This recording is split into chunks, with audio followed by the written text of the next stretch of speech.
Warning: Copyright disclaimer. Under Section 107 of the Copyright Act 1976, allowance is made for fair use for purposes such as criticism, comment, news reporting, teaching, scholarship, and research. Fair use is a use permitted by copyright statute that might otherwise be infringing.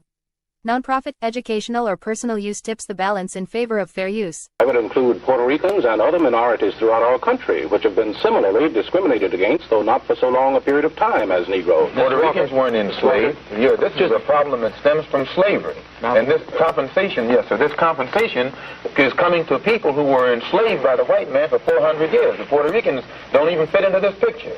Well, they do fit into it. No, the problem is the Negro problem. They're not lynching Puerto Ricans.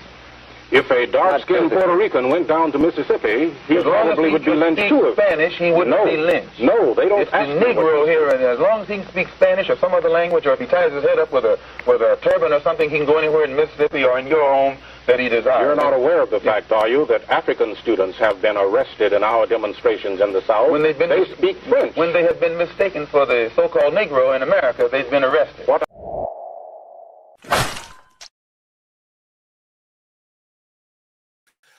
What it do, family and friends? Welcome back to the Church of Black Power. If you're not subscribed, go ahead and hit that subscribe button along with the notification bell so you can be notified whenever videos like this drop.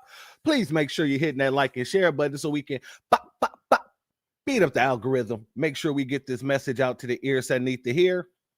And if you have not done so yet, please click the link in the description and go to change.org. Put your signature on the petition for reparations. And also, if you find yourself having an issue getting the notifications, please click the link to the Telegram and make sure you join the Telegram so that we can help combat the whole shadow banning here on the PukeTube.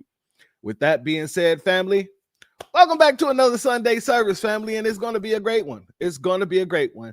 First and foremost, we got to talk about the repackaging of what they're doing, the Democratic Party is trying to do with this shutdown. You know, I spoke about this on one of the prior broadcasts, and I actually showed it here, you know, why the Democrats wanted to shut down the government, or, you know, not just even why they wanted to shut down the government, but the fact that they shut it down regardless in order to, quote unquote, protect certain benefits for their precious illegals, their precious aliens. So I want to dive into that a little bit. But before we do, I'd like to thank each and every one of you for being patient, because, you know, we had some technical difficulties over here on the side of the StreamYard, and I had to make sure I got everything set and correct. So before we get started, everybody who can hear me and everybody that can hear me clearly, please put a 1 in the chat so we can make sure everything is working properly before we get started. And while you're doing that, I'm going to go ahead and give our standard shout out B1 salutes. So a shalom B1 salute and a shout out to our brother Black RU. Thank you for being here, family, as well as Aquarius Minded, as well as Bad 72 in the building. Much love to you. Thank you for being here, family. RBJ is in the building. Much love to you. Our sister Angelic is in the building. Much love to you. Thank you for being here. Andrea Jones is in the building. Much love to you. Thank you for being here, family. Make sure.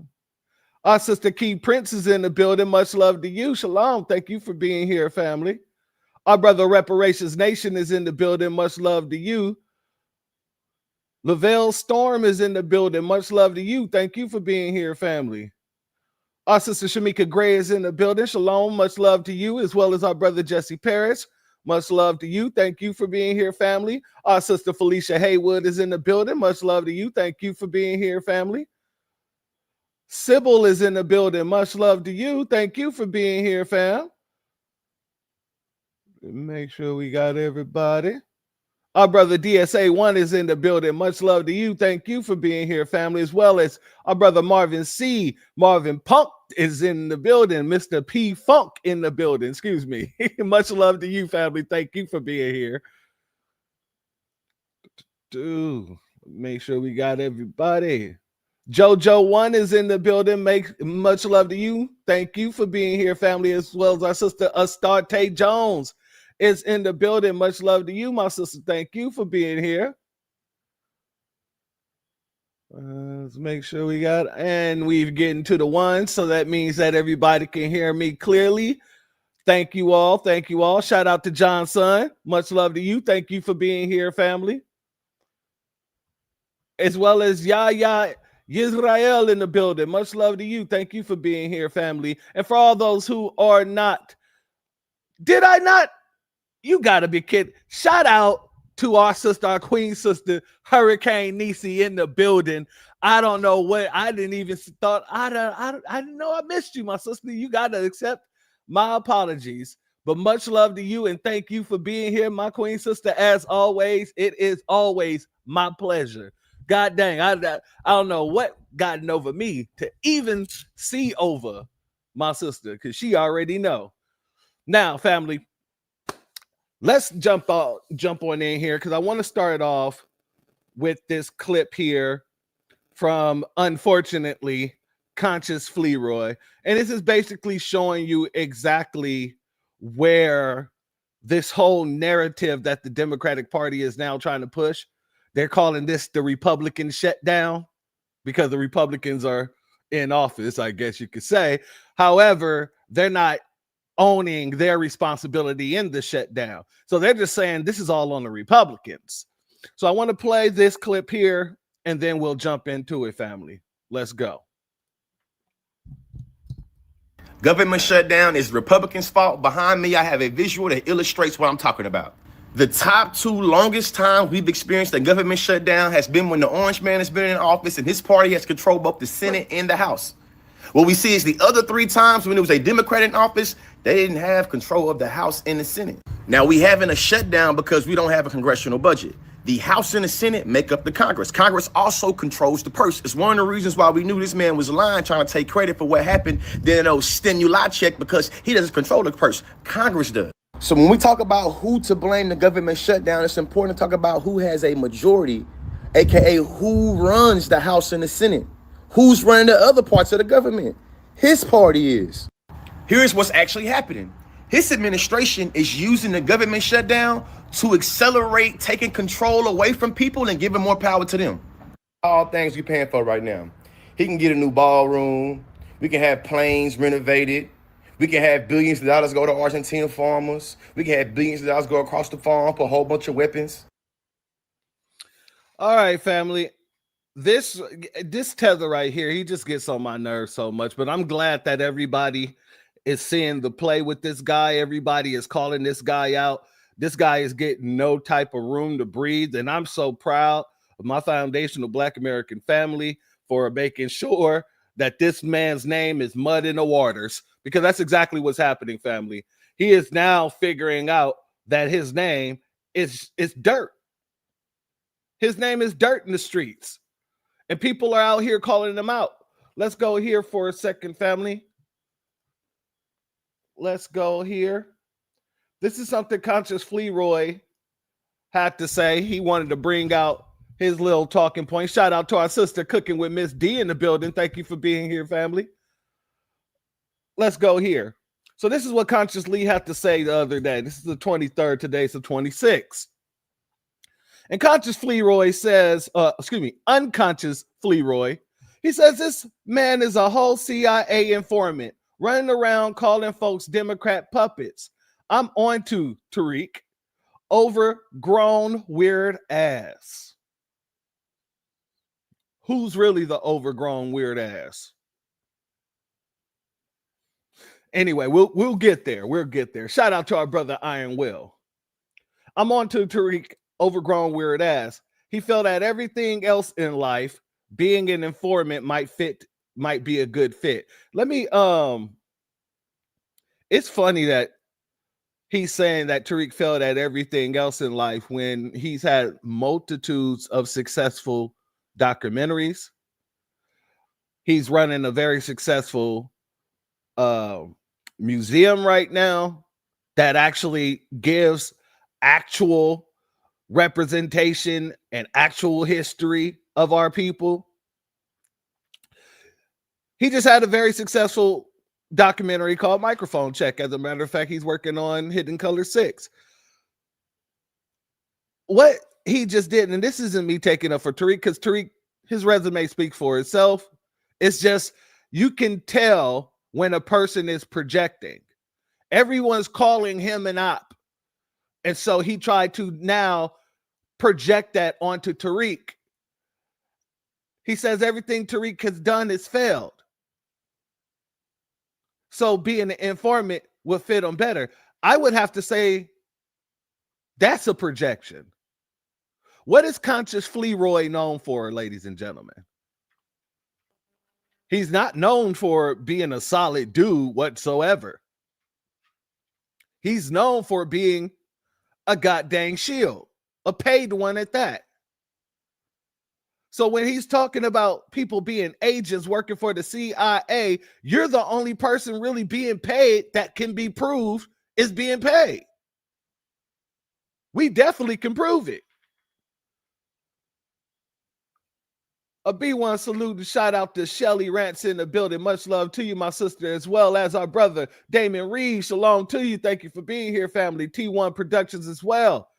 Much love to you, as well as our brother Iron Will. If I didn't say your name, I thought I said your name. But if I didn't, shout out to our brother Iron Will, as well as our brother Antithesis in the building. Much love to all of you. Thank you for being here. Now, I want to go down here because people pulled up this article here. And this is from 2024. Oh, maybe I should close this back out because it got smaller. All right. All right. Take dark money for election messaging. The FEC lacks any clear payola disclosure rules for payments to individual influencers, but here's an attempt to dig through campaign finance data. Let's get into it, family. The largest non-advertising payment spent by the Harris campaign disclosed so far is a 1.9 million check to Village Marketing Agency, a major firm for booking social media influencers. The company previously worked on the 2020 Biden campaign and several efforts to promote the Obama family. So, family, if you remember back in 2020, when you had all these people saying that if we didn't vote for Joe Biden, well, Joe Biden said if we didn't vote for him, then we ain't black. But the fact of the matter is this. You had a lot of people on social media parroting that type of point, taking up for Joe Biden, saying, well, it was more about the church leaders who wanted the crime bill. They wanted things to really get taken care of in our communities, and Joe Biden brought that to them. That's them. All the people that was running around calling this man Uncle Joe, calling Kamala auntie. These are the people that was running around pushing the narrative. These very same people that worked for this Village Marketing Agency.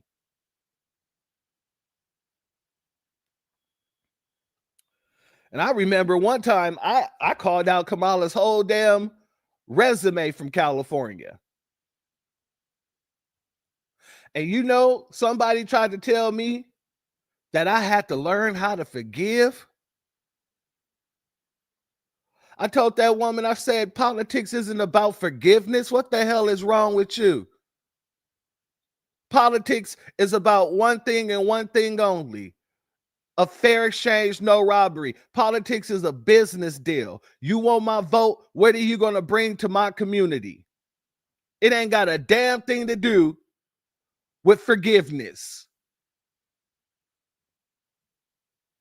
But this is the type of people that was running around trying to combat the black grassroots. Then this man got in office And all those folks went silent as soon as he started doing all the detrimental things that he was doing, only to try to make a resurgence in 2024 when we was calling out the fact that he was losing his mental capacity, when we was calling out the fact that he's falling asleep damn near everywhere he went, when we was calling out the fact that he's falling up and downstairs. You couldn't just fall downstairs. You're falling upstairs and downstairs. You had all these people coming out trying to defend him. Oh no, he's one of the sharp. He's real sharp. Everybody behind the scenes says that he's moving like a young man. But on camera, we saw him moving like a pterodactyl with broken wings at the age of 1,036,000. These are the same people. All paid shills. A B1 salute and shalom to our sister Tasty Teas with Tony, as well as our sister Mia Kim in the building. Much love to you. Village Marketing, now a part of the marketing conglomerate WPP Group, is reportedly working to recruit 5,000 social media influencers to promote the Kamala Harris presidential campaign. I'm reading through this for a reason. I want y'all to put a pin in that. Okay? Good Influence, formerly known as Attadvocacy, I don't know why the hell that's even a thing, specializes in generating advocacy campaigns for progressive causes using social media influencers. The company notes that it directly pays influencers for content, that it directly pays influencers for content, that it directly pays influencers for content. We see real value to paying creators and investing in the creators' economy. Noted Sabrina Collins. Sabrina Collins Childers. That's weird. Okay. A digital strategist from the firm during a presentation posted online. The firm's creators networking includes Conscious Fleroy, JoJo from Jers, Josh Helfgott, and Pink Mantori. So Conscious Fleroy, you've been getting them ducats to spread whatever they want you to spread, including, I'm pretty sure, your legs.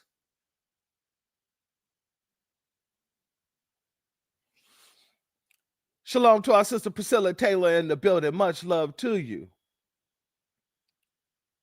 Several congressional campaigns and the Pennsylvania Democrat Party disclosed payments to the firm. Now, I want to go here to remind you about what's going on with the shutdown. There was a plan presented by the Republicans today that would fund SNAP on the 1st and would also pay federal workers till the shutdown is completely agreed upon. And the Democrats said, no go. SNAP, you're not getting paid. Federal workers, you're not getting paid because we're not getting anything in return. If they don't get the funding for all of the stuff that they want to send billions to other countries or funding for the illegal healthcare, they would rather you didn't get SNAP and you didn't get paid if you're a federal worker.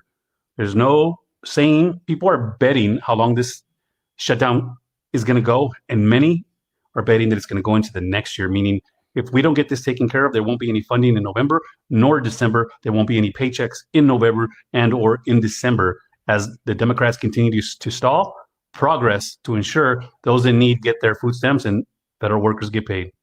There was a plan presented by the Republicans today that would fund SNAP on the 1st and would also... All right. So as the man was speaking about, there was 2 plans introduced, and neither one of them passed. Because to be honest with you, neither one of them the Democrats wanted to pass. One was put up by a Republican, one was put up by a Democrat. Neither one of them passed. Why are they doing this? Hold off. We'll get to why. We'll get to the why.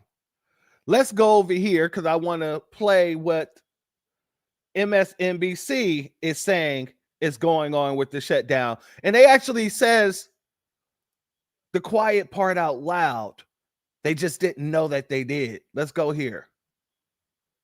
So it's week 4 of the government shutdown. And one of the most repeated attacks on Democrats from Trump and Republicans is this. The far left faction of Senate Democrats shut down the government because we wouldn't give them hundreds of billions of dollars for health care benefits for illegal aliens. They want to reinstate free health care paid for by taxpayers to illegal aliens. They want $1.5 trillion for health care for illegal aliens. Now, is there any truth to this? What Trump and the GOP are referring to are the 1.4 million people living in America that are what's called lawfully present. Now, this means they're not permanent U.S. citizens, but they also are undocumented or here illegally. Lawfully present people fall in a few categories: DACA recipients, refugees, asylum seekers, people with temporary protected status, claimees under the Violence Against Women.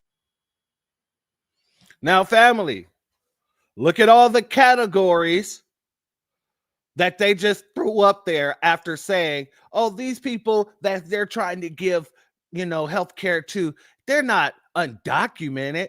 They're not, quote unquote, illegal. But the first people that they name, DACA recipients. DACA recipients are people who aren't citizens, but are still able to go to school and things like that. That means they're still undocumented. They're still not legals. Refugees, asylum seekers, 2 terms that Joe Biden flipped upside goddamn down once he got in the office. Every Tom, Dick, and Juan that came across the goddamn border was able to sit here and claim to be asylum seekers and then never go to their damn court dates and just disappear into the countries. We got millions of getaways in the country. And for those who don't know what getaways are, it's people that don't even stop to report at the border. They just break into the country and just live. And we have millions, tens of millions of getaways in the country.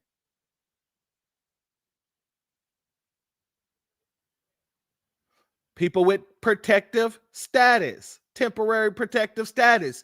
And how many people did Joe Biden bring in with the TPS in the dead of night on his private planes? Do you see how they try to tell us that what's happening there is a lie and then turn around and tell us the truth right off the back? The only thing on this list that doesn't apply to immigrants, well, it could,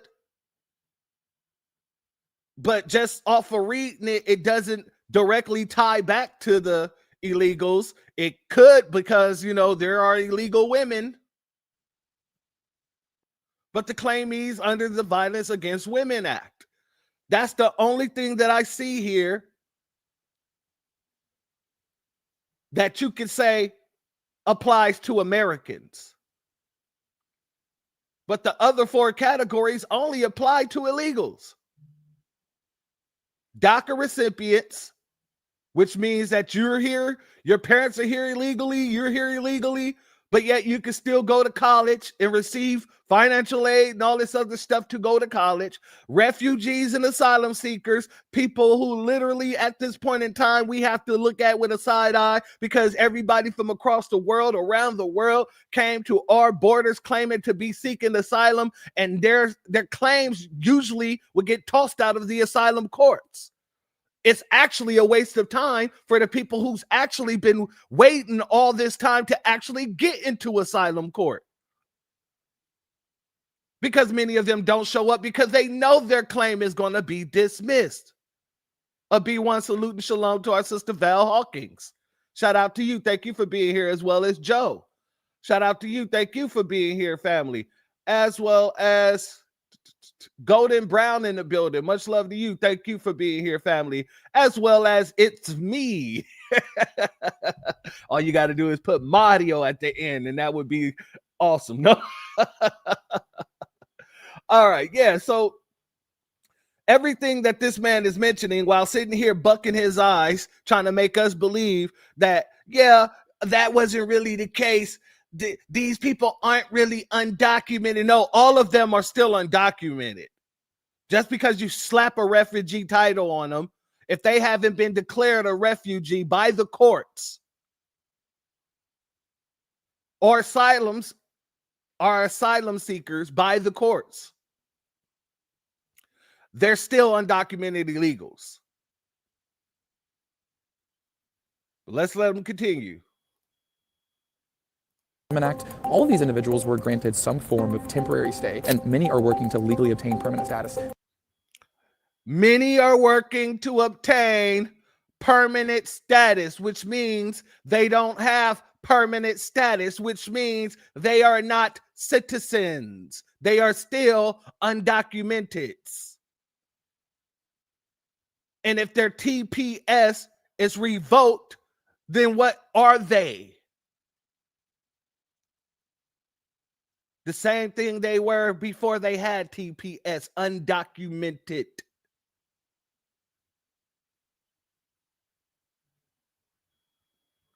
Hold on, family. Let me pull this down for a second. Screen starting to jump.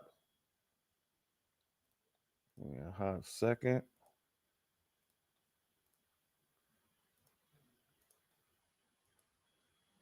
Give me one hot second. Is it?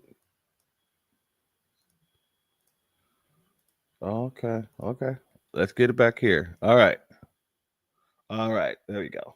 In the United States. Now, one thing Democrats are trying to do is restore healthcare funding for those people after Republicans stripped that funding earlier this year. And when I've restrict the funding for what people? Oh, all the people on the list? Were all those people undocumented, right? So basically you're saying you're trying to put the funding back in so they can get health care again because that funding was stripped. I thought they wasn't able to receive any of these type of fundings. Oh yeah, see, a lot is being brought to the light about these folks. They sit here and lie blatantly in our faces saying, oh, they're not able to vote. They're not able to get driver's license. They're not able to get social security cards. They're not able to get good paying jobs. They're not able to do anything with federal money. But yet the government has been shut the hell down because we don't want our federal dollars going to these illegals. And that's on the Republicans, right? Now, I'm not flag waver for the Republicans. Shalom and salute to our sister Patricia Green. Thank you for being here, my sister. Much love to you. I don't wave no flag for the Republicans, and I ain't putting on no cape. But it was your party that shut it down because you wanted something for your precious illegals. So we're not going to change up the narrative here because I know why you're changing up the narrative and why you're trying to make it seem like the Republicans are doing all of this. And we're going to get to that in a hot second. Let's let you continue. Dug in deeper with White House officials, they've revealed one of the central motivators behind the claim. They say the Biden administration abused the immigration parole program to grant temporary entry to the U.S. for people who shouldn't have ever received it in the first place. And he did. Like I said, he cracked open the doors wide open and basically told everybody from every corner of the planet to come on to America and we'll take care of you. That's what Joe Biden said. place. And that's the more nuanced claim because it argues whether lawfully present people should be granted that status in the first place. So are Democrats trying to give free health care to undocumented or illegal immigrants? When it comes to the 1.4 million lawfully present people in the U.S., no. They're not lawful. See, this is how they play with you. This is how they play in your face. Lawfully present. They weren't lawfully present to begin with. These are false claims of asylum. Now, the only people that you can say would probably fall under the lawfully present is the DACA recipients. And that's because they're receiving federal funds to go to school. And even then, they're not really lawfully present. That, when Obama put that goddamn executive order through, that was not only a spit in the face of foundational Black Americans, but it was illegal. Because then you put a set aside of federal money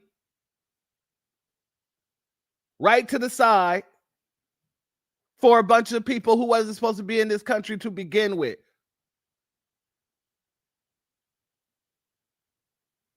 Those goddamn grants and loans and all that other stuff, that's supposed to be for Americans, period, point in black. But the fact that Obama said we're going to go ahead and give some grants and loans to a bunch of illegals that shouldn't be here, that was disrespectful. While telling us, no, that's not how America works. America works when we're all working together and all this other nonsense.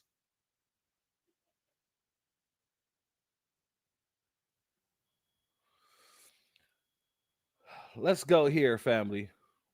Actually, of a talking point as that may be for Republicans amidst the shutdown, it doesn't tell the full story. So it's... All right, let's go here, family. I'm about to put a woman on the screen that I told personally in their face, that if they didn't do something for foundational Black Americans, the Democratic Party would lose. If they didn't pass reparations for foundational Black Americans, the Democratic Party will lose. If they didn't pass an anti-Black hate crime bill, the Democratic Party will lose. And she was sitting right on the side of Sheila Jackson Flee when I told these people to their faces that you will lose if you do not do for your Black constituents. And the woman's name is a Democratic House whip, one of the most powerful Democrats in the party, Catherine Clark. When I told all of them, Sheila Jackson Lee, Kathleen Clark, Ron Reynolds, I'm forgetting the senator's name, but I'm spacing on his name, but still, when I told all of them to their faces, Catherine was sitting there rolling her eyes. She literally rolled her eyes. I bet you're not rolling your eyes anymore, huh, Catherine? That's pretty evident. But let's go here, family. I want you to hear what she had to say about the shutdown. While they're putting all of the blame on the Republicans, like I said, she's coming out, making it simple and making it plain. I mean, shutdowns are terrible. And of course, there will be, families that are going to suffer. We take that responsibility very seriously. But it is one of the few leveraged times we have. I mean, shutdowns are terrible. And of course, there will be, families that are going to suffer. We take that responsibility very seriously. But it is one of the few leveraged times we have. I mean, shout out to our brother Wild Williams in the building. Much love to you and shalom, my good brother. Family, if you did not hear her, She said shutdowns are bad.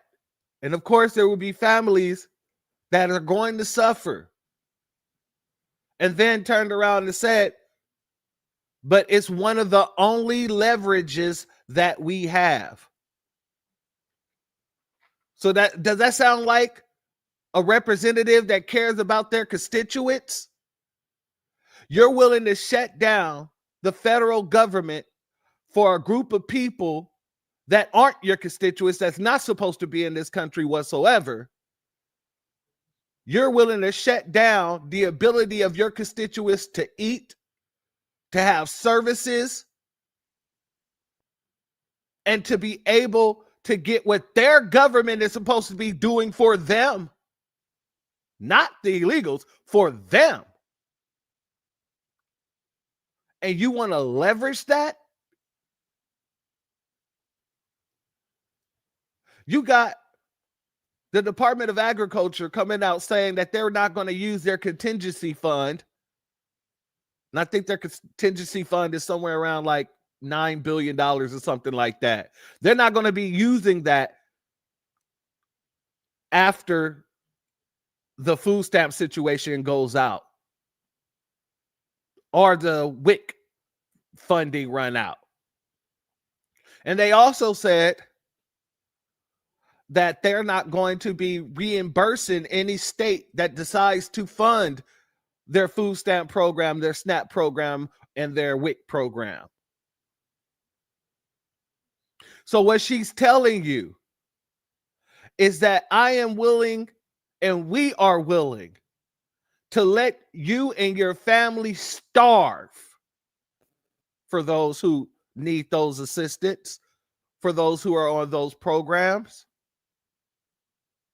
We are willing to let your family starve in order to put funding back into these programs that would only benefit illegals. This is what she's doing. And this is what she said clear as day. You don't even have to watch the whole interview. The clip says it all. Shutdowns are bad. People will suffer. But it's one of the only leverages we have. If that ain't a devil, I don't know what else is.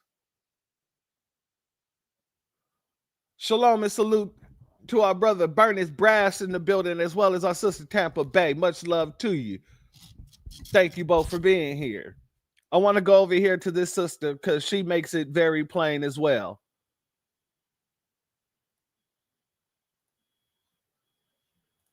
These people need to go to jail for their crimes against the American citizens. I just came across this manly looking bitch named Catherine, whatever the hell. She's one of the highest ranking Democrats in our government. And look at what she just said.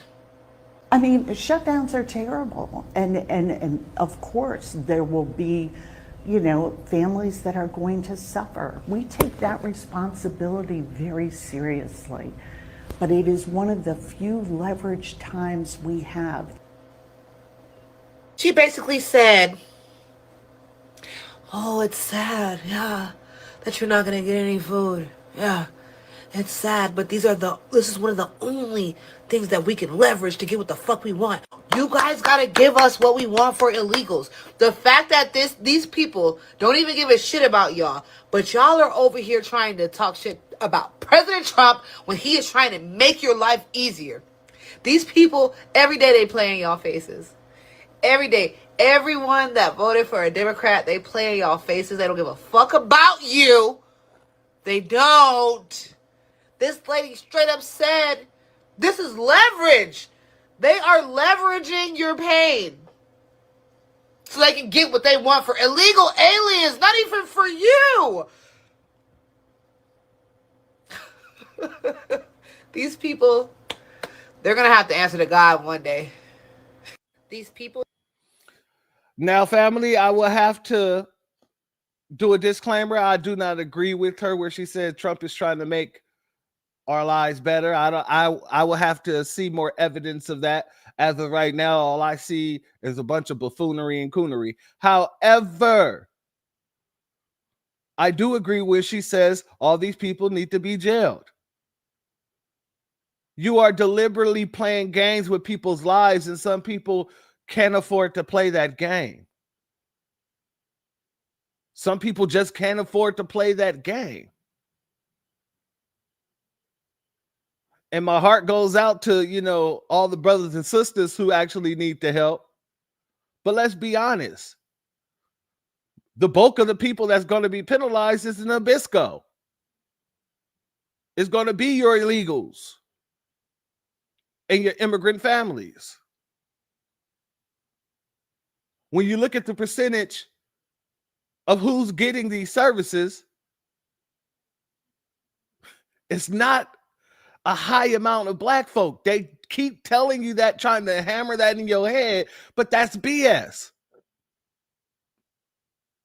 The number one recipient of SNAP welfare benefits is the Nabisco woman. The number two is the immigrant. And way at the bottom, just like DEI, just like affirmative action, then you will see your traces of Black Americans. But why are they out here trying to now change the goddamn narrative? Sending out Conscious Fleroy, having him say that this is a Republican shutdown. The other day I heard somebody say Trump is cutting off the food stamps, and they keep bringing it back to Trump, negating the fact that it is the Democratic Party that's at the helm of the shutdown. So how is Trump cutting your benefits when it was the Democratic Party that made the decision to vote in the way that they voted? There have been several nonpartisan bills drafted and introduced to try to open back up the government. And all of these folks keep voting against it. Think about this. All they need is another 6 votes. You telling me you don't have 6 Democrats that has the good sense that God gave them to try and protect their constituents from losing whatever benefits that they may have? It makes absolutely no sense. But it does when you see the gameplay. They're trying to now switch it up and make it about the Republicans and put the whole thing on Donald Trump because he's in office, even though it was, the Democrats doing that forced the shutdown. Because of the fact they're trying to once again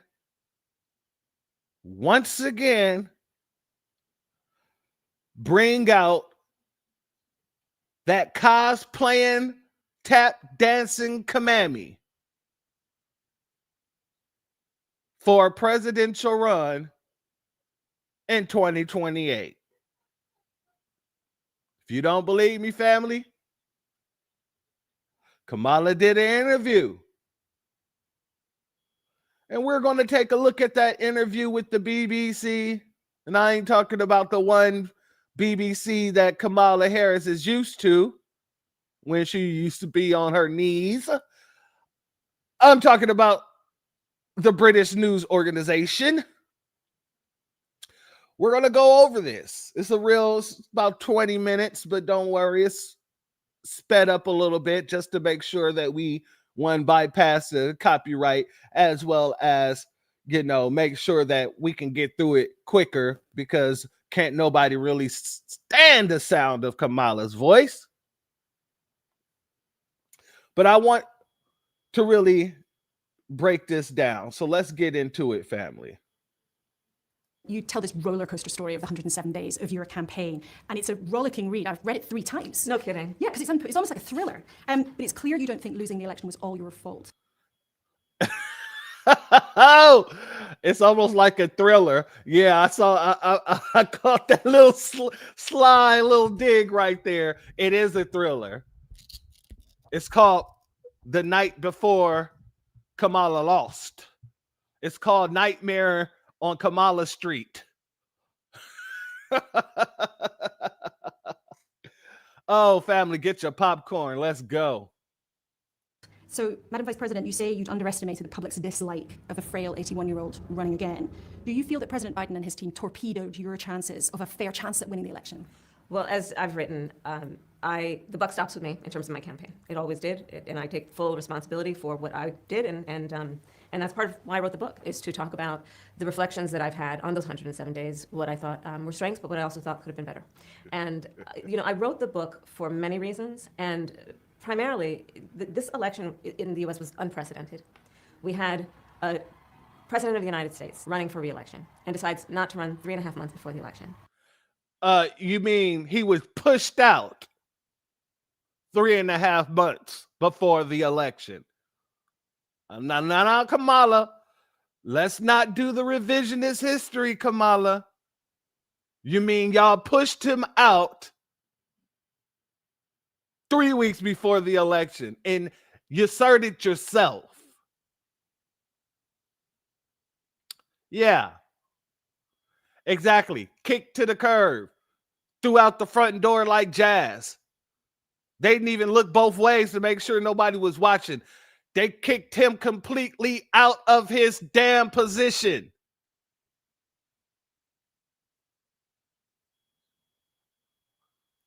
The sitting vice president then takes up the mantle, running against a former president of the United States who had been running for 10 years, with 107 days to go. On behalf of everyone whose story could only be written in the greatest nation on earth, I accept your nomination to be president of the United States of America. It is important to also note that it turned out to be the closest presidential election in the 21st century. It was the closest presidential election in the 21st century. Why is that? Because both of you, Kamami and Donald J. Trump, is universally unliked. Universally unliked. And as all the media sources put out after you lost, you didn't lose to Donald J. Trump. No. That's not who you actually lost to. You and your little VP running mate, you both lost to the couch. The furniture party beat the Democratic Party in a landslide. So no, this wasn't the closest in history. No. It was only close because you couldn't galvanize your constituents. Millions of people said it out.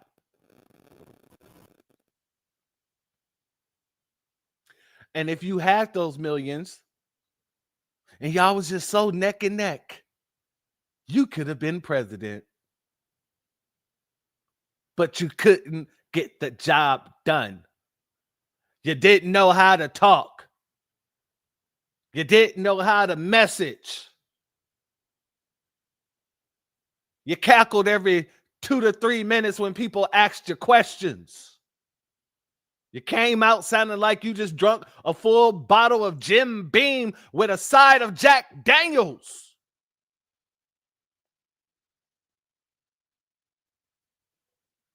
And you think that you were still close. This woman spent billions of dollars on her campaign. She fundraised billions upon billions of dollars. and could not get the job done.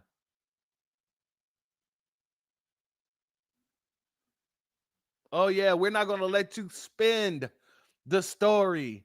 No, no, no, no. You, Kareem, all of you coming out, writing your little tell-all books. That's why they're flopping. Your book can't tell me nothing I didn't see for myself. Only thing your book could tell me is whether or not you and Joe Biden had this angry love affair. And even then, I wouldn't give a damn. But let's continue. The United States, and it was important to me to write this book because it is a part of American history. And I was absolutely intent on making sure my voice would be present when history reflects those 107 days. The reason that you ended up in that situation, and you say very clearly in the book, essentially, you didn't have time. You didn't have time to make the campaign your own. You didn't have time to show the public what you could believe you could really do. And you also say President Biden pulling out should not have been a choice for an individual ego or an individual's ambition. Do you feel that you were deliberately kept in the dark about what was going on and how much he was struggling behind the scenes? What I have written is what I believe, which is what you have written has been lies. I'm going to tell you just off the back. I don't even have to read the book to even know. It's more lying propaganda in order to set people up to want to vote for you in 2028. It's not happening. You came out every chance you got talking about how mentally sharp Joe Biden is. Every freaking chance you got. Every time they asked you about Joe Biden and how his mental capacity is doing, oh, he's great. You know, he's moving around more than me. He's quicker than me. I'll be trying to keep up with him. That's what y'all did. And if you thought you didn't have enough time, why even take up the mantle? Everybody told you nobody really wanted you. The poll showed that nobody wanted you. Hell, people wanted Cat Williams more than they wanted you. And in the words of Cat Williams, he's not even a politician. But the people was willing to say, hey, I'll take Cat Williams over this heifer.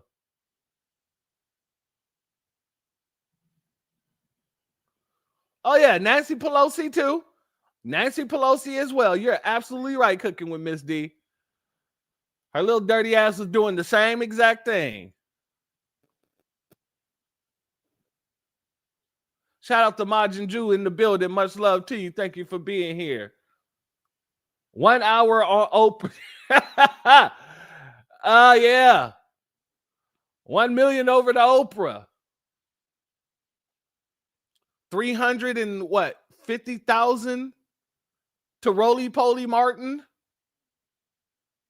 500,000 over to the former informant Al Sharpton.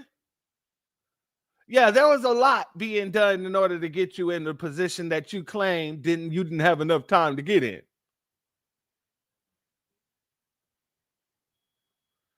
Shout out to Till G. Thank you for being here, family. Much love to you. Let's continue. One, we needed more time. There's no question about that.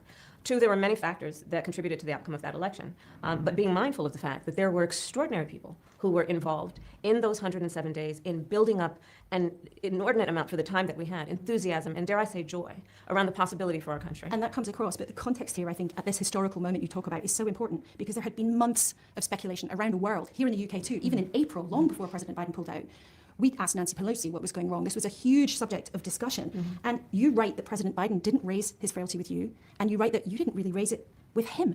That's extraordinary to read in your account. Well, let's be more precise. There is a very serious difference between capacity to be president of the United States and the capacity to run for president of the United States. And so it is on that latter piece that I talk about in the book, about my concern about his ability with the level of endurance, energy that it requires, especially running against now the current president.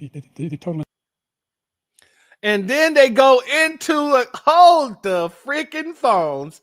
Shout out to Shalom to our family, Anita Harrell in the building, as well as D. They go right into a clip after she sat here, called out this man mental capacity after she was quiet about it. And she said, let me be clear. There's a, the capacity to be the president and then the capacity to run for president. If you can't be the president and have a mental capacity that looks like, hey, he's doing okay, what makes you think he can run for president where he got to go from state to state, talk show after talk show? What in the hell make you think that he wouldn't be able to run again? That he would be able to run again, excuse me. And don't you guys see each other every damn day? Wasn't you in the White House with him every damn day?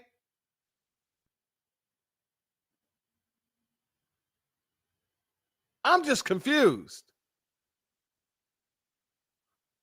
Now somebody that you've seen every damn day, you coming out saying, well, I really didn't know much. I really didn't see. I found out at the same time that you guys found out. I call cap.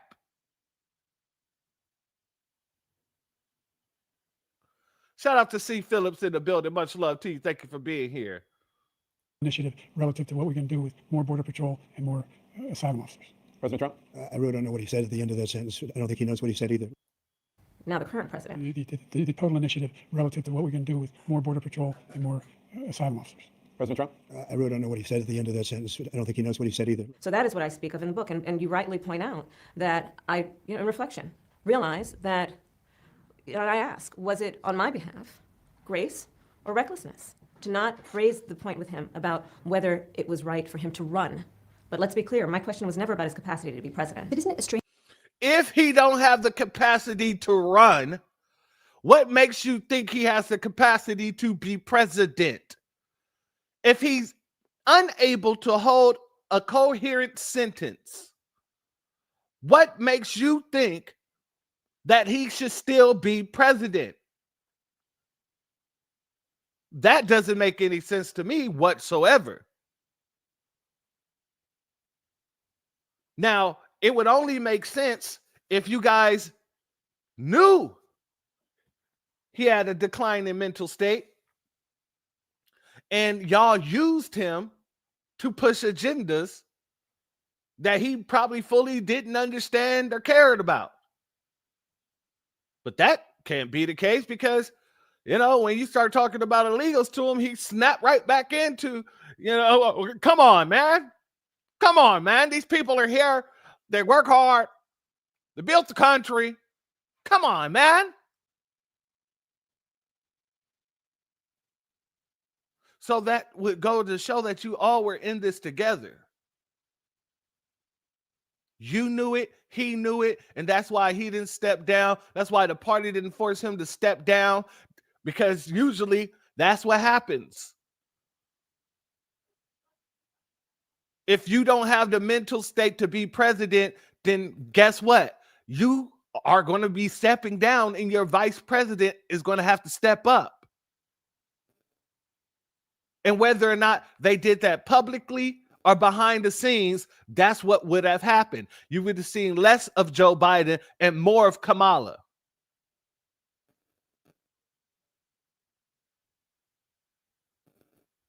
In which we did. There was many a times that Biden didn't come out. Kamala went places for Joe Biden. Y'all remember the day that Kamala was president, right? Or acting president.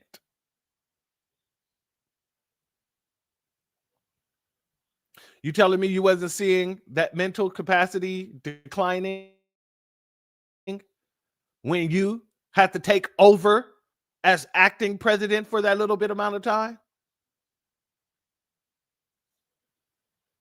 I call cap. I call cap 100%.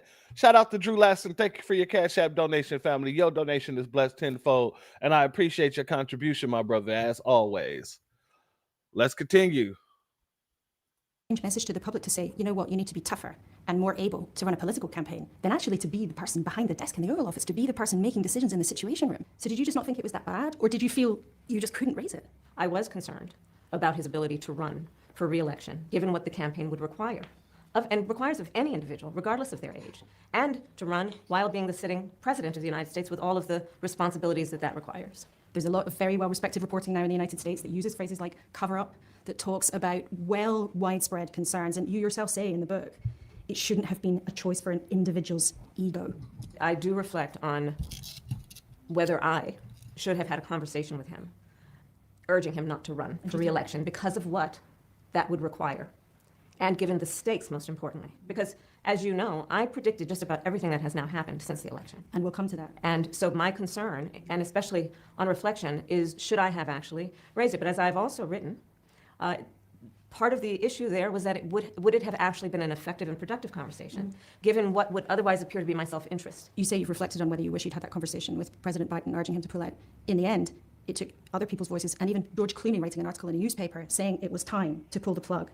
Is it your belief that you would now be president if Joe Biden had pulled out earlier?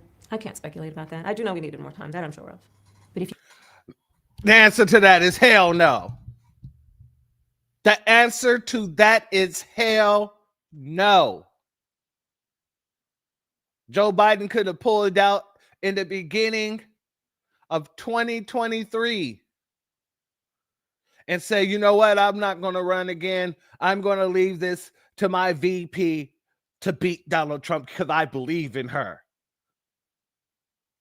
And then in 2024, that woman's approval ratings would be in the tank. Donald Trump would have been, they would have predicted him to be president with a 50 million voter overcount if Kamala was put in the race earlier. Because we would have had more time to make sure everybody was even more aware of this woman's background. We had less than, 6 months? She said 100, the name of the book is 107 days. So we had 107 days to make sure everybody was up to speed with Kamala's bull stuff. Can you imagine if we had 2 years?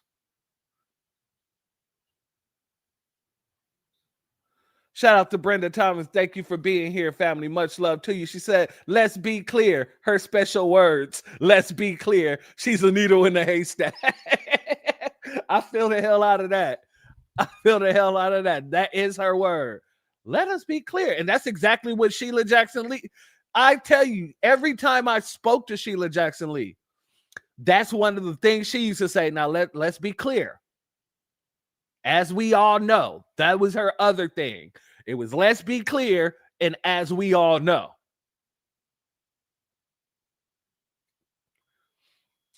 Oh, yeah, Iron Will, I don't know if we've been able to take it. 2 years of concerts. You know, you'll have a lot of the youth going to those concerts, though. Don't get me wrong. But they wouldn't be going there for Kamala. They'd be going there for the Beyoncés. They'd be going there for the Cardi B's, for the goddamn Meg Thee Stallions, and whoever else she get up there to shake their ass and sing about voting. you needed more time, you might have won, and you might therefore be president right now if he had pulled out earlier. That's speculation. Well, that's the logic of what you're saying. You're saying if you'd had more time, you might have won. I can't predict what the outcome would have been, but I am certain we needed more time, 107 days, to run for president of the United States against a former president of the United States in this political environment, with, as I also have written, the vast amount of mis and disinformation, the need to actually speak with a nation of 330 million people about not only... Kamala, ain't nobody spreading misinformation on you. Everything that everybody has ever said about you is readily available. by the goddamn computer that they hold in their pockets that they call a cell phone. All your information from your record in California to your voting record in the Senate as you sat over the Senate as the vice president. All of those things are openly available to anybody who wants to pull them up. Your family background, that's pretty sketchy. But people were able to pull that up too. What was the misinformation? That you ain't black? While having two Indian damn parents? Only for you to turn around and try to say that your maid was like a mother to you? As if that changes your lineage, as if that makes you a black American. It wouldn't.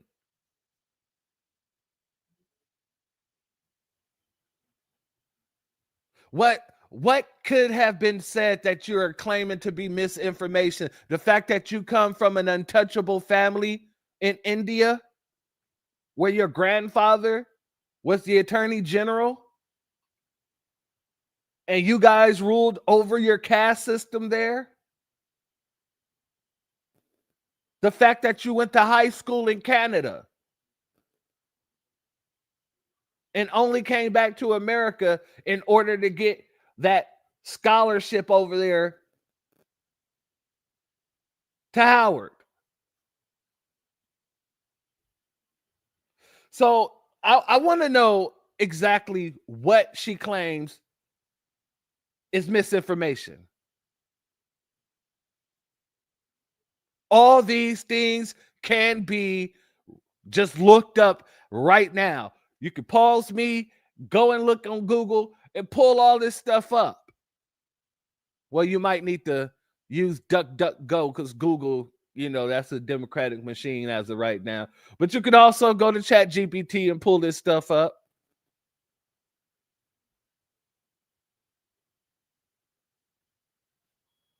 Oh, yeah. Don't forget the picture of her fake grandmother. You absolutely right, brother.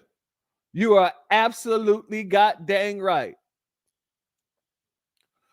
A B1 salute and shalom to our sister C. Terry in the building. Much love to you. I appreciate your super chat. Thank you, my sister. Your donation is blessed tenfold, and I appreciate your contribution as always, my good sister. This is where we're at, family.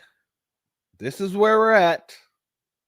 Who I am, but what I stood for in terms of the policies that I do believe actually are very salient and address the highest priorities of the American people. 107 days was clearly not enough time to do all of that. And what leaps off every page is you threw yourself into those 107 days. Indeed I did. And my team did too. I have an extraordinary team. No, she threw herself into the bottom of that bottle. She threw herself into the bottle, and she made sure the bottle was empty by the time she climbed out of it. That's what happened. That's what allegedly happened. She threw herself into the bottom of a Jim Beam bottle, and then for dessert, she pulled out a fifth of Jack Daniels.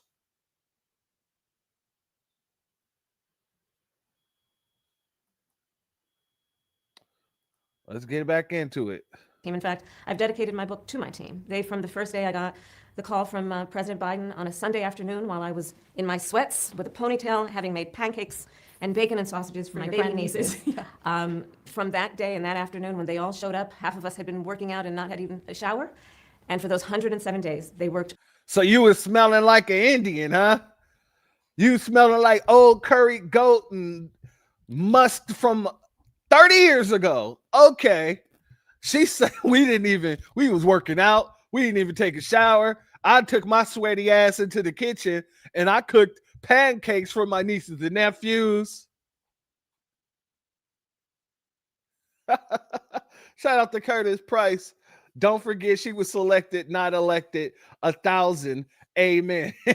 Hey, 100. 100. Usurted her goddamn boss in order to take his position. Shout out to our brother Marvin C. Thank you for your cash app. Your donation is blessed tenfold. Excuse me, your super chat. Your donation is blessed tenfold, and I appreciate your contribution as always, family. He said her pop said she disgraced the family values. Hey, and that's not the only. Apparently, her pops said that more than one time. Musty pancakes, yeah, yeah. Pancakes that reeks of must and dirty dirty soiled clothes. Let me put it like that. I was gonna say underwear, but I don't want to give people that visual. You dig what I'm saying? She cooked those pancakes the same way she cooked her greens in the bathtub with her own damn juices.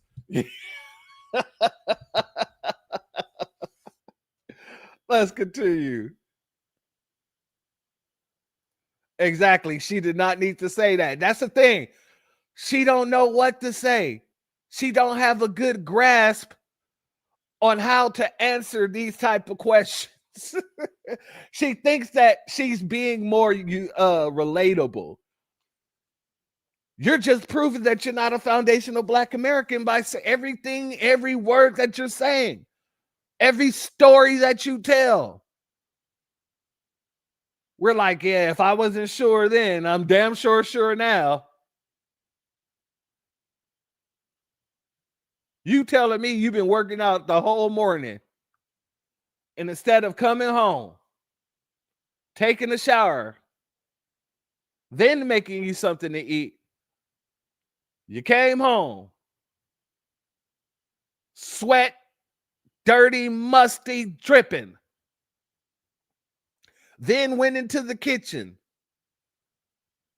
And I bet Doug was there to help you. You and Doug went into the kitchen with your dirty, filthy hands,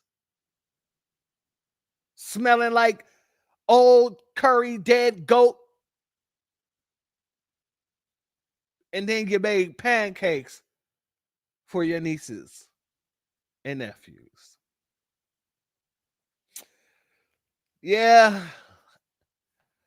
Sounds like you ain't never had a Black mama or a Black grandmama say, get your dirty ass out my kitchen and go wash your damn hands. Jump your dirty ass in the shower. You smell like must and ass. You smell like outside. Go jump your ass inside of a shower before you touch anything in my kitchen. Yeah, you must not have had that. I'm just stating the facts. I know even when I was younger, my grandma used to, people used to think my grandmother, well, one of my grandmothers, my grandma Betty, people used to think that she was mean to us because we'll go inside the house and we be stanking like Lankin. And she will literally tell us like this: if you come back into this house, you're done for the day. You're hopping your little nasty ass in the shower, and then you're taking your nasty ass to sleep. So whenever we went in the house, our friends would be like, hey, just stay out here because you know what she gonna say. We all like, man, I'm hungry though. I need a snack, man. And you better grab something off that damn plum tree. My grandma had a nice little juicy little plum tree too. But this is what I'm saying. We all have memories that made sure that that just seared into our brains. You ain't about to walk into the kitchen after coming from outside thinking you're about to eat dinner. It didn't work like that. You're not about to cook a damn thing in the kitchen and your hands ain't clean, let alone the rest of your damn body. This is why we've already said this several times over. These people are not like us. Ain't no dogs in the kitchen when I'm cooking. Don't have your cat all over my counter when I'm in here cooking. We don't do things like that.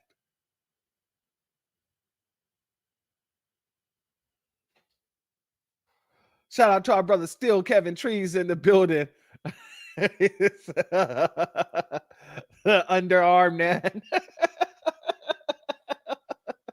Hey, I'm telling you, none of my grandmas played. And none of any of our ancestors, to be honest with you, played like that. That is not something that, God dang it, yeah, my mama, my daddy, no. My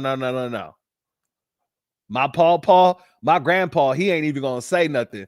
He would just literally look at you. And my grandpa got a stone cold stare. He look at you like, nigga, I know you smell it if I smell it. And he won't say a damn thing. He'll just wait for you to guess, like, what? What? Grandpa, what? He's just looking at you like, nigga, you know what? Then you start looking at yourself, you start smelling yourself. Oh, okay, I'm about to go jump in the shower right now, Grandpa. My grandpa, like I said, he used to raise horses. So the one thing he could not stand is when his children smelled like the horses. Couldn't stand it.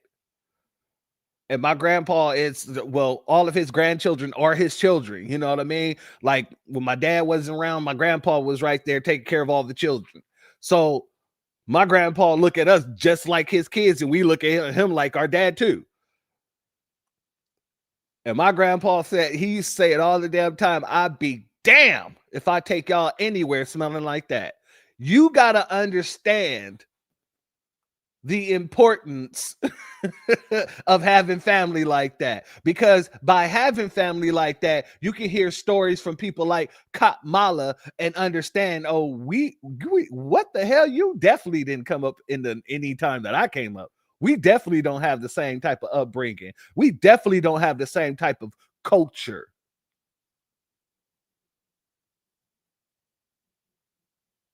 You might get the closest thing to her, my nana, thrown at you if the smell was that damn bad. And then she'll call you back over before you hit the shower. She'll pick up the remote control, throw the remote control at you. You go and run. She said, go take your dirty ass and get in the shower. You go to get in the shower, but before you do, bring me back my remote control.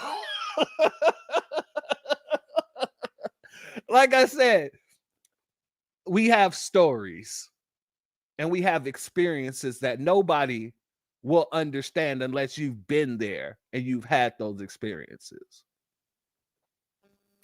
Oh, yeah. Oh,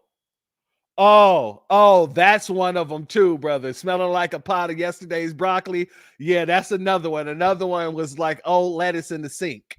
That right there, I never understood what old lettuce in the sink was until I got old enough to understand it. Like all these things just bring back, yeah, Damon, that old school brick clicker. It wasn't even like, the slim ones where, you know what I'm saying, you could just press those buttons. No, it was the ones that went, it was a brick and it was going click, click, click. and it only had the up channel, down channel sound on it. And then they had the power button. And every time you go up and down in the channels, all you hear is click, click, click. But let's continue. I digress. But I'm just saying, this is how we know this woman ain't nowhere near a foundational Black American. She ain't Black American. She ain't nowhere close. Nowhere close.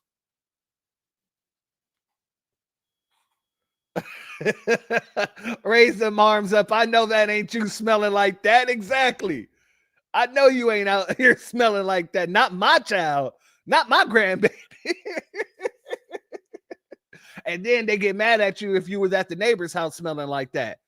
I know you wasn't over there at the neighbor smelling like that. They gonna think that I ain't teach you proper etiquette. You better wash your, don't you take your ass outside with that smelling like that no more. Well, I wasn't smelling like this when I went outside. Well, you goddamn come in the house and you wash your ass before you go to anybody else's house when you outside playing and getting funky.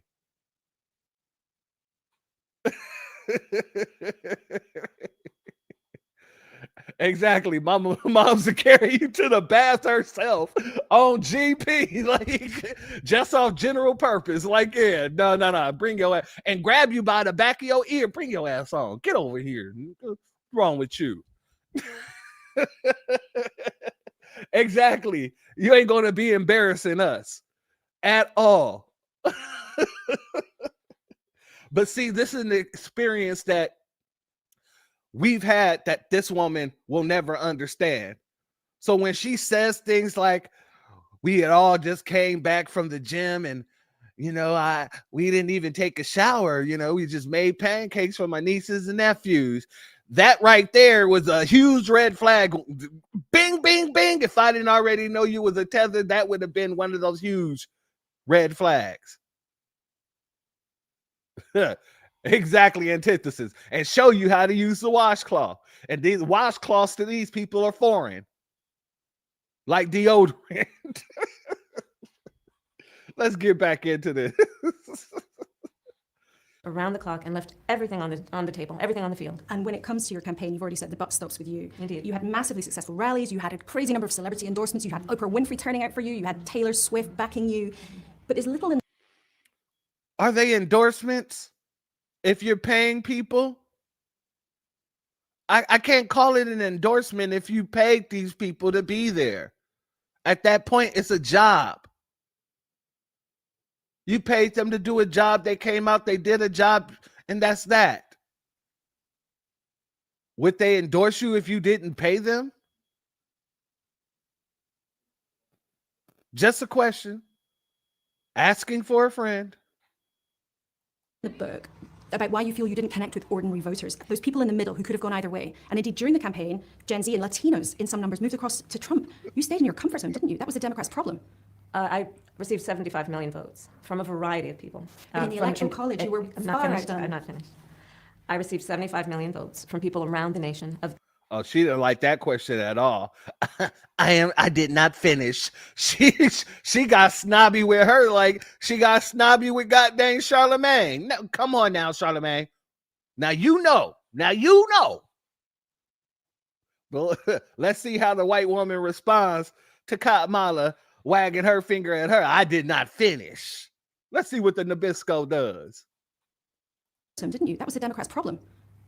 But there's little in the book about why you feel you didn't connect with ordinary voters, those people in the middle who could have gone either way. And indeed, during the campaign, Gen Z and Latinos in some numbers moved across to Trump. You stayed in your comfort zone, didn't you? That was the Democrats' problem. I received 75 million votes from a variety of people. But in the Electoral College, you were far outdone. I'm not finished. I received 75 million votes from people around the nation of every stripe, whether it be geographic location, race, gender, and age. And it...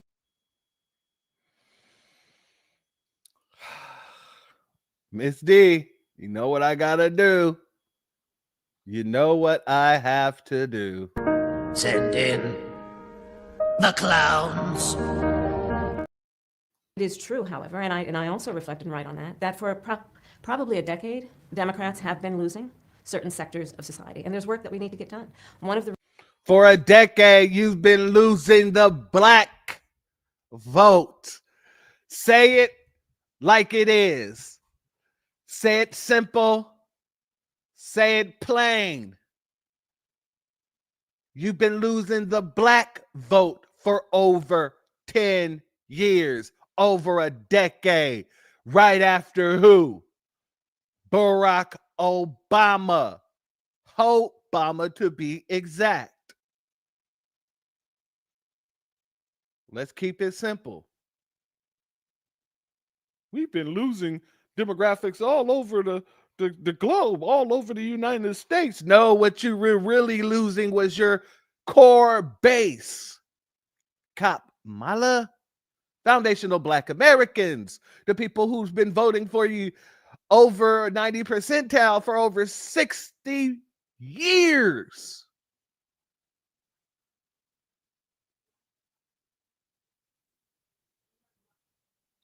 That's why you didn't win. Those people in the middle that she's talking about, she's basically saying us.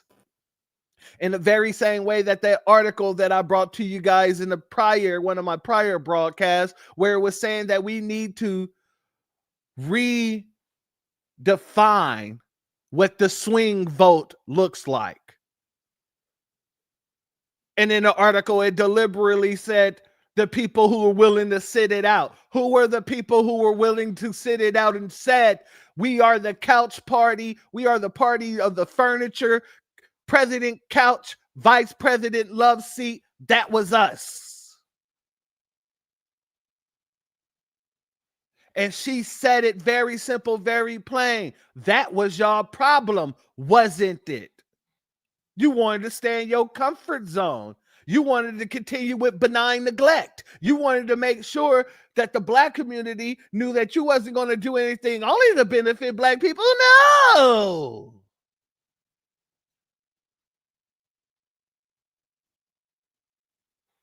So the millions upon millions, the 20-odd-some million of foundational black Americans that didn't go out and vote, that was because of you. Let's continue. Reasons that I ran on the issue of childcare, of Medicare, basically health coverage for home health care for people, for example, who are raising young children and taking care of their parents. One of the reasons I ran on a perspective that we need to make housing more affordable. So I was offering a $25,000 down credit for first-time home buyers. I ran on an agenda that was about going after. Who would those $25,000 credits been given to, Kamala?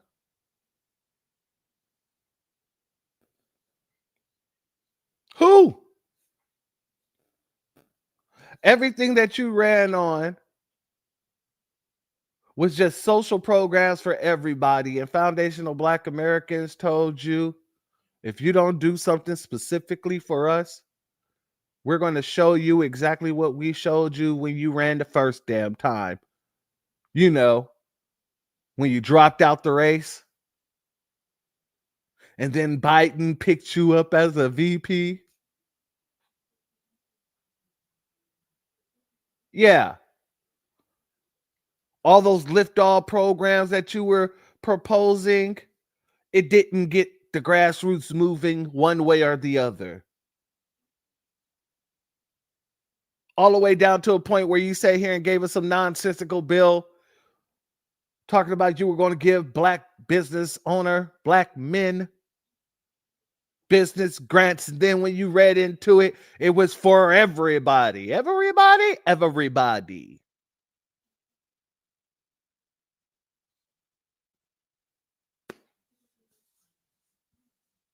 Let's continue. Price gouging, corporations taking advantage of working people. But why didn't it connect with working people? Well, it did connect with working people, but clearly there was more work to be done. But why?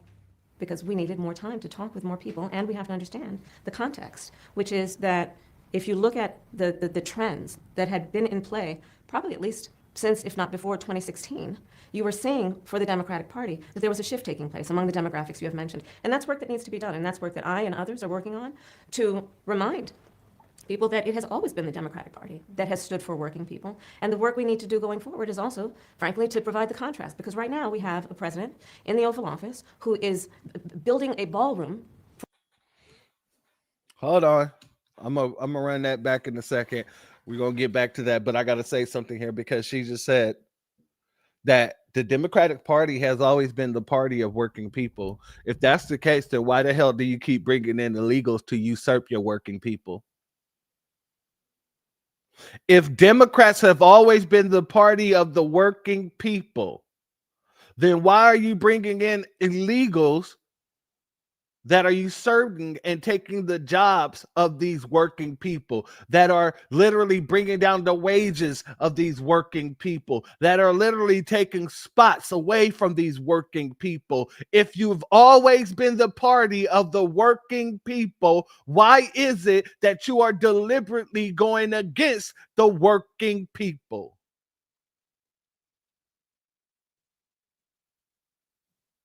I just have to ask that question. And Kamala, you're an attorney. So you know what the hell you're doing. I would just ask you the question that any attorney would ask a witness on the stand. You just said that you're the party of the working people and have always been a party of the working people.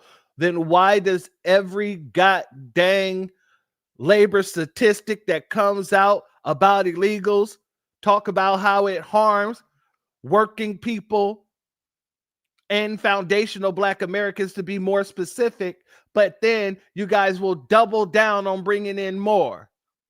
That doesn't seem like the party of working people. It seems like the party of people who want illegals to work rather than the people who are supposed to be here working. Y'all put together all these training programs for these people.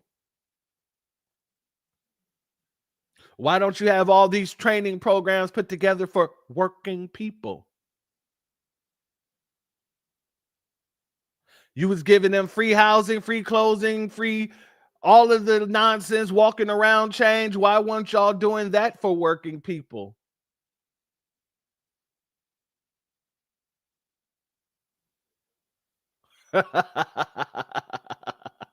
Shout out to Aquarius, but she said she worked that mouth hard.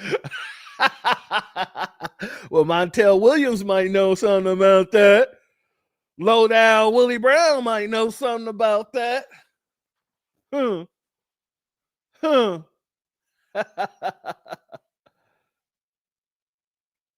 Exactly, and they still can't speak English. You wanted the working people to learn another language to accommodate a bunch of people that shouldn't be here working.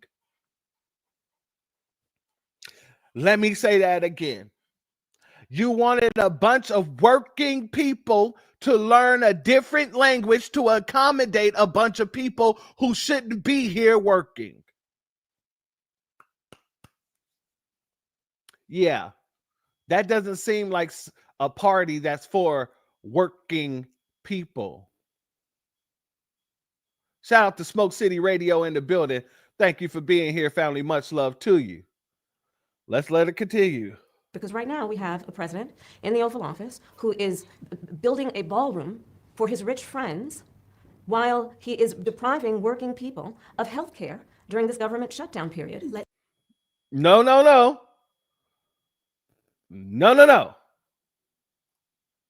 Shutdowns are terrible. And of course, there will be, families that are going to suffer. We take that responsibility very seriously. But it is one of the few leveraged times we have. I mean, shutdown. So what are you talking about? You're trying to put this on Trump where this is your house whip. Kathleen Clark, this is your house whip. One of the most powerful people in the Democratic Party. This is your house whip. Let me play her one more time since you seem not to get it, Kamala. Shutdowns are terrible. And of course, there will be, families that are going to suffer. We take that responsibility very seriously.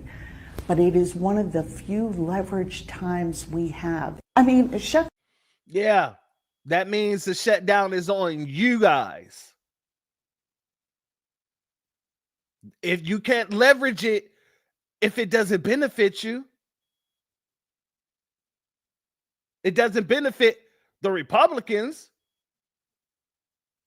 Well, maybe it does because now they're doing some things. We're going to talk about that in a hot second. But you can only leverage something if you feel like you can. That you have the power to do so. That's what leveraging is. In the very same way, we're leveraging our votes. We're responsible for shutting down the Democratic Party because we leveraged our votes. And this woman is running around here talking about leveraging the fact that the shutdown is going on. Also, y'all can get trillions of dollars to go to a program that doesn't benefit your working class. See how that works?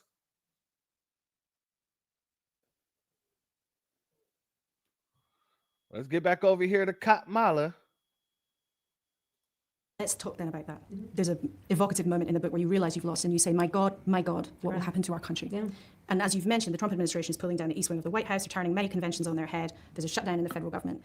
In the campaign, you said Donald Trump was a fascist. Do you think he's running a fascist authoritarian government? I was asked if he was a fascist, and I said yes. And the reason is that I look at what is happening right now. And again, it is what I predicted. He said he would weaponize the Department of Justice. He has done exactly that. He has used the United States Department of Justice, which should be an independent agency that makes decisions based on fact and law and not personal vengeance of the President of the United States. But this is how he has conducted himself, so much so that recently he has dared to suggest that the United States Department of Justice, which is an agency of the people of America, funded by their tax dollars, should give him $200 and X number of million because of a prosecution and investigation that he rightly deserved. We're not going to play this game. We're not. Now, yes, him demanding millions of dollars, that's a bit egregious. However, you're talking about he's a fascist. If that's the case, then what is Joe Biden? Joe Biden did things without any type of pushback from you guys. And he did it against the will of the people. He also weaponized his DOJ to go after Trump as well. That's why Trump is going after you guys. It's the same damn thing. Y'all the same damn dirty pigeon. But you're trying to now make an appeal to me to why he's a fascist, but you guys wasn't a fascist regime. Interesting. Shout out to Nightfall. Thank you for being here, family. Much love to you. Look at what has happened in terms of how he has weaponized, for example, the federal agencies around going after political satirists who his skin is so thin, he couldn't endure criticism from a joke and attempted to shut down an entire media organization in the process. And you are critical of billionaires and other institutions bowing down, capitulation. There are not all, but there are many that have capitulated since day one, who are bending the knee at the foot of a tyrant, I believe for many reasons, including they want to be next to power because they want to perhaps have a merger approved or avoid an investigation. And it is a crying shame that when push comes to shove, we can't count on the titans of industry to at least posture in a way that is about maintaining the guardrails around a democracy and democratic systems. What then of foreign leaders? I just wonder, what did you... I wonder if she was saying that while she was in office. I doubt that she was. Shalom in the B1. Salute to our brother Christopher Ellis in the building. Much love to you, my good brother. Much love to you.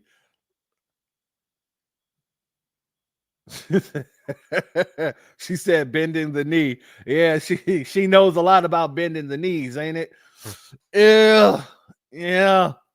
From what I hear about her at Howard, yeah. Those knees know how to bend, apparently.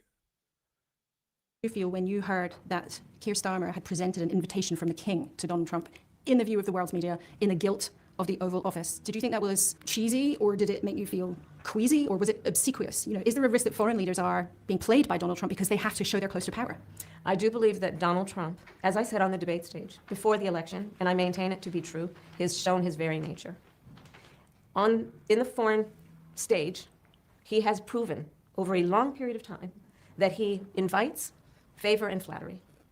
And what I said on the debate stage, like everything else I said and predicted, continues to be true. So you would make that warning to foreign leaders to be careful what they wish for by getting too close to power? Foreign leaders will do as they think is right for their country. And yet, Donald Trump has made progress of a sorts in the Middle East that President Biden and you, I know you worked hard on this, failed to make. Do you praise the achievements he's made in terms of seeming to move the Gaza-Israel conflict towards resolution? Listen, I think that, first of all, I'm very, very happy that we now have a situation where the hostages are out. There's still more work to be done. I think credit should be given where credit is due, whether it be Egypt, Qatar, or this administration and this president. There is good work that happened, but there's a whole lot more to do. And as you can see, when we're talking about in particular, one, the fragility of the ceasefire. Oh, family, you know that had to hit her in the soul to have to say that. For her to give any type of credit to the Donald Trump's administration, you know that's tearing her a whole new hole. There's an orifice being opened up somewhere on her body at this moment. She hated to have to say that. Shout out to our sister Angelica. She said, if all these governors and mayors around the country forcing illegals on American citizens aren't fascists, I don't know who is. Exactly, my sister. That is a fantastic point. That is a fantastic point. We've been seeing fascism on every damn level of the government, from local to state to federal. Ain't nothing changed. Just the name on the goddamn nameplate.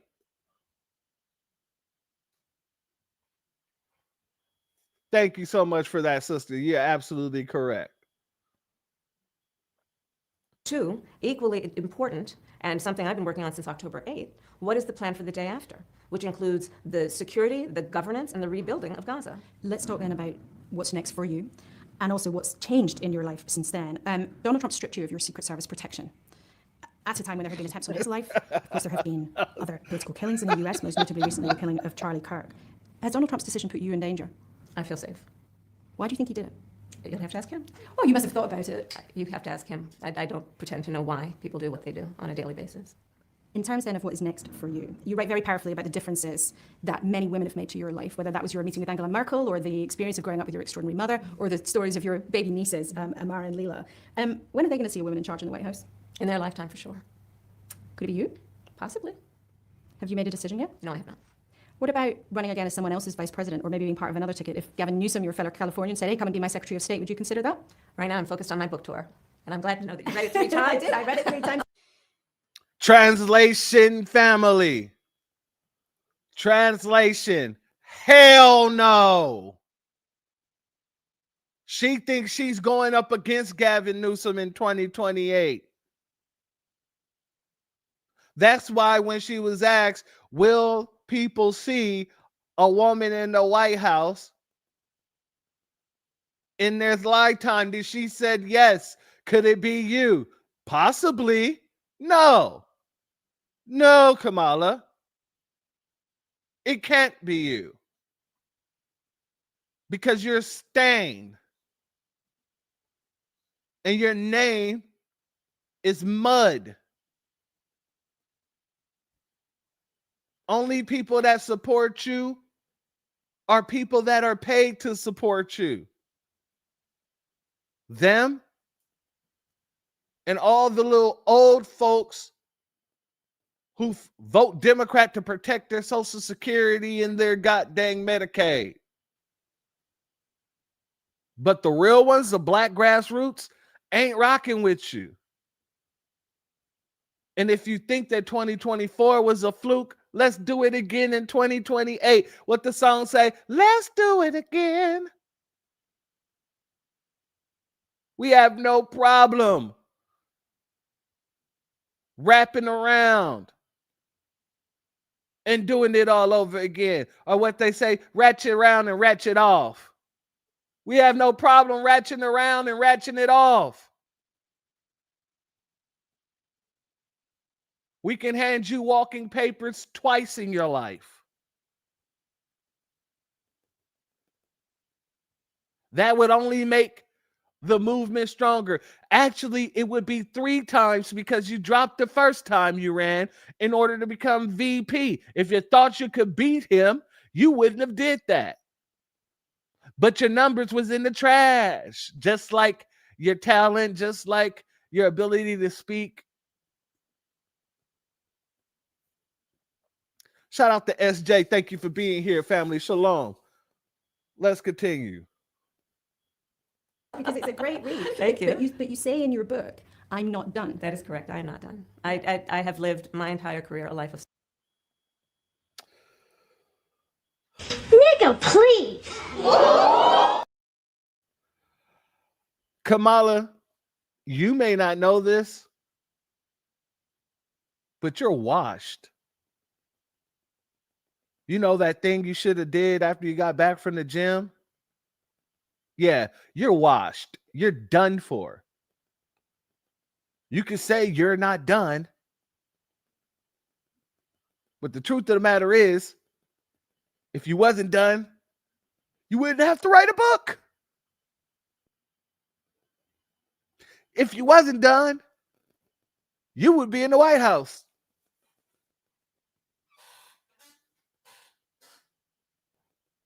If you wasn't done, you wouldn't have disappeared the night that you lost and didn't even give your constituents that was there waiting on you a hello or a goodbye. Oh, yeah. That's not some things that a person who's not done do. You know, George Bush, I can't remember if he lost 2 or 3 times, but he lost enough times. But every time he lost, I'll give this to him. He was right there. He was explaining how, this is just a minor setback. He was thanking all the people that worked hard on his campaign. Kamala lost. She turned to daggone Batman. You look around, she's ghosted. She turned to Casper. She's a ghost.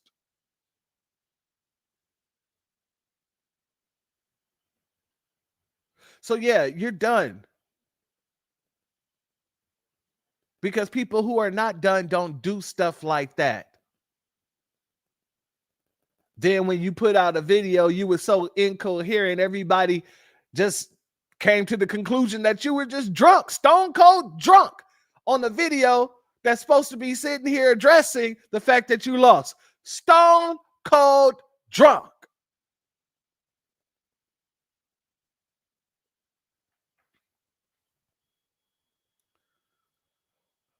Shout out to our brother Christopher Ellis. He said she showed exactly who she was during that campaign. She was given everything under the sun, and how she spent that money that was given to her is a testament to how she would run the country. I 100% agree with you, my good brother, because God dang it, if you can't run a campaign with billions of dollars, how can you run a country that produces trillions?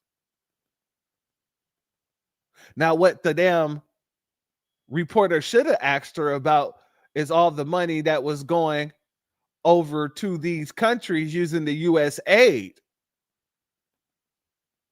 and why they would be doing such things like that. Service. And it's in my bones.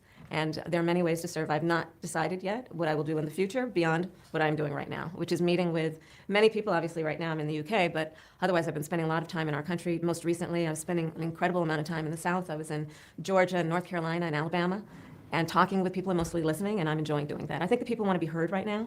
And one of the reasons that I decided not to run for governor of California, I want to listen to people without it being transactional, without asking people for their vote, but listen.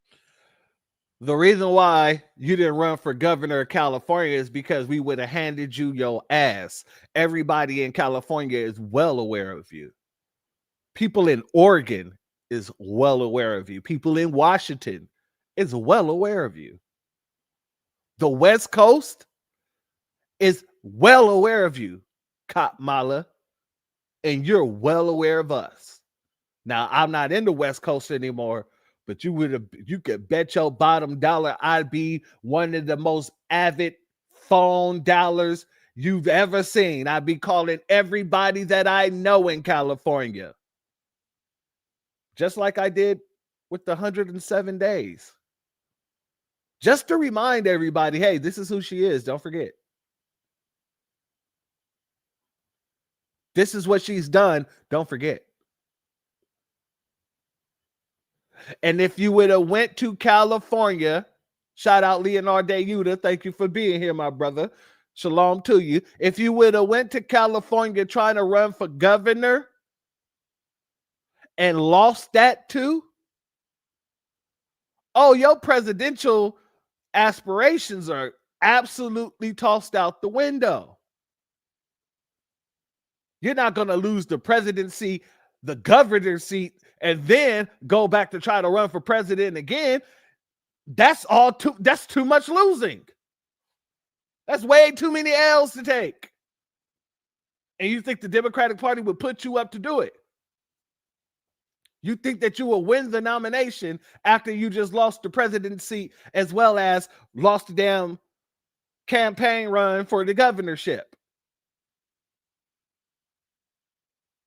No, they won't. Not if they want to win. And word on the street is they really didn't want to throw you up to take Biden's place to begin with.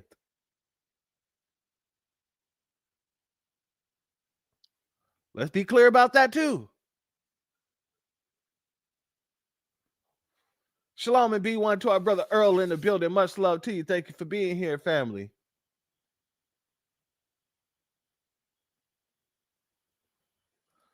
Exactly, my brother. They already know who she is in California. The black grassroots will run her back out the paint. Absolutely. Absolutely. That's why she's rarely seen in California talking this type of talk.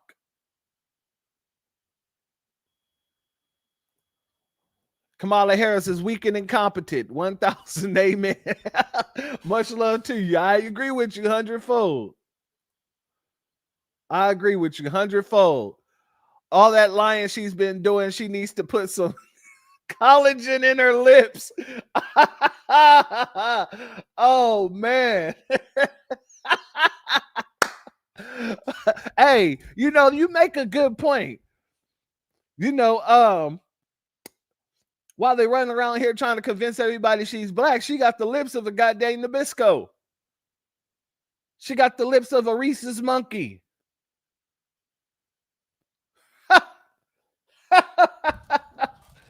Oh, yeah, those lips are way too thin to be one of us. Way too thin. We usually have our women having voluptuous lips. Those type of lips that you stare at like, God dang it, girl, I'm going to bite those lips. Bring those lips on over here. You give it a nice little, when you kiss it, you give it one of those little sweet little nibbles on the bottom lip. Like, yeah, girl, this is my lip. Yeah. You ain't got none of that here. Her and Doug get to kiss, and this is it's like four goddamn number 2 pencils just pressed together, 2 on one side, 2 on the other.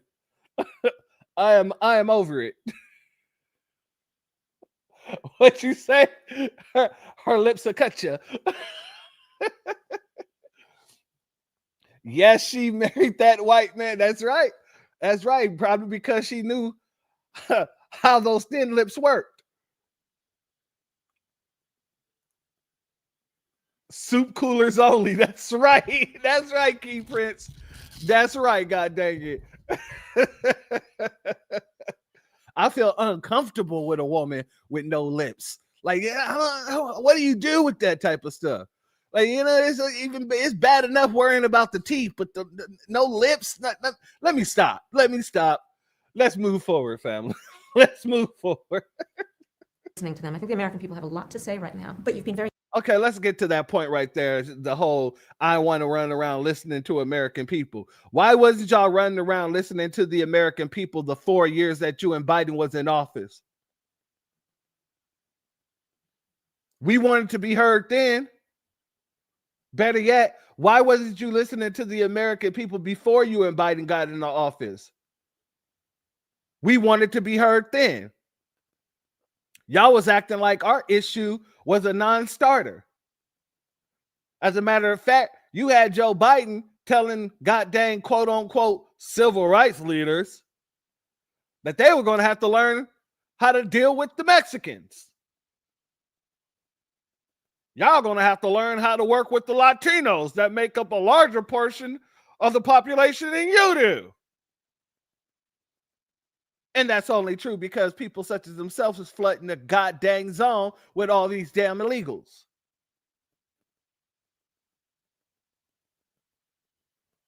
Why wasn't y'all trying to listen then?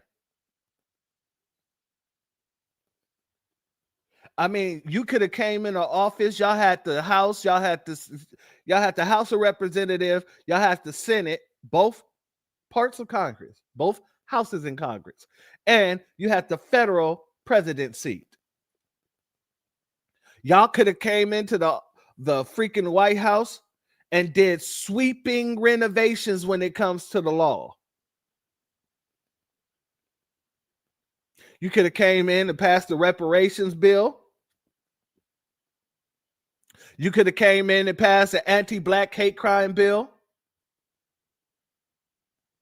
You could have came in and put in some transformative policies for foundational Black Americans. You did none of those things. You guys came in and you started giving funding to illegals. You guys came in, you started giving funding to Ukraine. You guys came in, you started giving funding to Israel. You guys came in, you started giving money to goddamn Asians. You gave a hate crime bill to Asians. You made sure that foundational Black Americans was on the hook for, the anti-stop Asian hate, even though the hate wasn't coming from us. No, you deliberately decided to ignore us, and you deliberately decided to scapegoat us. And because of that, you will never see that White House ever again. It was a hello and goodbye moment for you.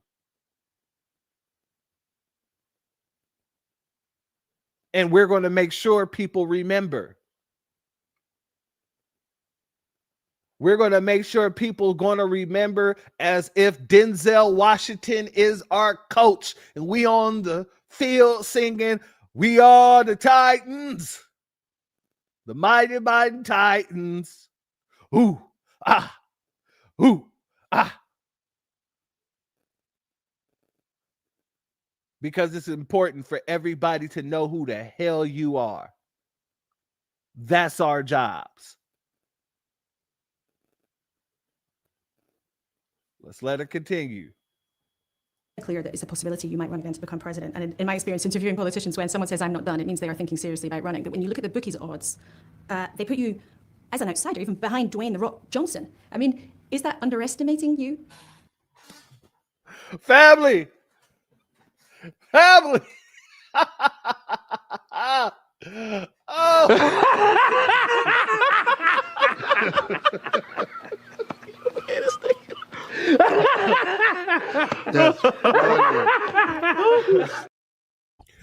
This woman ain't even beating out Dwayne "The Rock" Johnson, a actor, a wrestler. Get out of here. Oh, geez, my God. Shout out to Faith Speaks Life. Shalom to you, my sister. Thank you for your Cashapp donation. Your donation is blessed tenfold, and I appreciate your contribution, as well as our sister Bad 72. Much love to you. Thank you for your Cashapp. Your donation is blessed tenfold, and I appreciate your contribution as well. Let's let her continue. I get a drink of water. I think there are all kinds of polls that will tell you a variety of things. I've never listened to polls. If I listened to polls, I would have not run for my first office or my second office, and I certainly wouldn't be sitting here in this interview. So your message to supporters at the end of the book was, we fought you as an outsider, even behind Dwayne "The Rock" Johnson. I mean, is that underestimating you? I think there are all kinds of polls that will tell you a variety of things. I've never listened to polls. If I listened to polls, I would have not run for my first office or my second office, and I certainly wouldn't be sitting here in this interview. All right. If you would have listened to polls, you wouldn't have ran for your first or second office. Well, You did listen to polls because that's what made you drop out and become the vice president rather than continue moving forward to beat Joe Biden for the nomination. You quite did literally listen to those polls. Now, you may not have listened to the last polls in 2024, but that's because people was blowing smoke up your ass, making you believe because you had more money that you were going to get more votes. Because you had your Beyoncé's come out, your Lucy Lou's, and had them get on the flow like it's an Andre 3000 song. You thought you were going to win the votes, and you didn't.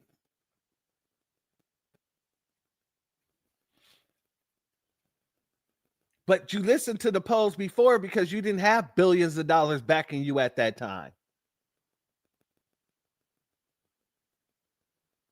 And you knew that it would behoove you to be the vice president rather than losing the president nomination and becoming nothing.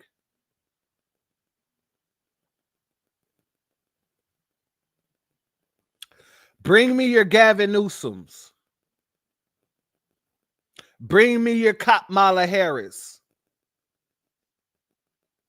And they're going to worship at the altar of foundational Black Americans after we're done with them.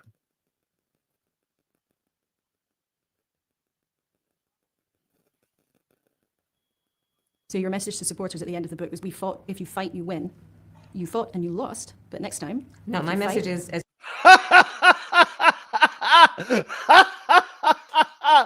family, god dang, hold on.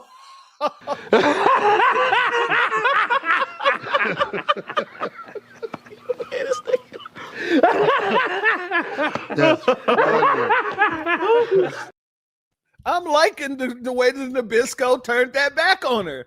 She said your slogan was, when we fight, we win. You fought, you lost. You lost. If I got to do it like KG, you lost. Because you're a loser.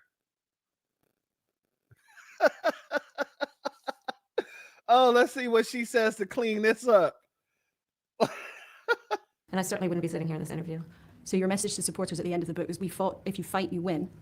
You fought and you lost, but next time. No, my message is, as you would have read in the last few chapters, was yes, I do believe that when you fight, you win, but sometimes the fight takes a while. That was my message. While I concede this election, I do not concede the fight that fueled this campaign. Let's close with a couple of fun things if I can squeeze them in, because one of the things that also comes across in the book is part of the, maybe the showbiz side of campaigning. You obviously enjoy it and meeting musicians and creative people and coming across. And people who, you might, I think the challenge is you recognize the famous names, so you're speaking of them.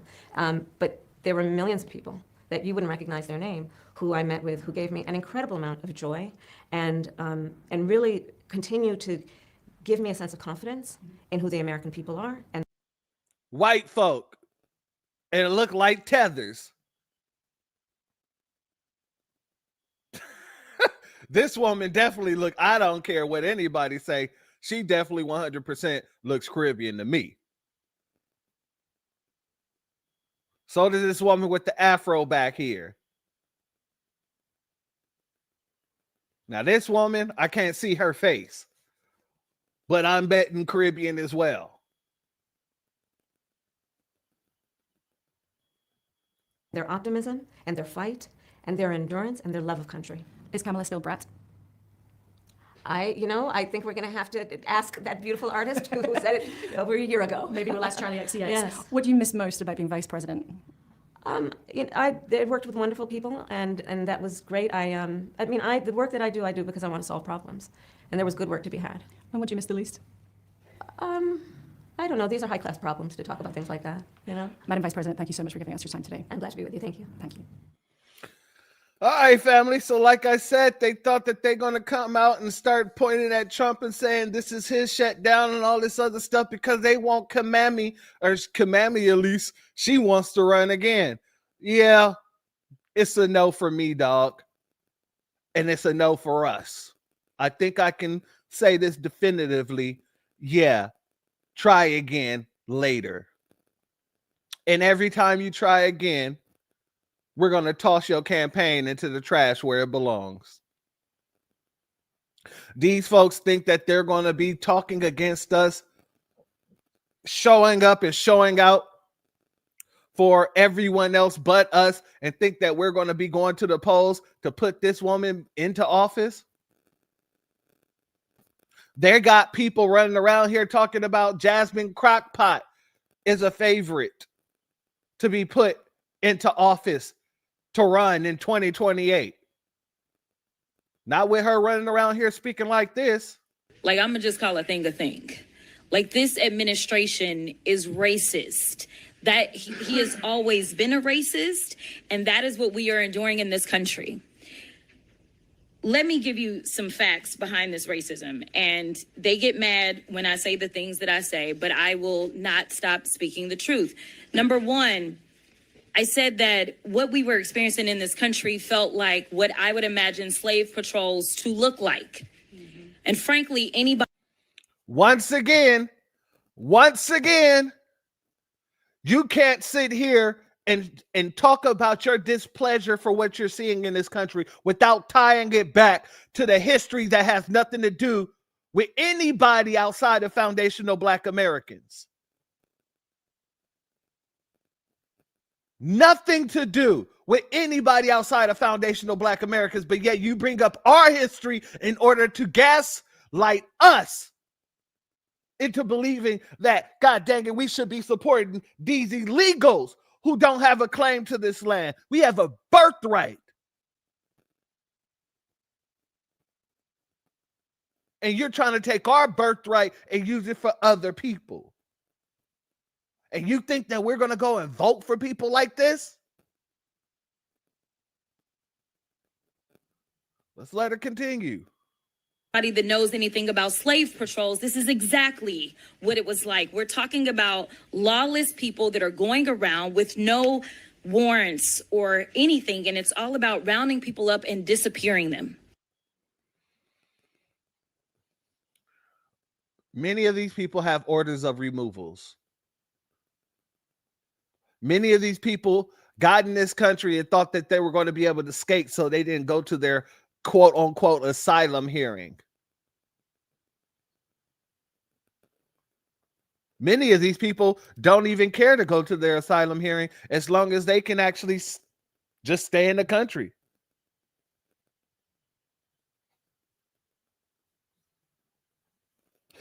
Jasmine, you are a lawyer.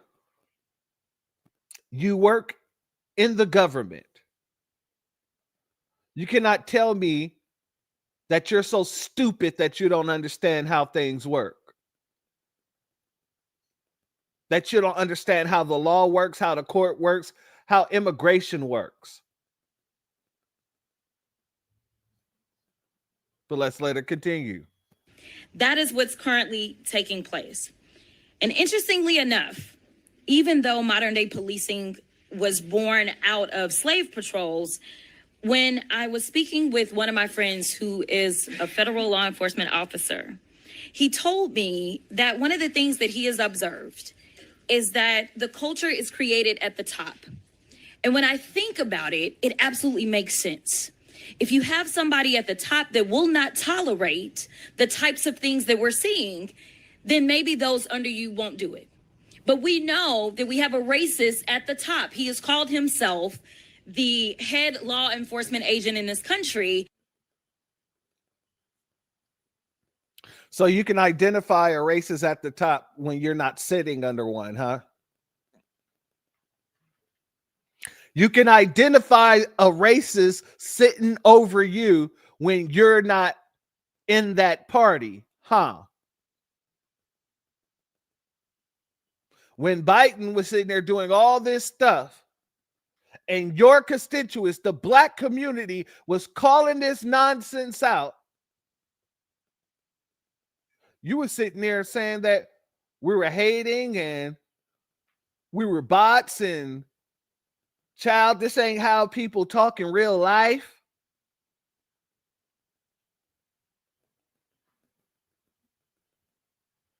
But when it's Donald Trump in office, you can see the racism coming from him.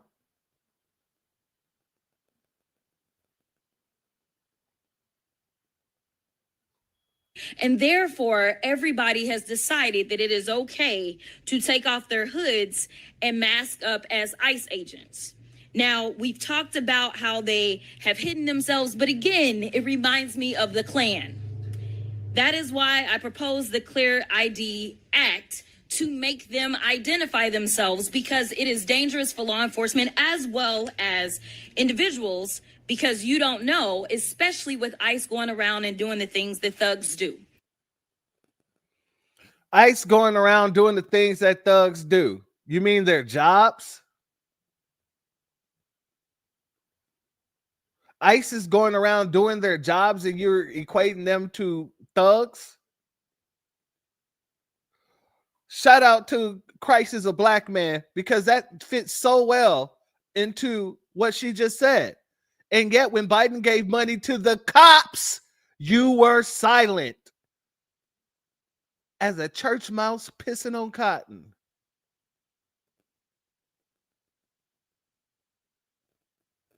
As a church mouse pissing on cotton.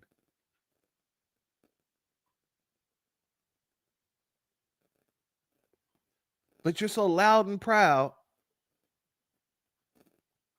about calling out Donald Trump. Why haven't you called out any of the quote unquote lynchings that's been happening to foundational Black Americans? All under your president, Joe Biden. You was quiet about that as well. Hell, you're quiet about the people being found hanging from trees under goddamn this president. Y'all silent as church mice.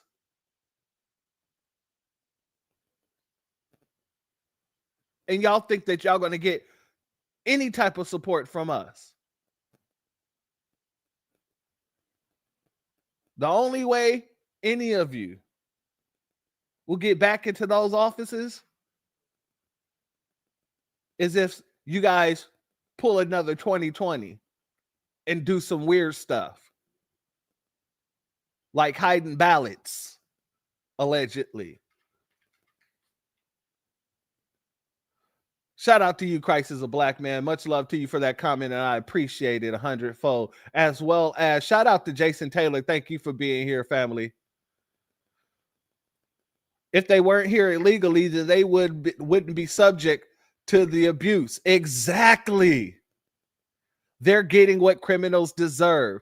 Exactly. If I was doing something that was criminal, y'all wouldn't have any problem seeing me get thrown to the ground by posts, slapped around, unalived.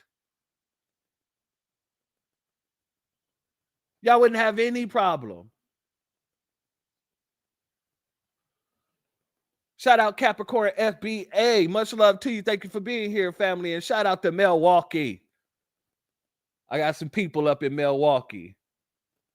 I don't know what the hell they're doing up in Milwaukee, but they live in there right now. You know, I'll tell you that much.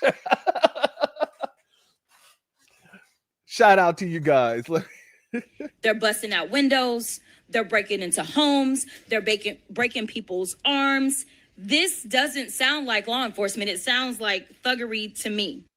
But you have actual police officers doing the exact same thing to foundational Black Americans, and none of you has done anything. When Biden got into office, none of you seeing us getting treated such a way by those same race soldiers, none of you said, hey, let's give foundational Black Americans an anti-Black hate crime bill. Let's also put measures in place to make sure police officers aren't abusing their power when it comes to them. No, you didn't do that. But y'all did it for Asians.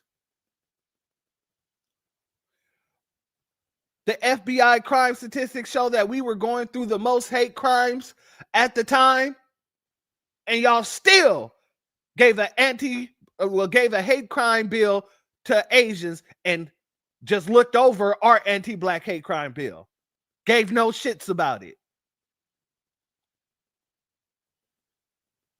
All of a sudden, you can call out when law enforcement is being brutal, overstepping their bounds.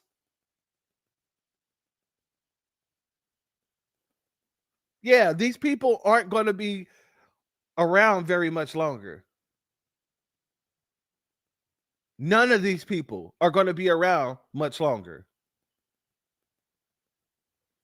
Let's continue. All right, that's done there. Let's go to another one who's a shining example of why the Democrats are in the position that they're in. Let's go over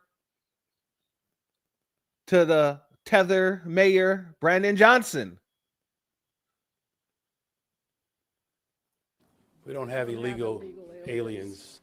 I don't know if that's from some sort of sci-fi message that you wish have had. Well, listen, we don't have illegal aliens. We don't have illegal aliens. I don't know if that's from some sort of sci-fi message that you wish have had. Well, listen, the legal term for my people were slaves. You want me to use that term too? Once again, another Democratic buffoon, Tether coon, suspected Tether, whether he's a freaking suspected Tether or whether he's just a suspected coon, he's not suspected at this point in time to be a coon. Now, Tether, he's still suspected. But coon, yeah, we didn't solidify that. You don't have the right to do that. Every goddamn time they bring up one of these goddamn illegals, they are illegals because they're here illegally. They are called illegal aliens. Just because you try to put sugar on shit doesn't mean it's going to taste better.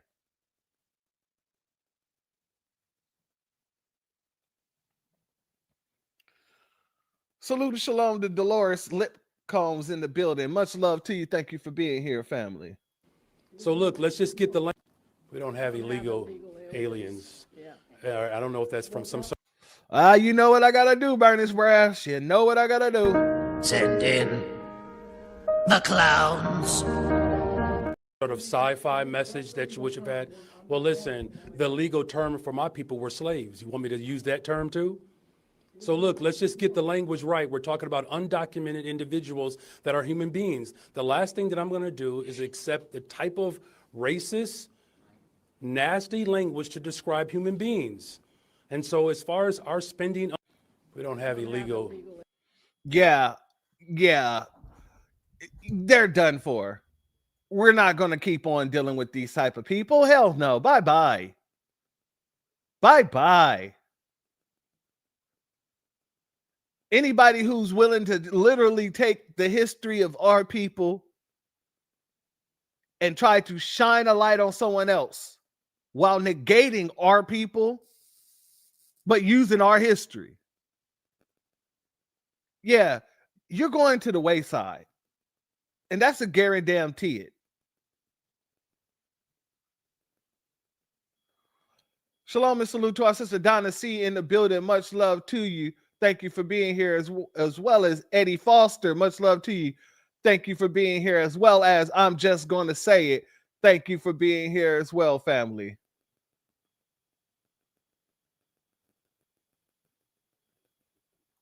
Shout out to I'm just going to say it. Not in this country they weren't.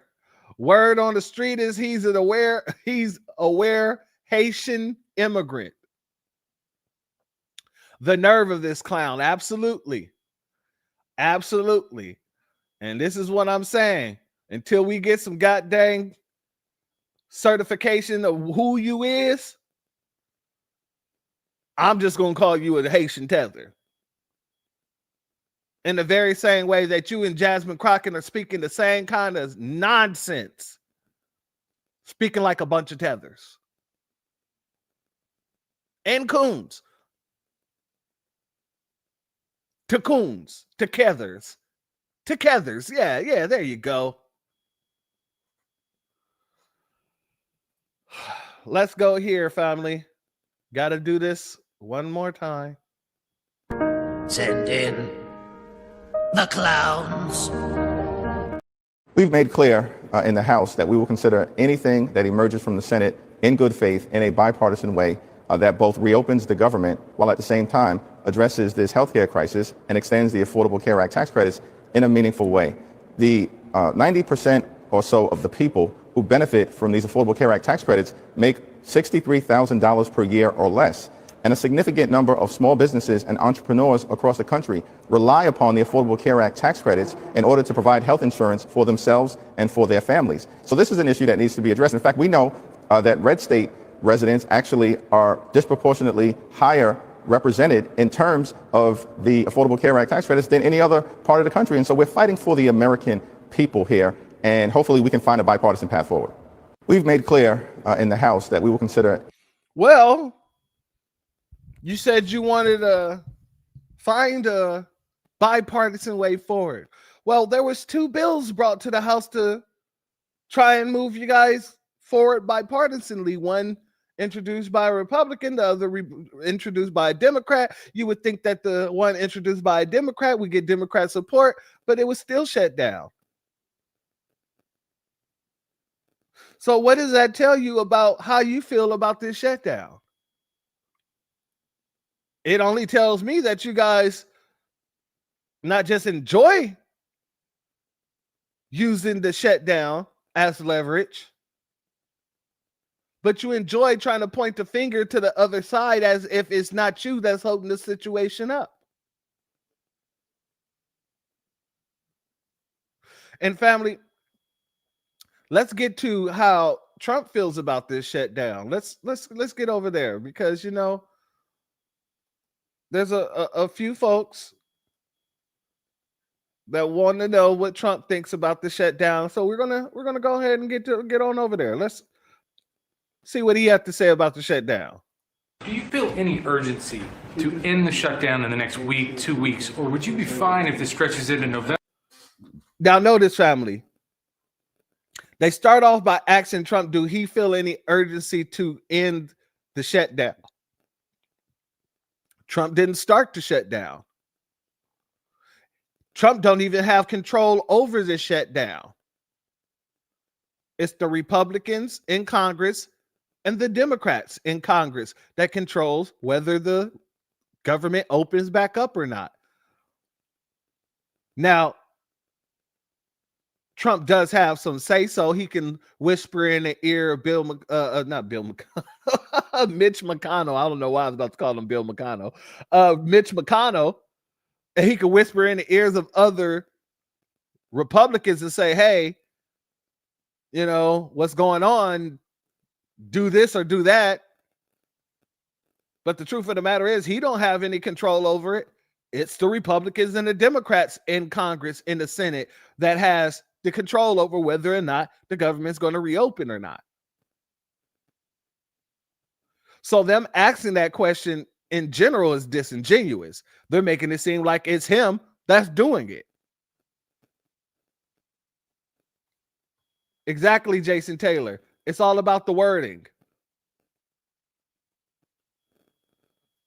And shout out to our sister Angelic. She said it's not on him to end. Exactly. It's up to you guys. The Republicans and the Democrats get into the room and don't come out without a resolution. But let's let them go. And then toward the holidays with folks not getting paid. Well, you know, shutdown, we've had many, many shutdowns. And this is a shutdown that shouldn't have happened. A group of people brilliantly decided to make it after the election. I said, thank you very much. In other words, give it to Trump instead of Biden. So it shouldn't happen. And likewise, debt ceiling shouldn't have. But the big, great, big, beautiful bill solved the debt ceiling problem for. Is there a point where you would reach out to all parties? Here's what's happening in the shutdown, though. Honestly, can I put it in plain words for you?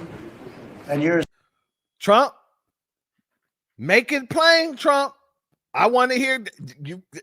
You know where this is going. The way that he just looked at them and said, can I be honest with you? You know he's about to speak some shit. Let's hear the shit that Trump got to say. Smart guy, so you all understand, but a lot of people don't. The Democrats are getting killed on the shutdown. because we're closing up programs that are Democrat programs that we were opposed to. So we're being able, and they're never going to come back in many cases.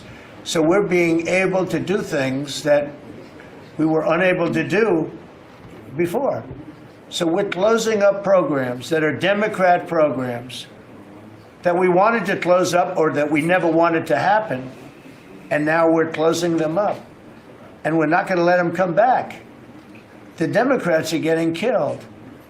And we're going to have a list of them on Friday, closing up some of the most egregious, socialist, semi-communist, probably not full communist, we're saving that for New York, but semi-communist programs, and we're closing them up.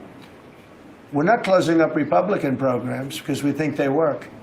So the Democrats are getting killed, but they're not telling the people about that. I say it, nobody, well, I haven't said it probably as bluntly as I just said it, but so we are closing up Democrat programs that we think that we disagree with, and they're never going to open again.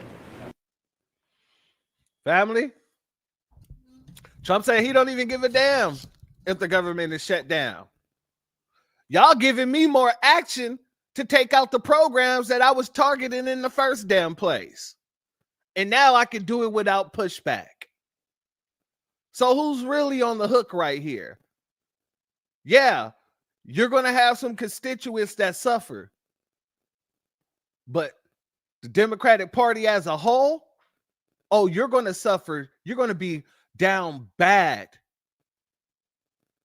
Not just because he's removing programs and policies, but the people will remember that it was you guys who led the shutdown and forced it to stay shut down because you didn't get what you want for illegals.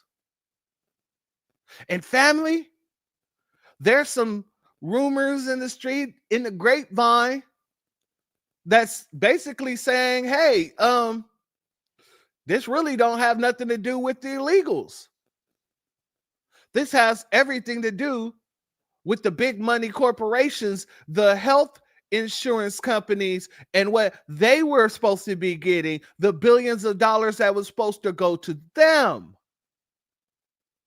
So let's look into it. Let's get into it. Now, I'm not saying that this is the 100% situation, but I would be remiss if I didn't bring it to the family and let you make a decision for yourself. So let's go here, family. So now it's all starting to make sense. This government shutdown ain't got nothing to do with you having health care. But it does have to do with healthcare industries about to lose billions of dollars if these ACA subsidies don't go through. You know, kickbacks. And that's the thing when it comes to the government making moves. If you want to know the reason, all you got to do is follow the money trail. And that's exactly what your boy did. Funny thing about it, there was a few companies that stand to lose the most, and these few companies donate at least 80% to the Democratic Party. Go figure. Now, by now, most of y'all should already know this is a Democrat shutdown, not a Republican. I mean, the Republicans need 60 votes to pass that clean CR. Unfortunately, they don't have 60 Republicans. So that right there lies the problem. And this is why it's very important that we get rid of lobbyist groups out of the government. Because it seems like every time Americans get screwed over, it's because of lobbyist groups standing to lose billions of dollars. So now it's all starting to make sense. This Family, it sounds about white to me. You know, that Citizens United situation really screwed over the American people. And, you know, I wouldn't put it past anybody to be holding the government hostage for a bunch of goddamn corporations. That's where all these folks get their funding from to begin with. They're puppets of these organizations. Yeah, family. I don't know. It sounds a little bit right to me. But more information will be coming out. And we'll put a pin in that and get back to it later. But like I said, I wanted to bring that forward just in case others have been thinking about it too, because, you know, it doesn't make sense that you're willing to shut down the whole damn government over your illegals getting money. But at the same time, we found out that the Democratic Party was putting money all around the world, quote unquote, allegedly money laundering to all these different countries using US aid. So I wouldn't put it past any one of those folks. And this is also why I'm not really tripping off of situations like this. Jasmine Crockett wants you to be concerned, about situations such as this. From here? What's here? What country? Was you born here? Was you born here, man? What country was you born in? This is out of control.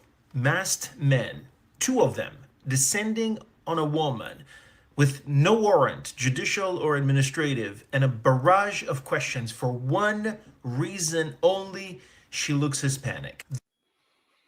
Notice how, just like Jasmine Crockpot, this Nabisco is so concerned with this Hispanic being profiled. I bet you my bottom dollar that he ain't never been this concerned for any of us, never been this concerned for any of our children that hadn't been doing nothing but been harassed by these race soldiers, arrested, detained, beaten by these race soldiers.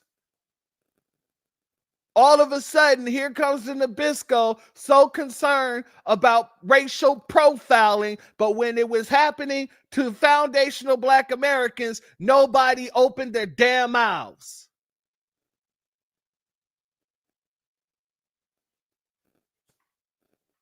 Shout out to our brother Christopher Ellis.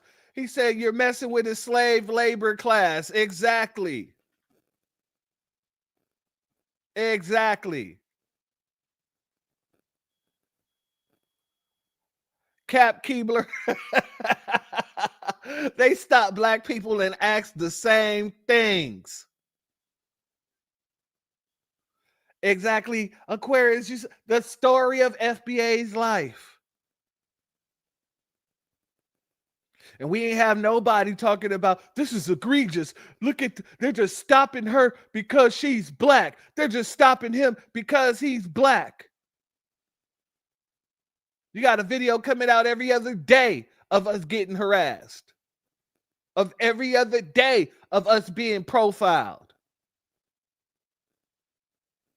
There was a video that came out about, I don't know, a couple weeks ago of a young man trying to walk home and a goddamn police officer walking up on him, grabbing on his backpack, and he's like, let me go. What are you doing? What are you doing? He's like, come here, come here. What are you doing? I ain't seen not one video from not one Nabisco talking about racial profiling.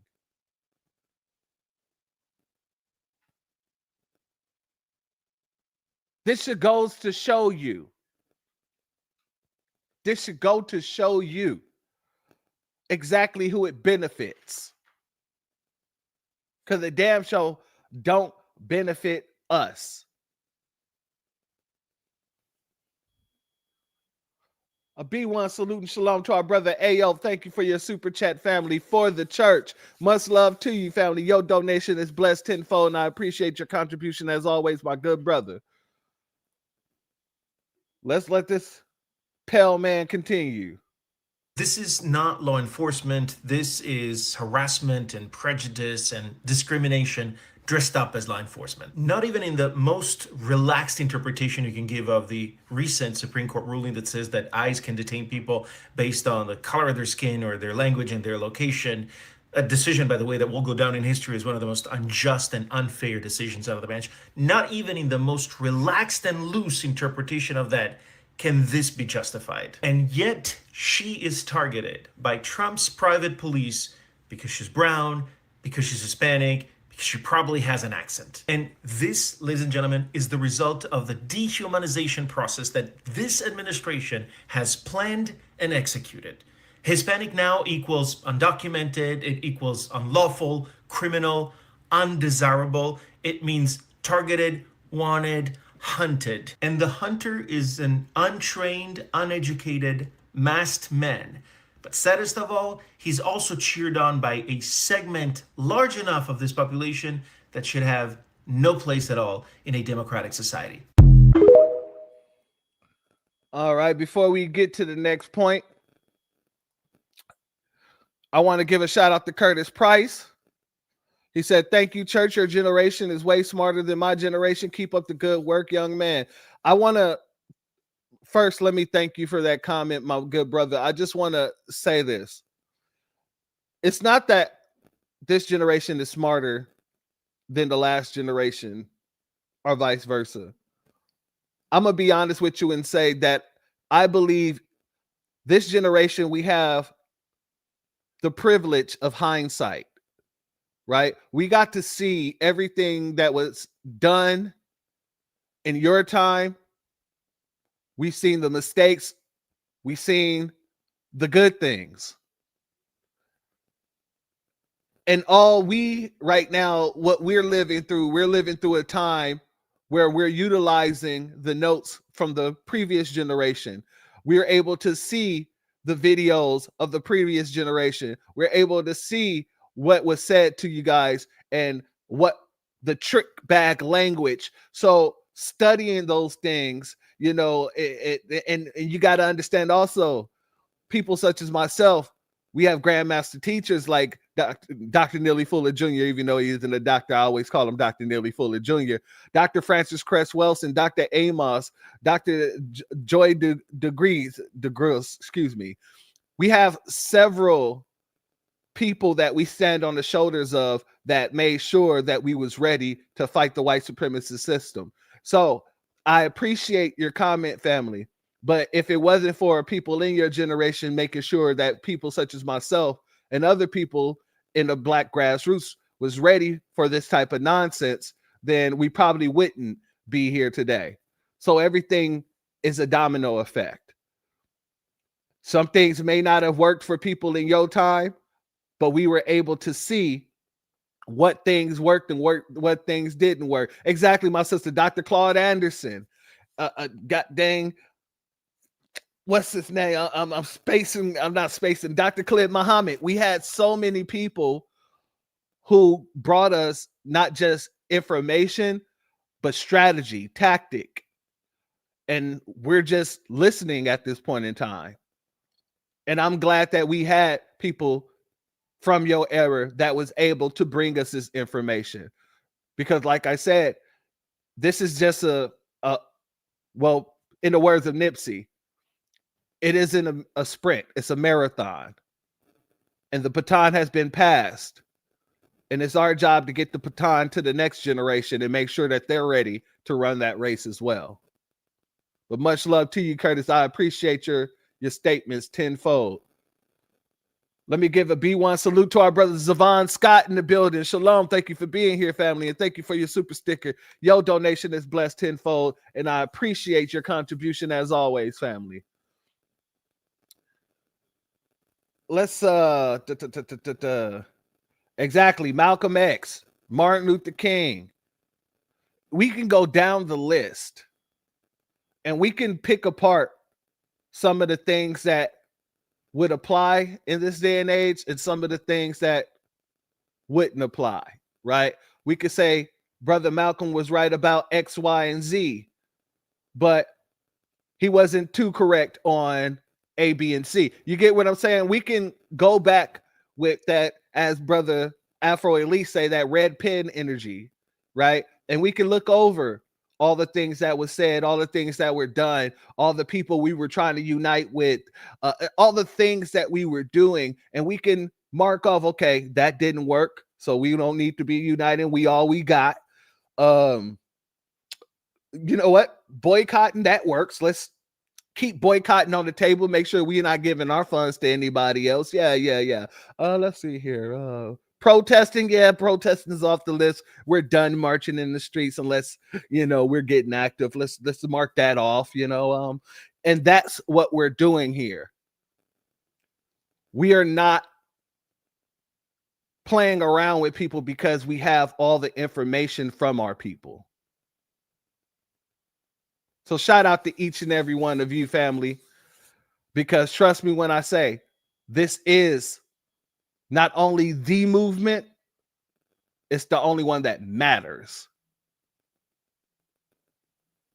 And when I say it's the only movement that matters, trust when I say these people are trying to put together all types of nonsensical BS protests and movements in order to try to work against what the hell we're doing and saying, but they can't do it because all of the leverage, all of the political cachet, it sits with us. Now, let's jump back over here to this Nabisco. While he said that this woman was being profiled because of the color of her skin, because she's brown, I'm going to prove to you right now that that's incorrect. Because this man right here, he's a Nabisco like you.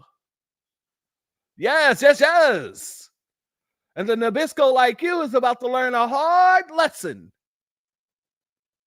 I hope you got your popcorn ready, family, because this is going to be a very hard lesson for this man. Shout out to our sister Key Prince. All gens are on code right now. Absolutely. And this is the point that we've all actually been waiting on. And it's the point our ancestors been waiting on. So let's get into it. Let's jump over here and watch the hard truth come out to these guys. Pause. Leave him alone! Leave him alone! No! Leave him alone!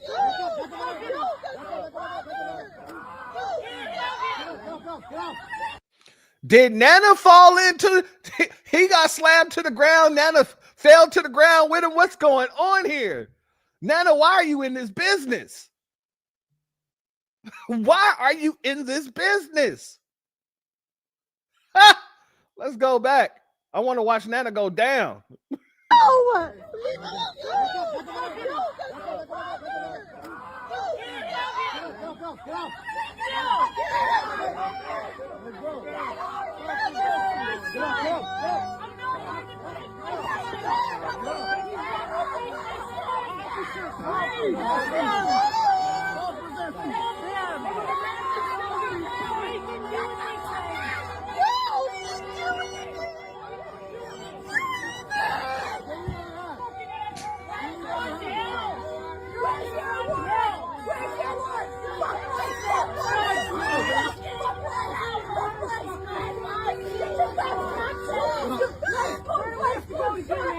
Grab my phone.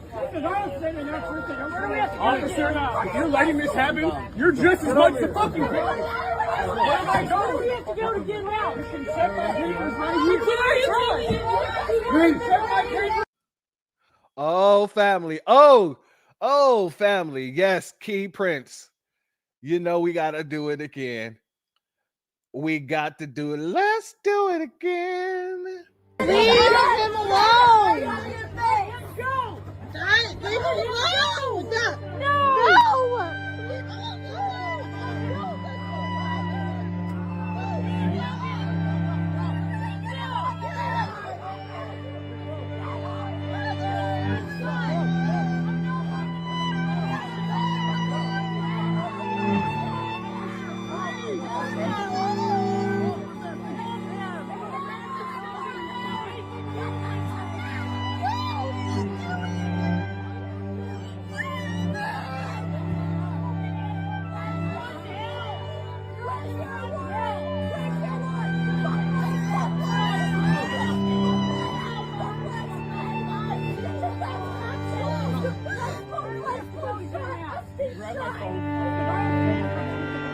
Officer, you're letting this happen. You're just as much the fucking Where am I going?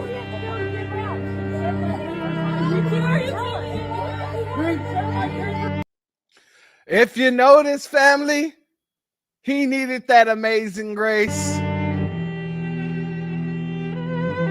Oh, family, he didn't know what to do. He thought he was going to buck up and roll out, and they bucked down and rolled him up. Oh, didn't know what to do. She was trying to grab on the popo, and they took her down too. Oh, they need some amazing grace. Oh, they need the light of the Lord to shine down on them. and remove the yogurt stains from their drawers. Oh, oh, oh. How satisfying. Did you hear what he said? Officer, if you're agreeing with this, if you're letting this happen, you're the effing problem too. Yeah. You know, he's doing his job. What is he supposed to do? He's supposed to jump in the middle of you and the ICE agent and start chunk him in with the ICE agent. He's supposed to take off his vest and his gloves and to put his badge to the side and say, okay, let's get a fair one. Let's get a fair one. The winner, if I win, you let the illegal go. If you win, I just walk away and act like this never happened. What was the officer supposed to do? A regular police officer does not super exceed a federal officer.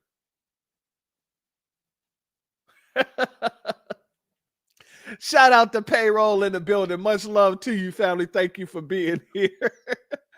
Family. Yeah, they need some real amazing grace. Because it's not looking too good for them out there. And this is why the Democrats are out there saying everything under the sun to try to get us on board. And it's only backfiring even worse. It's backfiring even worse because it is egregious that you keep on disrespecting us, our lineage, our heritage, our customs, our cultures, all to protect these kind of people. Yeah. We ain't rocking with it. Not at all. Shout out to Ramona Bryant. Thank you for being here, family. Much love to you.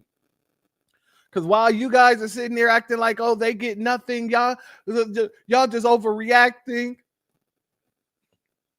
I'm in Texas, family. And you want to know what they just found out in Texas? Even in Texas, the illegals are registered to vote. In the goddamn Republican state, you have illegals registered to vote. Let's go here, family. Texas has found thousands of illegal immigrants registered to vote on state voter rolls. Secretary of State Jay Nelson saying the potential non-citizens were flagged through a recent federal database cross-check. The National News Desk, Jeff Harris, joining us. So Texas used a tool recently given to states from the Trump administration to verify the citizenship, Jeff, of those on its voter rolls. Tell us more. Earlier this year, President Trump ordered DHS to give states direct access to its SAVE database, which allows election officials to confirm voter citizenship against immigration and naturalization records. Texas then used that tool to cross-check its registered voters.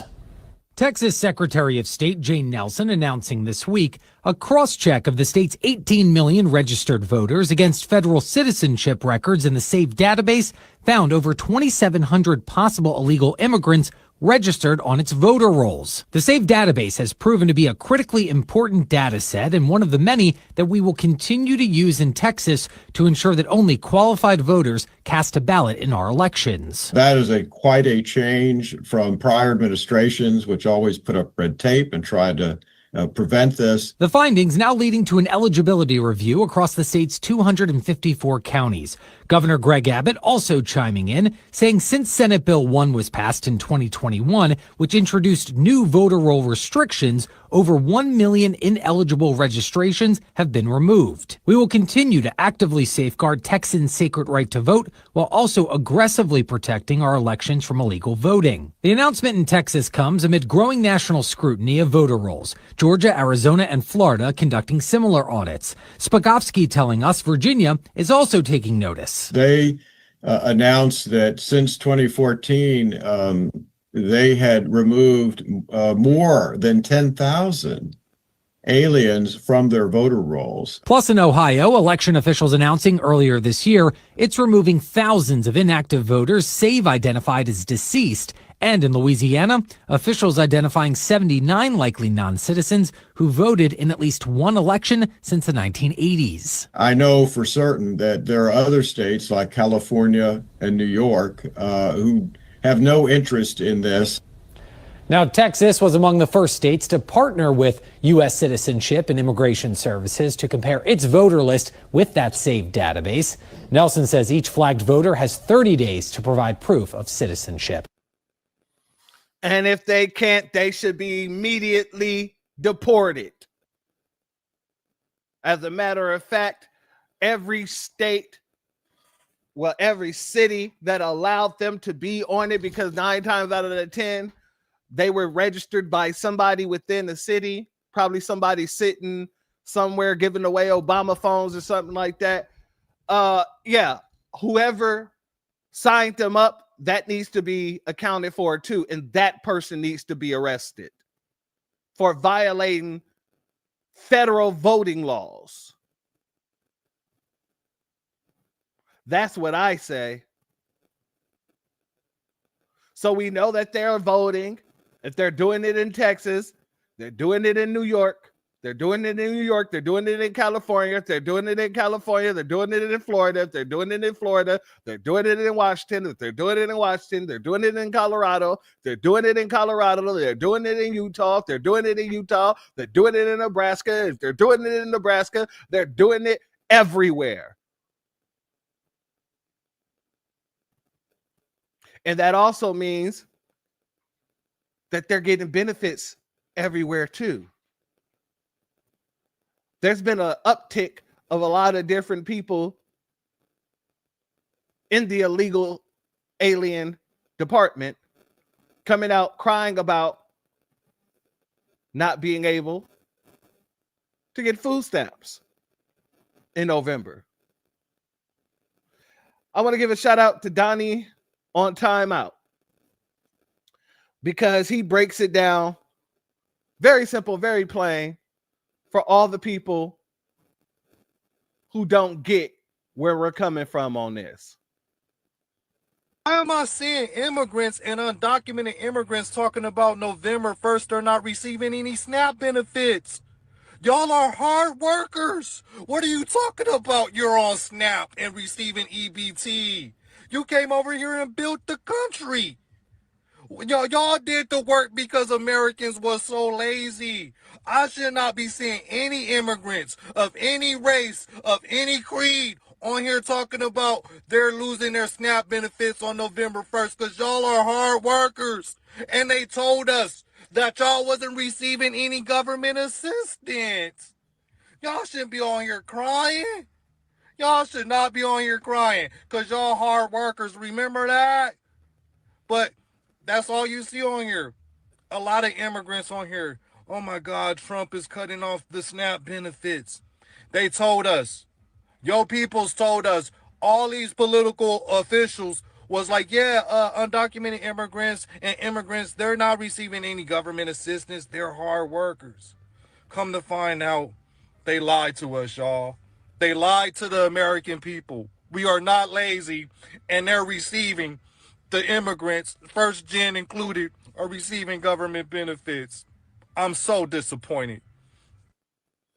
Family, I agree with what he said 100-fold. As a matter of fact, I'm not even going to add to it. I'm very disappointed in these people. I thought they worked hard. They were the hard workers. I thought they said, you lazy, you lazy. No more money for you. No more money for you. And now they're cutting back on the snaps, and they're cutting back on the Section 8, and they're going through the forms and finding the illegals on these programs, and they're snatching that from them. And now everybody's in a frenzy. But you see what's happening now is, even with all the freaking people coming out, they're trying to muddy the waters by sending out their shills to make it seem like this affects Black people more than anything. And the way they've been doing it is by sending out tethers to make it seem like we're the ones online stressed out about this. Oh yeah, let's go here, family.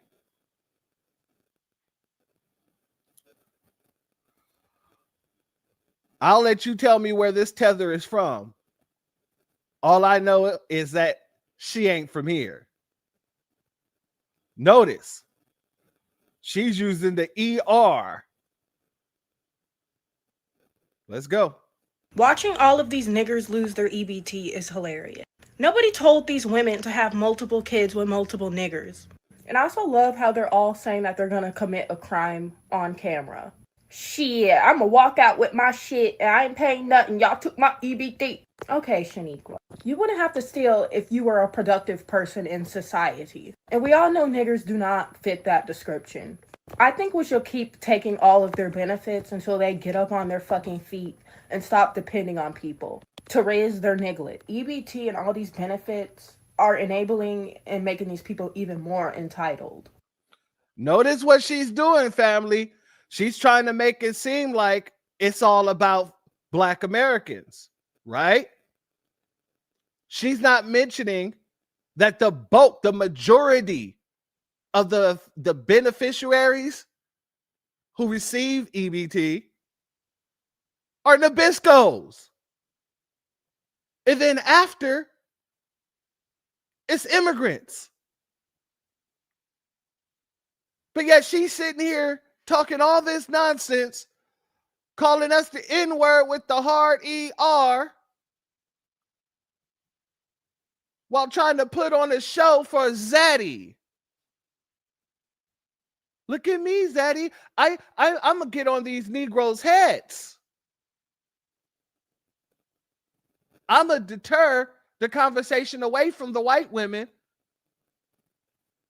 and put it on us. And I'm not saying us like she's included. I mean us as foundational Black Americans. Let's let her continue. You can see in the chimp outs, they think they're entitled to free shit. Well, I have a word for you, Daquan and Shaniqua. Just get up on your feet and work like a normal person. And maybe try having less nigglets. Watching all right. And you can see this damn wig is peeling goddamn back. This is how you know you ain't one of those foundational Black American sisters, because y'all just be wearing y'all wigs any kind of goddamn way. Any kind of goddamn way. Y'all just wear your wigs. You just wake up in the morning and slap the wig on. You don't even straighten it. You don't put nothing to glue it down. You look like you're jumping on pink meat. Oh, you must be, because in the back you got a shirt that says SpaceX. TSA, he said she's a sea otter. That's good. But family, she's not the only one. They have to send in their zestfully zesty guys. Let's go here. Everybody mad. Trump about to cut off 2 million people off of food stamps. Y'all rushing to the food stamp office trying to figure it out. But you wasn't trying to figure it out when you was out here living your best life, going to concerts, getting your outfits done, getting your nails done, getting your hair done. But you got a full refrigerator full of government groceries. You literally you don't know what to do now. Time has frozen. Food stamps has parked. The ignition don't work. So that means you need to clock the fuck out of Section 8 and clock the fuck in to the 9 to 5 real quick. Praise the Lord. All right, family. That's the zesty. Everybody mad. Trump about to cut off 2 million people off of food stamps. That's the zesty. And then you gotta go. You had one tether, you had a zesty, then you gotta go back to a tether. I guess, you know, they got them on deck. Let's go here, family. I know damn well the rich ass Black community ain't crying over food stamp benefits and welfare money.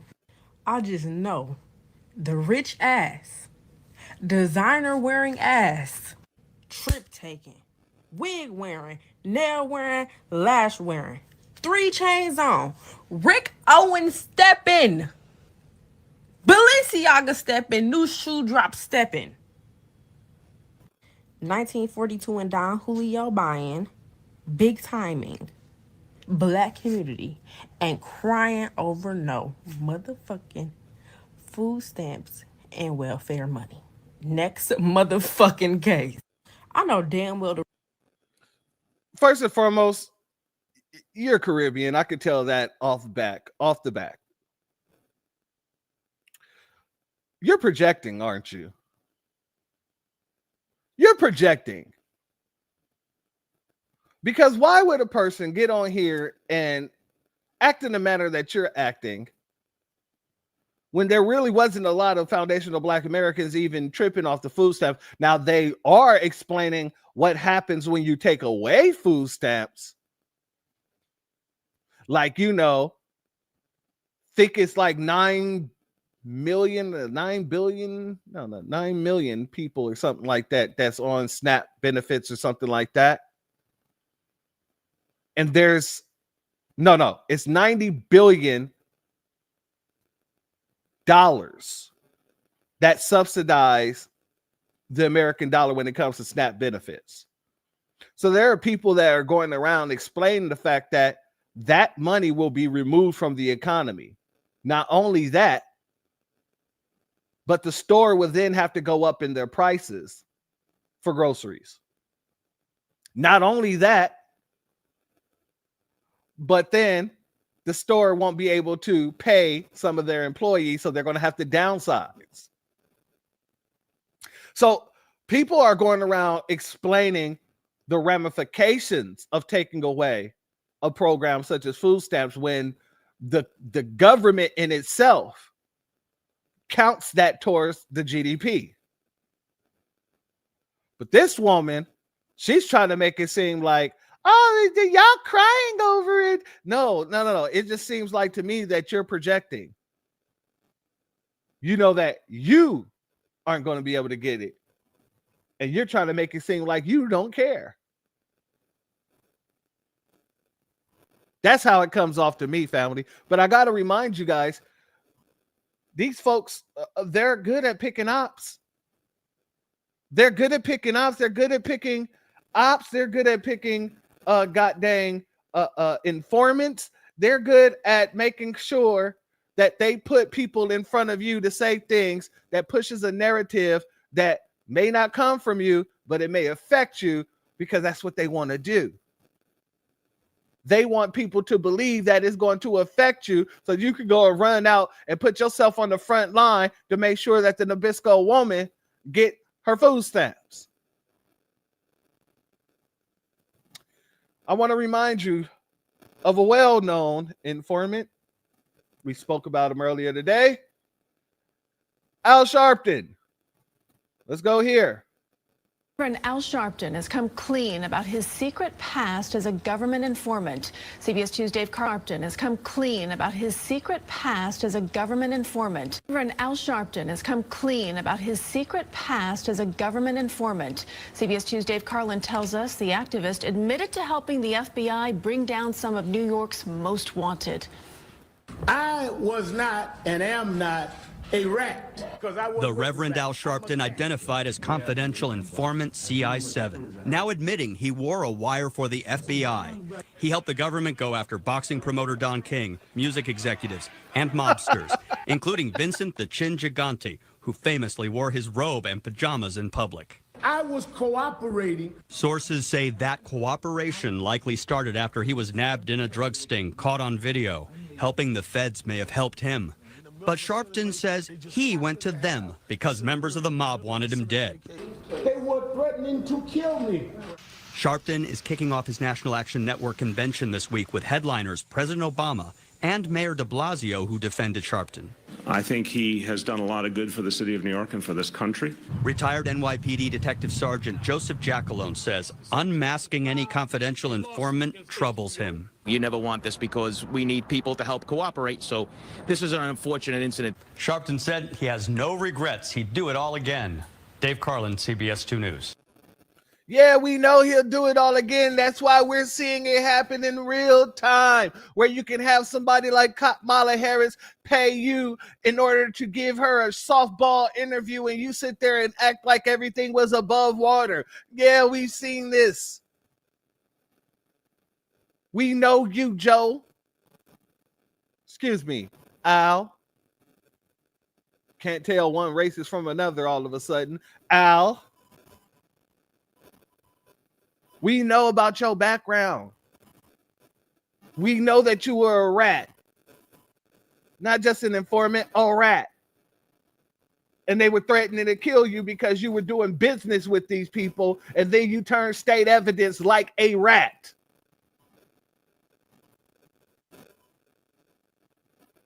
But these are the people that they have in our communities trying to tell us what we should and shouldn't accept, who we should actually allow to tell us about politics.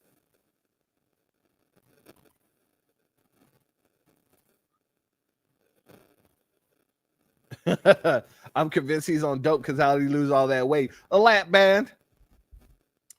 I remember I think it was like late, it was either early or late 2000s where I started hearing about him having heart conditions or something like that because of his fat. So I wouldn't be surprised if the lap band came into play. Oh yeah, this is before Ozempic though, Key Prince. You know, back in the day, you had to have that surgery. They put that little band around your glands in your stomach. And anytime you know what I'm saying, get a little bit too full, you earling up. Ozempic, I believe Ozempic, isn't that like venom or something like that? I believe it's snake venom. He was one of the first in the Ozempic trials. Okay, that might be possible.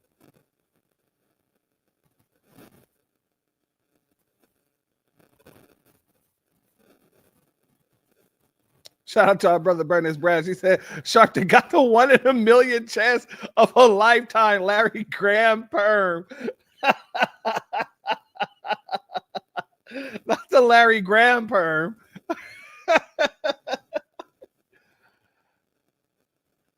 Exactly. His name is Dirt in these FBA streets. You absolutely right, sister. Right, the lap band. That's what he got. They went into that belly and tied that tightly around his stomach.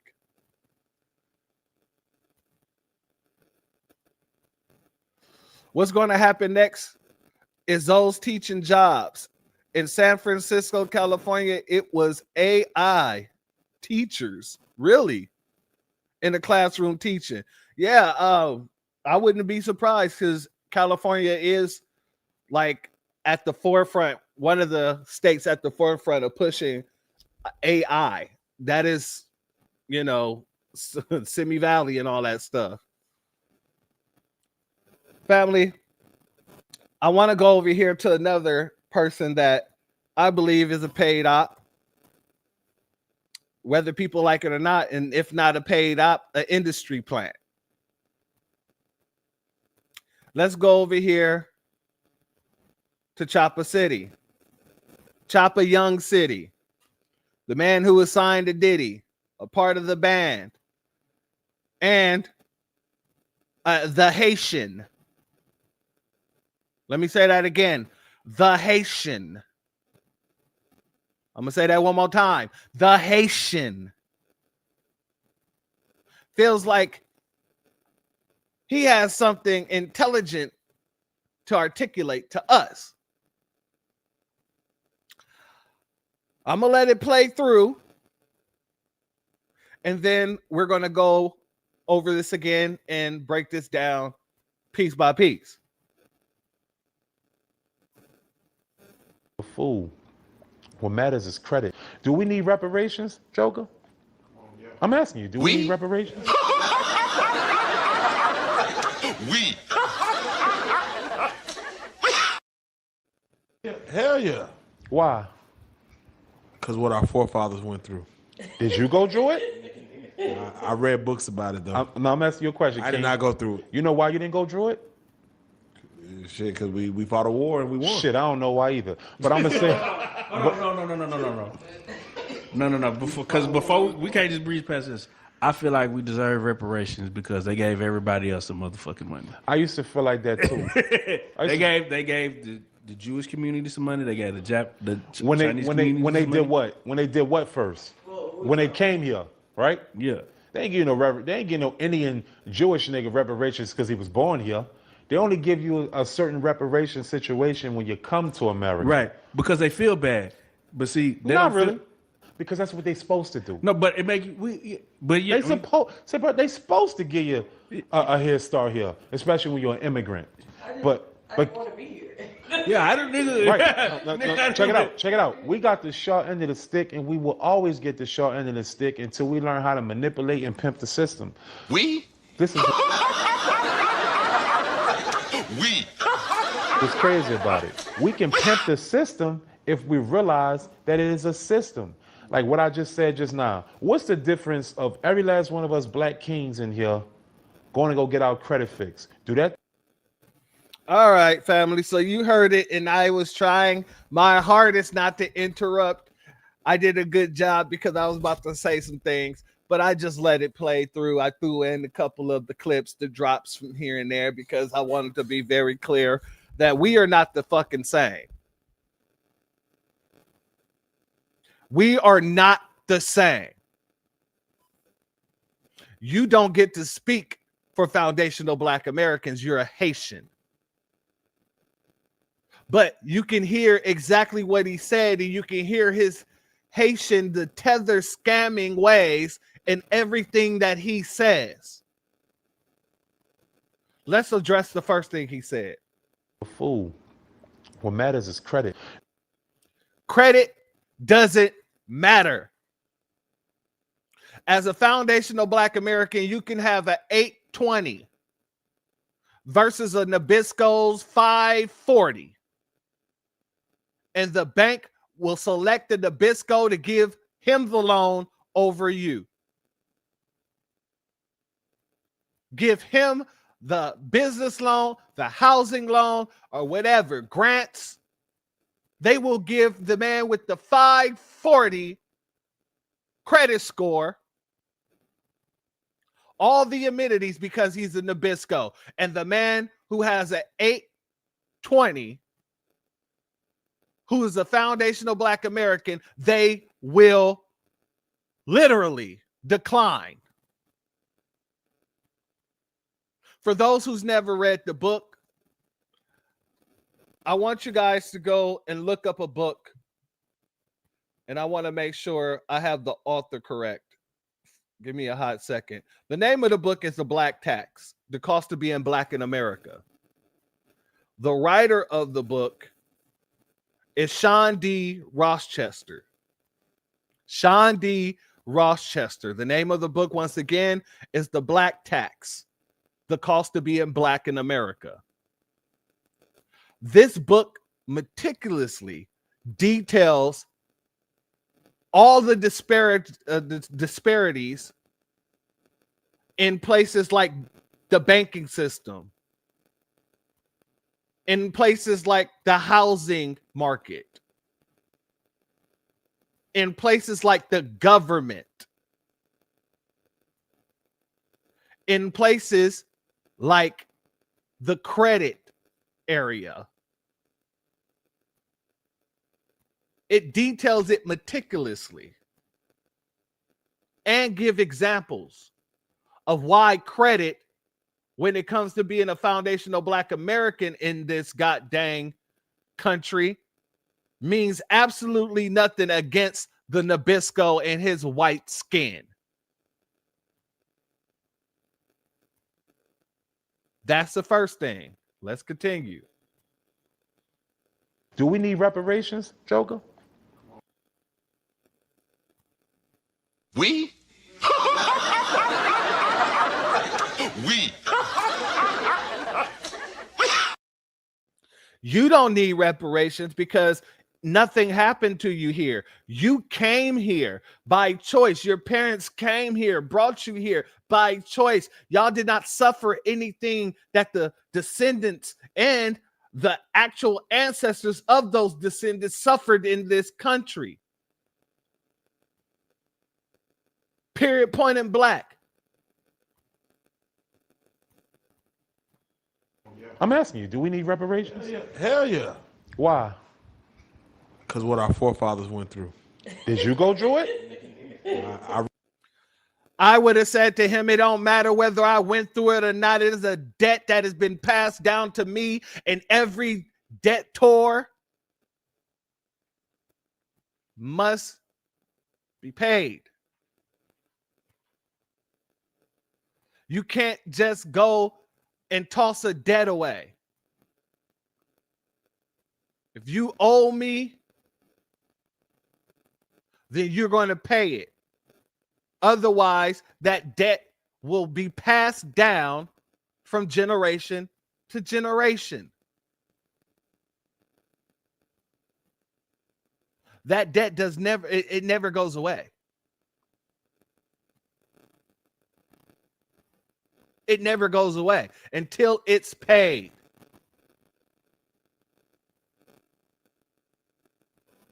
See, this dude thinks that he can gain some weight and throw on some goddamn glasses that probably aren't even freaking prescription and then start talking a bunch of nonsense and sound smart. You sound stupid as hell.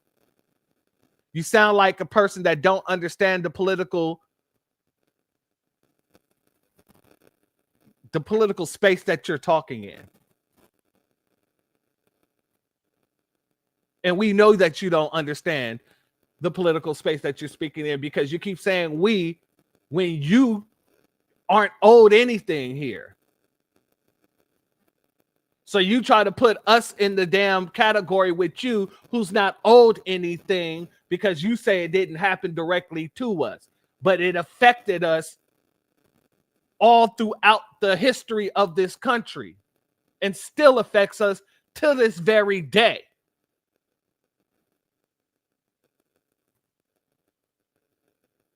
And people such as this think that they're spitting hot fire.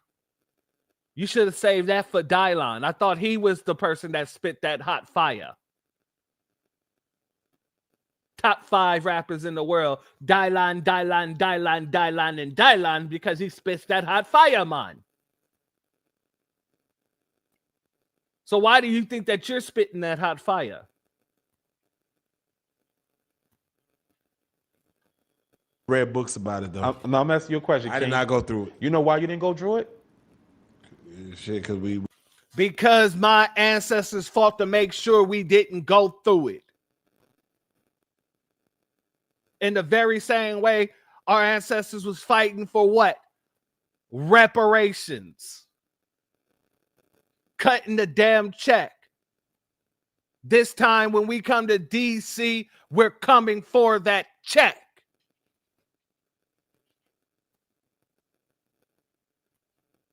And you wouldn't know nothing about that because it isn't your bloodline. It isn't your lineage. It isn't your business. But you think it's your business. You think you can include yourself because you're racially black in America, where ethnic black Americans, foundational black Americans are telling you this ain't your business. You need to sit the fuck out. You need to keep your mouth closed because it's got nothing to do with you. You're so arrogantly thinking that because you have black skin that you're included in a conversation that represents foundational black Americans that built the country, that fought for the ability for people such as yourself to be here. That's why. We fought a war and we won. Shit, I don't know why either. But I'm gonna say No. And you don't know why because you ain't a part of the lineage. You're trying to make us a generic immigrant like you. However, we are not generic immigrants. We're not generic Africans. We're not generic Caribbeans. We are foundational Black Americans that has a debt owed to them, and the whole damn country know it, except for you fuckers. Excuse my French, family. Excuse my French. Except for you damn tethers. And even you know it. You're just trying to swindle us around so that we don't stand on the reparations business, so that we don't stand on our delineation business, so that we don't stand on our lineage business.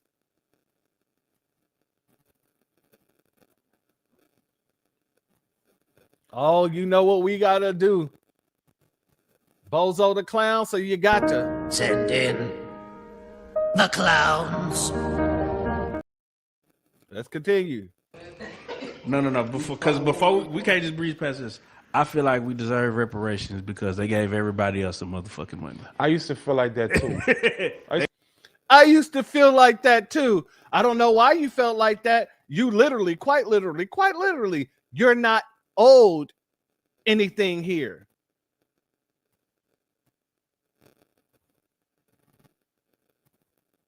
You're not owed anything here. So why would you feel like that? Let's let them continue. They gave the Jewish community some money. They gave the Chinese when community they some did money. what? When they did what first? When they came here, right? Yeah. They ain't getting no Indian Jewish nigga reparations because he was born here. They only give you a certain reparation situation when you come to America. Right. That's how dumb this damn fool is. He didn't pop way too many pills and took too much of Diddy's body baby oil. Because his mind is completely screwed. Reparations is a reparative justice system and claim. When the United States does something wrong, they pay reparations to those people.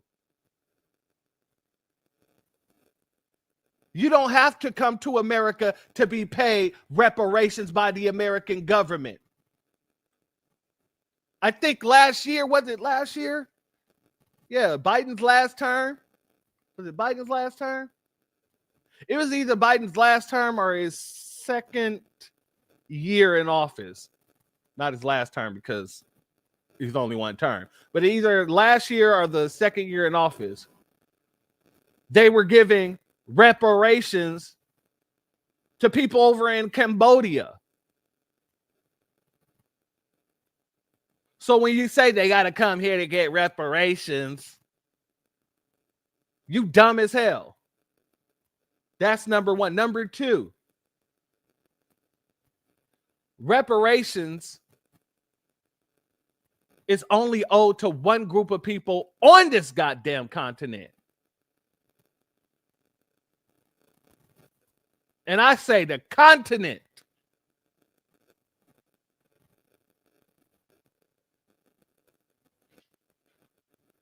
And that's us. Now, reparations might be owed in other places throughout the Americas, not the North American mainland. However, they don't have the type of claim that we have. We have the most in-depth claim for reparations out of anybody around the world. And that's why people keep trying to tether their way into our reparations claim.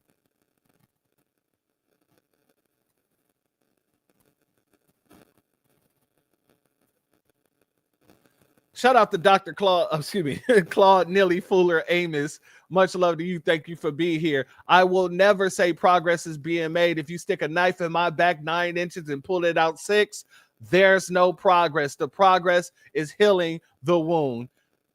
Malcolm X, shout out to you. Reparations only. Absolutely. Shout out to you and thank you for that comment, my family. Let's let them continue. Because they feel bad. But see, they Not don't really, feel, because that's what they're supposed to do. no, but No, it's not what they're supposed to do. Let's let them continue for a second. Then I'm gonna really get on them. it make we. But yeah, They supposed to give you a head start here, especially when you're an immigrant. That's incorrect, but that is the mindset of the immigrant when they come here. The American government is supposed to give the immigrant the leg up. Why? Because they know that foundational Black Americans is on the bottom of the totem pole. So anything given to us is a handout, but everything given to them, that's a leg up. They're supposed to do that. They're supposed to take care of immigrants over Americans. Do you hear the nonsense that this man is spewing? The nonsensical garbage that this man is spewing.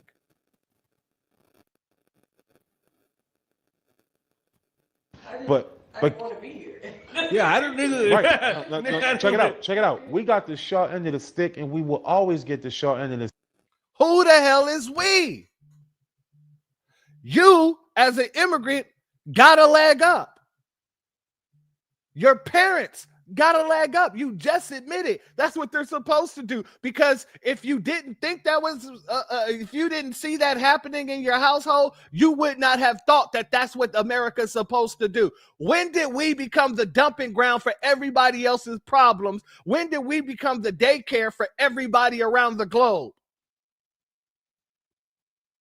When did we become foster care to all of these people around the globe? When did that become our responsibility?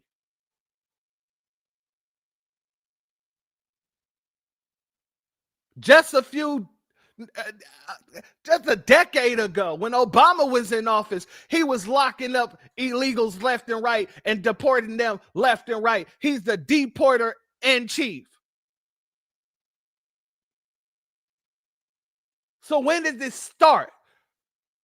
That America has become the dumping ground for everyone's degenerates, and it's our responsibility to take care of them and give them legs up out of the taxpayer dollars who don't benefit from them being here.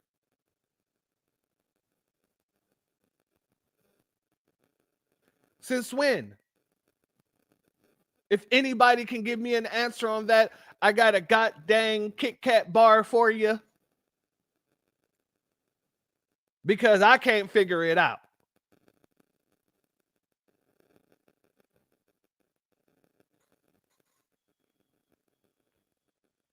Stick until we learn how to manipulate and pimp the system.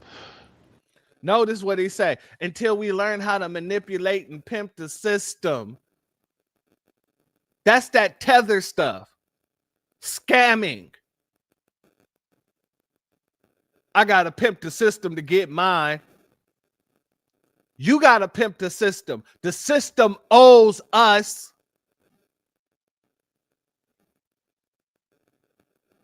You got to pimp the system. Your people pimps the system. Your fellow scam Africans pimp the system. We don't have to pimp the system because the system owes us a just due.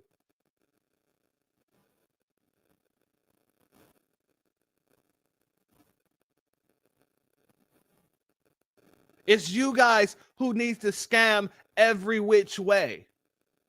And they want to put us in the same mindset that they have as scammers.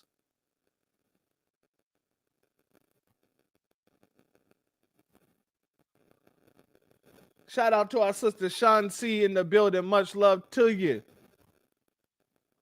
People who do not qualify for lineage reparation claims are not allowed to speak on it with me.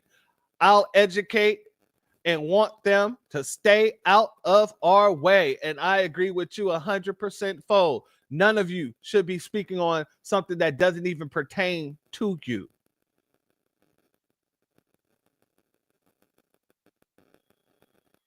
This is what's crazy about it. We can pimp the system if we realize that it is a system.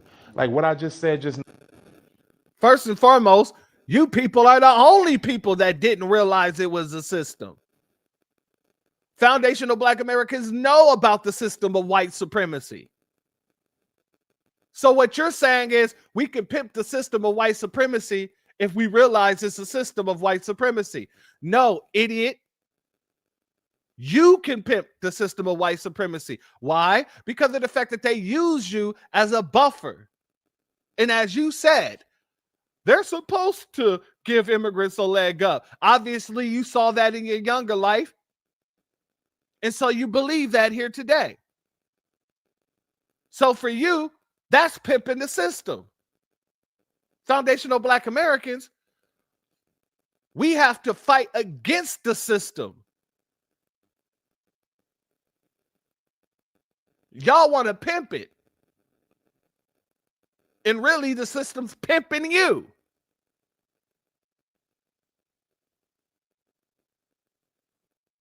But you think that you spitting major game to us. You know, if we realize it's a system, then we can go and pimp the system.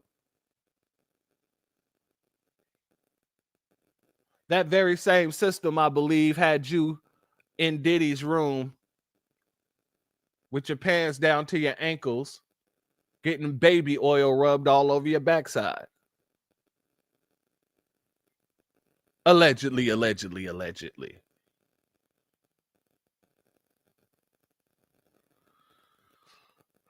And since we're talking about the ops, and we're talking about these goddamn paid to be informants and just, you know, goddamn industry plants, we got to touch on another situation. We got to go back to the situation with Mona Leo.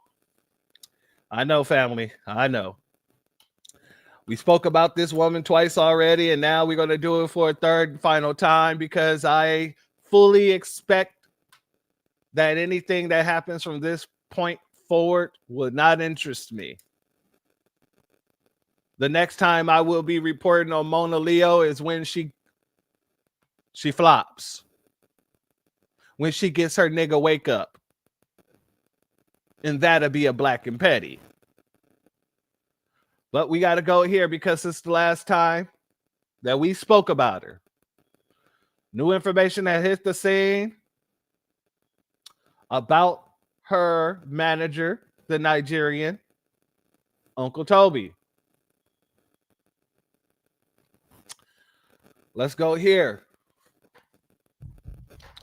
This is from Tariq. He says it's interesting Mona Leo is going on her press run reprimanding Black Americans about the importance of Black unity with Caribbeans and Africans. But here are old tweets allegedly from her Nigerian manager referring to Black Americans as Akadas. Let's go here. See what he says.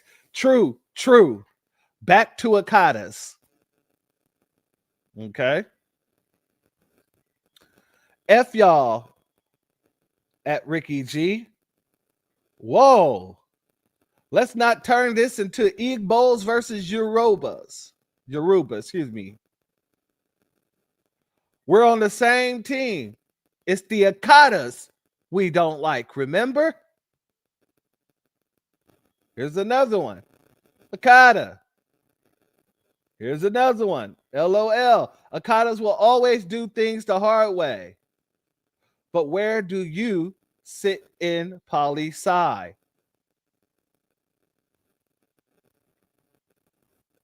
He's talking about political science, calling us Akadas, asking people where they stand on the political science realm. And you don't think that this is a problem? Because people just like him gets into the political scientist realm, which is the area where my degree is,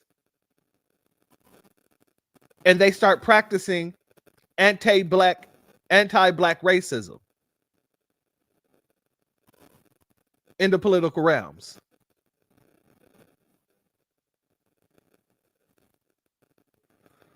All right, let's go here.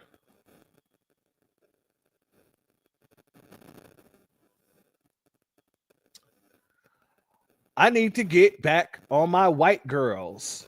Oh, so he is Nabisco lover. White girls.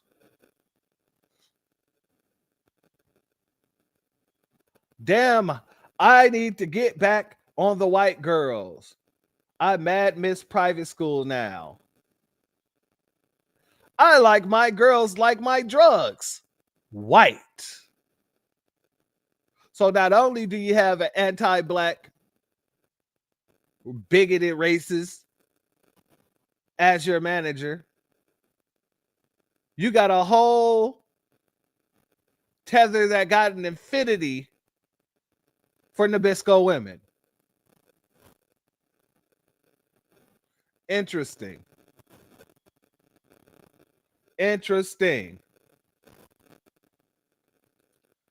Exactly. Desperate for FBA's money. Just desperate.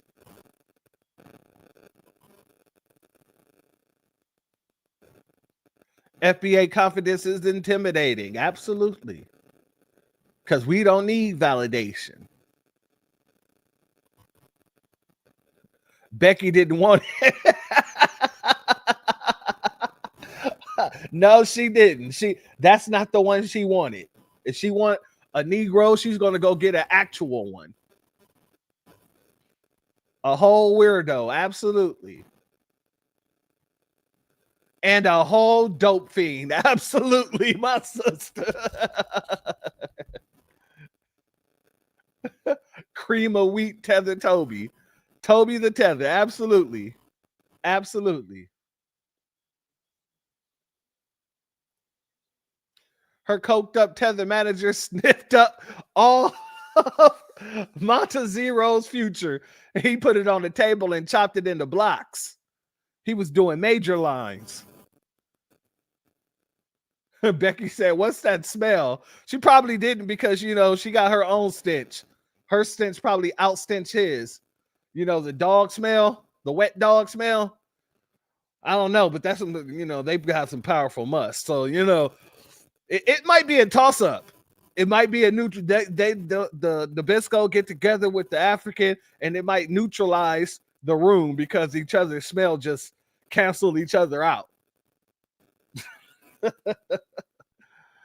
Let's continue.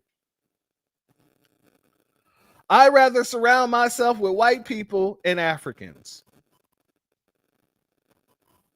But this is who she wants us to unite with. This is who she's united with. Okay. White girls do it right. White girls all hard eyes. White women.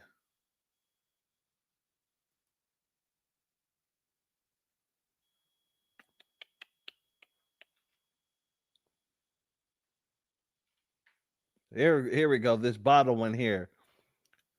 Is he white? I wanna. This man couldn't even put the N in there. I wanna. And why do I feel like that's how he actually says it? He actually speaks like this. I wanna give to niggers for my graphic shit. I wanna give to niggas. Hard ER once again. Yeah, family. This is what we found. And after we found that, shout out to Tariq again for putting it on blast.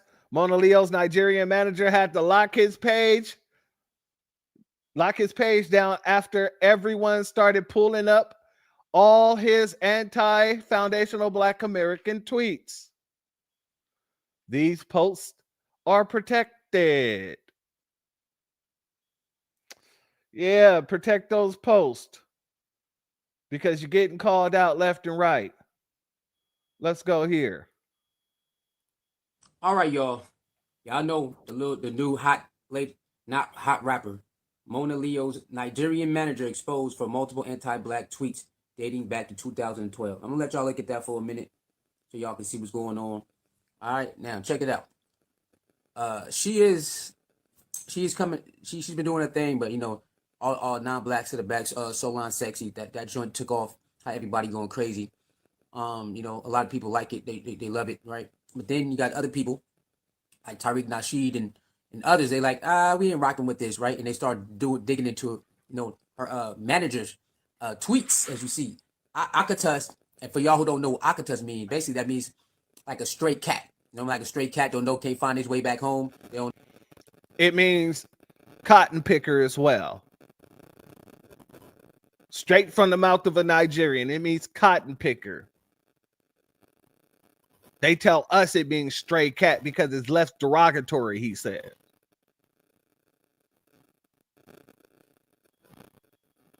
That's basically what is meant.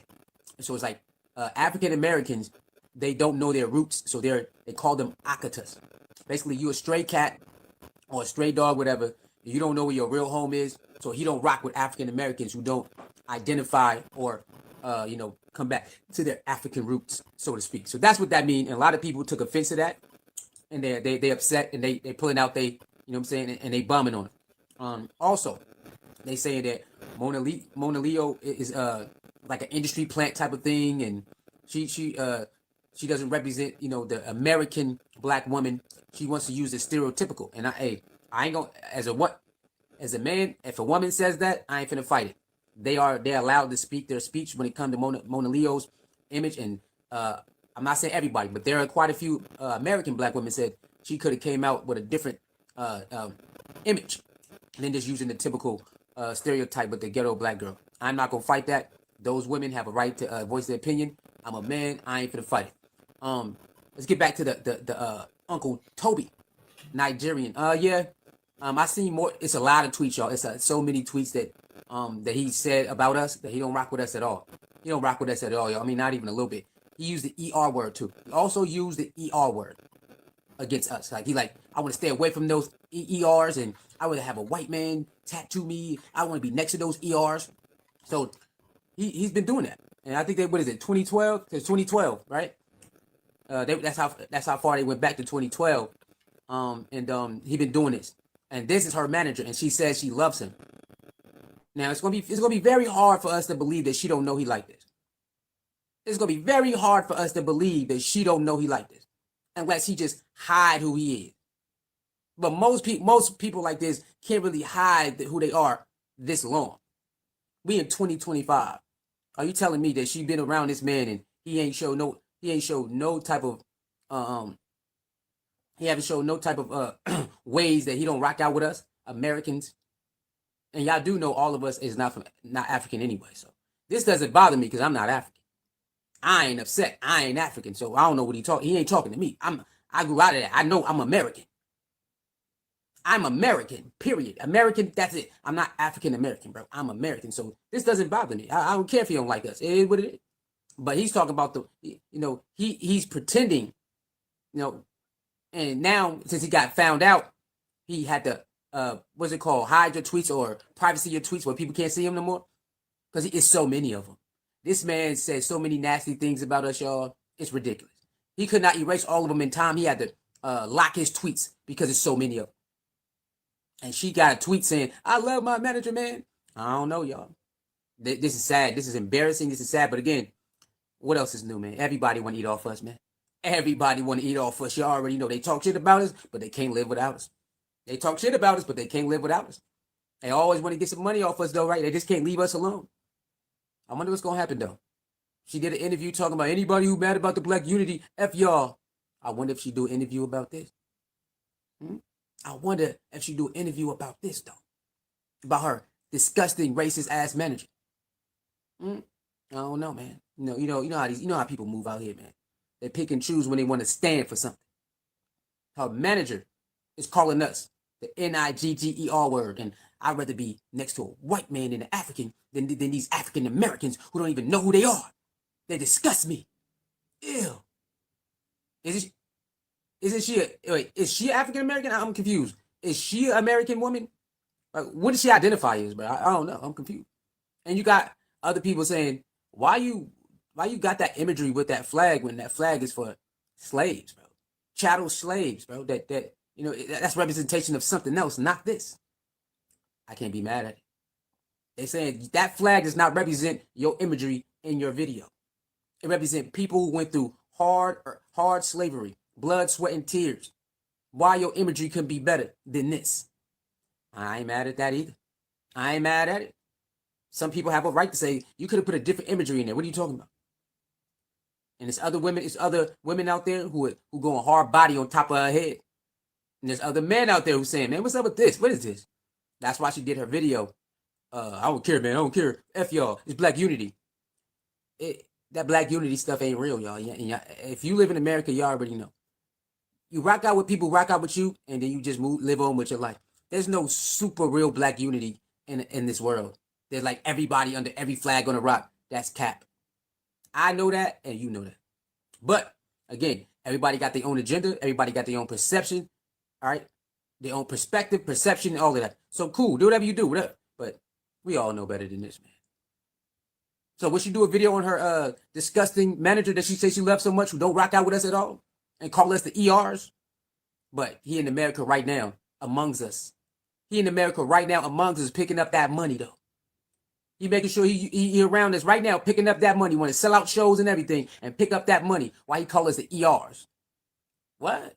Hey man, it is what it is. Y'all let me know, man. Should people cancel Mona Leo and her manager for these disgusting depictions of us? Or y'all like, or you like, man, I don't care, man. I like her music. It is what it is. Y'all let me know, man. It is. Peace. All right, y'all.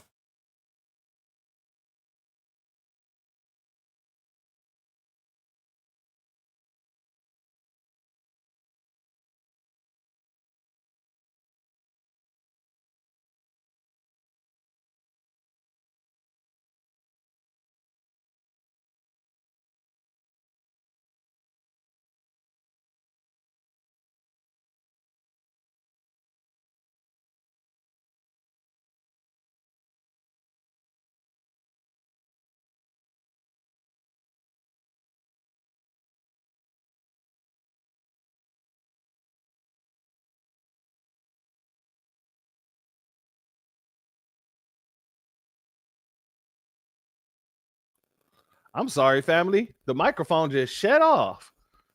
All right. So this isn't really just about the manager no more, right? This isn't about just Mona Leo. So we have Mona Leo who disrespected us as foundational Black Americans and said, forget us. And if it's F me, then in the words of DMX, then it's F you. Then we have the old tweets from her manager disrespecting us. But this is what makes me think that she is Nigerian the most. Our sister, I think it was bad. I think it was bad. It might have been. Hold on, let me make sure. Give me a hot second. I want to make sure I named the right person who.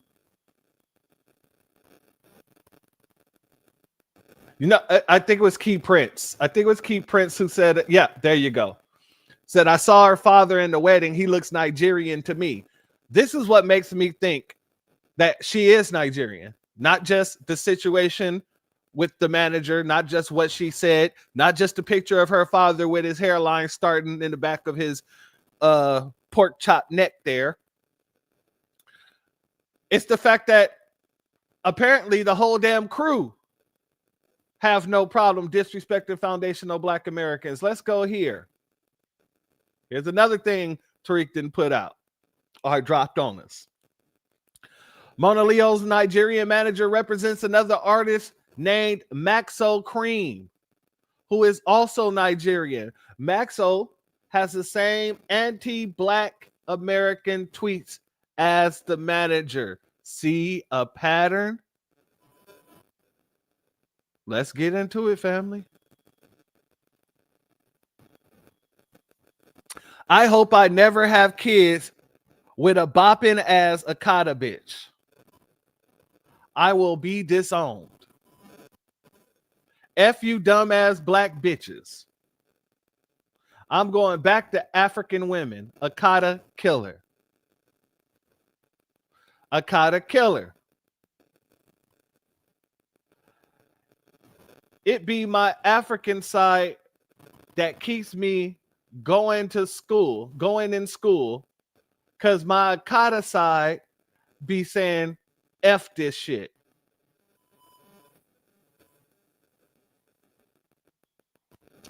Let's continue. Akata females are so L's. In the lab cooking up heat with who's that? Fatty what? Fat Tony Rap, excuse me. I have to lean in because of the blue. On some Akata shit.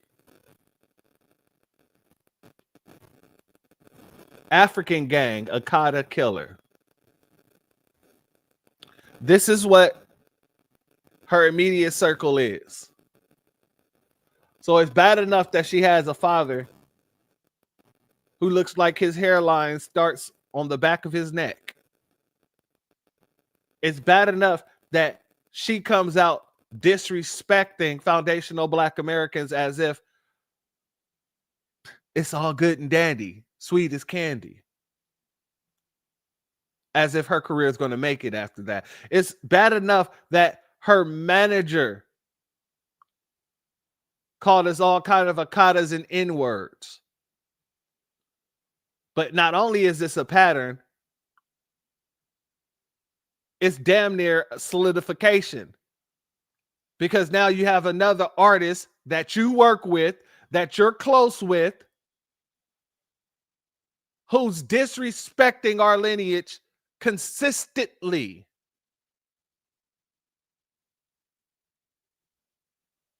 And you ain't saying nothing about it. You still have that manager. Let's get over here, family. I want you to hear from your own mouth, or from his own mouth. Your family is actually Nigerian. My dad Nigerian, my mama Black. Oh, okay, She that makes American. a lot more sense. So he's bi-ethnic. I wonder, is she bi-ethnic?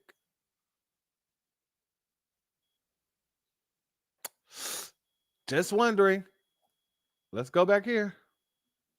Yeah. You know, most Nigerians who come out here, in my experience, you know what I'm saying, you know, most of them be lame, you know, a little more square. Square. I ain't gonna say lame, but square. You know, like real talk. They you know, I remember, bro, like, especially A-Leaf is a high concentration of Nigerians. I think Toby's Nigerian, Dejo, is like a lot of Nigerians. Even some of the more popular artists, when you do your background, they actually Nigerian. You know what I'm saying? And I remember, so I went to school with some Nigerians. Let me put this into context for you, family. There are anywhere from 550,000 to 600,000 Black folk in Houston. Let's say race-wise, Black folk in Houston. Ethnically, there's about 50 to 64,000 Nigerians in Houston. That means there's only about a 10% of the Black folk in Houston are Nigerians. So when people say that Houston is full of Nigerians, or y'all got a pretty large reach, that's not the case at all. It's just that these Nigerians are getting a lot of these deals and all of a sudden.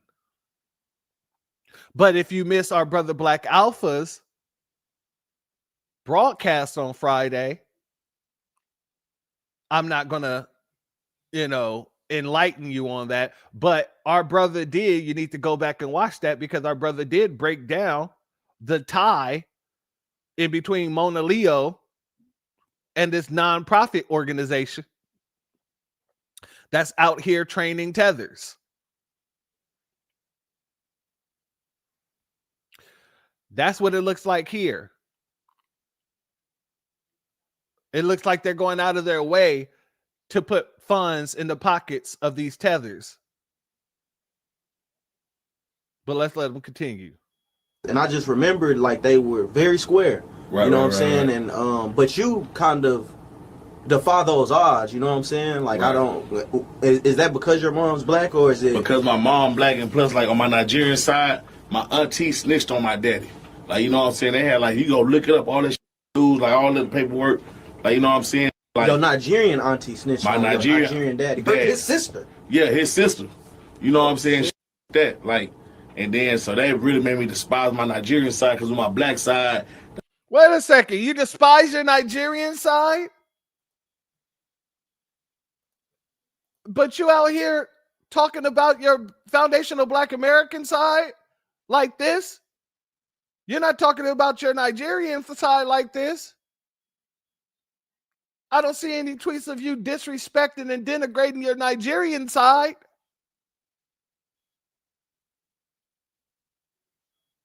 That's very interesting. Let's let them continue. They can fight, go to jail, all this. But Thanksgiving, Christmas, still a family. We gonna laugh, cry together. You know what I'm saying? Right. Hold it down as emotions of loyalty. With them, I just see like a lot of disloyalty. Like, you know what I'm saying? Like I done seen my daddy on the phone arguing with his other brothers over land in Nigeria. I done seen him like when his brothers die, and them niggas going back and forth like, you know how niggas smoke dead ops? Yeah. They dead hunting each other. I'm like, that ain't how we really move. You feel me? Like on my mama's side. So like my Nigerian side real like corrupted. You feel me? Family, he just said that his father's side is corrupted. But then you look at these tweets and he's denigrating and disrespecting the lineage of his mother. This is what I'm thinking too, SJ. That's a good point. He's probably 100% tether. And when he says his mom is black, she might be black, but not foundational Black American. She might have been here before his tether father got here. But for you to be sitting there disrespecting the lineage, heritage, and culture that you say your mother comes from, yeah, that's pretty weird. That's pretty damn weird. But I wanted to play that out of his own words. I wanted you to hear it out of his own mouth. In the very same way, I want you to hear what the brother Morrock, one of the co-creators of the term Solon, he had to come out and make it simple and make it plain. Apparently, they did an interview with him about the Sexy Solon song and music video. And the brother Morrock, he set the record straight. Let's go here. Yo, Tariq, how you doing? Oh, I'm doing all right, man. It's nice. It was nice seeing you again at the Hidden History Museum. Yes, sir. But of course, so yeah, I had to address this. Of course, one thing I did want to say is that we did an interview with Billboard not too long ago. Oh, wow. And even in that interview, I could tell the way they were trying to frame the questions was everything around Pan-Africanism, and I had to shut that down quickly. What were they saying? So what was my idea of the Pan-African unity and the visuals of the video, things of that nature, because they knew that, you know, to be honest, most of the lyrics aren't really Pan-African, so they had to target the visuals by saying things like the flag and things of that nature, questions about consciously. So I already knew certain questions was being framed around Pan-Africanism. I knew the agenda was very high at that moment. And then, I mean, other than that, though, I wanted to make sure we understood that Pan-Africanism is vampirism. It is extraction. And I have made that very clear on the Solon site as well. We have to make sure that we understand that Pan-Africanism is extraction, because if Pan-Africanism is not centering and fighting for our reparations, our lineage-based reparations, if it is not also fighting for our self-identity being Solon or being FBA, then it has no use for us. It is nothing but a leech. It is a parasite. So we have to make sure we understand that. And I think they understand that it is understood when we stake our claim and we stand on it. Yes, indeed. My man, good stuff. And when is the article going to come out? Oh, it came out already. It came out. You can go read it at just type in Billboard Mona Leo or Solon. I'm pretty sure it will pop up for everybody to see. You will see my responses as well as hers. They edited some stuff, but you know, the good stuff is, I think, the good crook stuff is in there. Okay, cool. My man. And thank you so much, Brother Maroc. Absolutely. All right. That's Brother Maroc in the building. All right, let me get some more folks in here. All right. So that's what, and he made sure to make it simple, to make it very damn plain, very, very damn plain. The term was not created for the purposes in which she's using it. So whether she's mad at it or not, you could have came out talking about, I don't know, sexy Pan-African and had the RBG flag draped around your back. Because of Solon, yeah, you didn't use that term correctly. You're what is it called? Actively, excuse me. I don't know why I said avidly, but actively, you actively are working against what the term actually means. Shout out to Claude Nilly, Francis Amos for your super chat, excuse me. Your donation is blessed tenfold, and I appreciate your contribution as always, family. Mona Leo using native black images. Excuse me. Mona Leo using negative black images through media follows the WS 24/7 psychological warfare described by Dr. Francis Cress Wilson. You're absolutely right. Cancel black celebrities. See Malcolm X. Absolutely right. Malcolm X talked about this extensively, especially when he was talking about them bringing out people like Lena Horne and things like that and calling them black leaders. Yeah, we've got a lot of great grandmaster teachers who prepared us for this situation, and I'm glad that we're all on code and we're coming to the point where the head is us. We're at the point where we're seeing everything, and if we're shutting it down, everybody's shutting it down. No matter how hard the Democrats push it. So, family, my next thing I have to ask, because our brother Maroc already told everybody what the hell the term means and what it doesn't mean. And he also made it very clear that Pan-Africanism, aka, Scam Africanism is vampiric, it's vampirous, it is a vampire. So anybody who comes out trying to call Mona Leo out, but then say that, well, I'm going to give her grace because she probably didn't know, or I like the song, but I don't like what she did, but I'm gonna still play her music. All these people who straddle the fence, they got to be called out too. They got to be called out too. Because if you're talking about trying to defend her, if you're talking about still playing her music, even though she highly disrespected you and everybody in her camp has disrespected you, yeah, you're not in the right fight. You should probably go have a seat and let the big dogs handle this. You go piss on the porch like a puppy. The big dogs are trying to eat. I want to go here. I want to show you some of these people. Let's go here.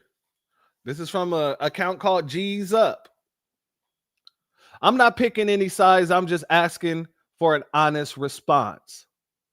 I looked up Mona Leo's label. She signed to Stomp Down Inc., LOL, and it's owned by her Uncle Toby. Her Uncle Toby? So Toby's her uncle. Toby Onyentan. Meaning she's locked into a contract. I don't know why it's a concert. Do we expect Mona Leo to sabotage her contract now that she's aware of those tweets? I mean, she did dig herself into a hole with her hostile response triggering all of this. But let's say she's learned a lesson. How should she move forward? I just would imagine. I don't know what the hell is going on. Give me a second.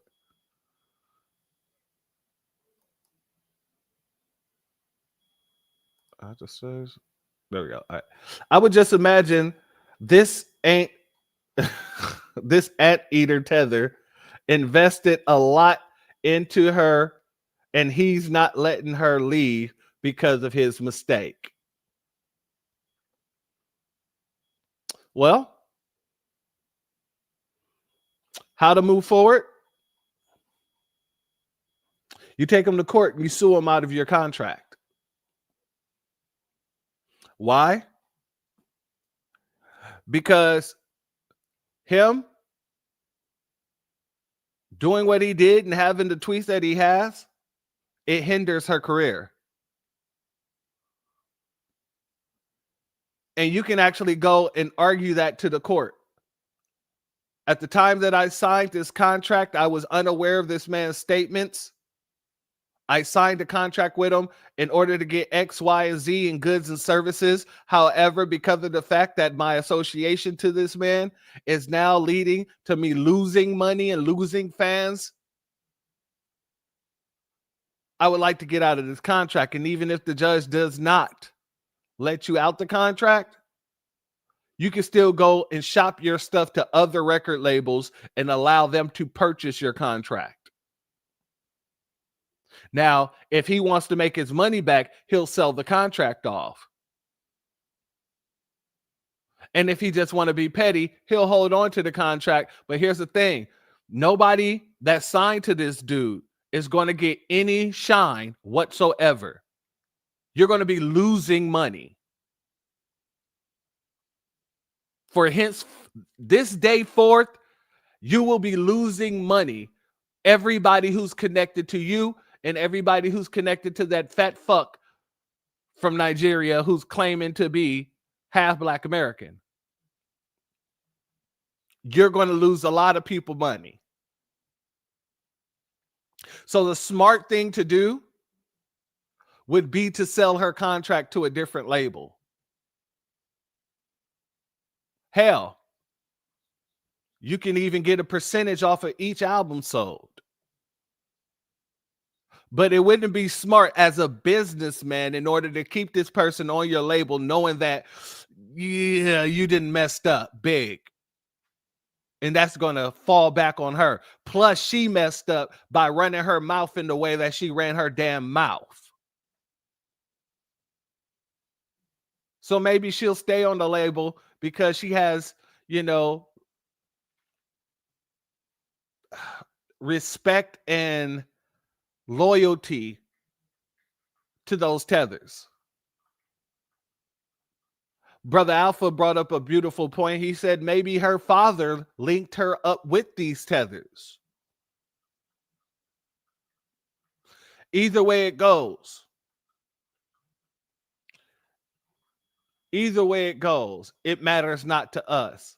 As Key Prince says, she's canceled like Tyler, as far as I'm concerned. And I echo that sentiment.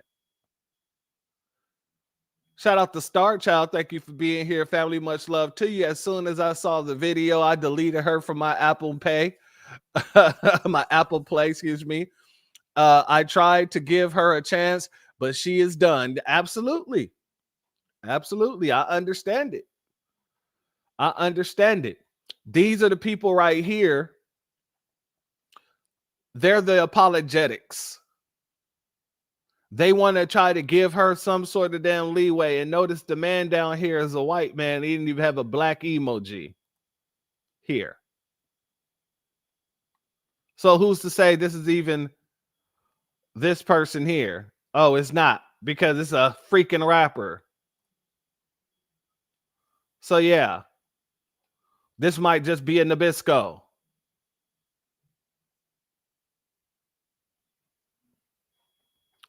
People like this people like this teach people how to treat us. Disrespecting us should warrant all kinds of cutoffs. Everybody should be getting refunds on those damn concert tickets. Everybody should be, literally, like our sister said, deleting all that stuff off of their Apple Play. You just have to take the loss. I know you paid for it, but guess what? It'll matter more for her not to get those streams.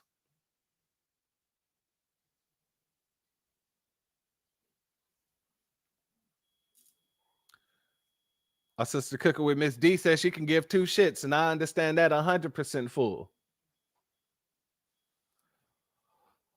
Felicia says she's still doubling down and was talking bullish on that podcast like we didn't forget. Yeah, exactly. Exactly.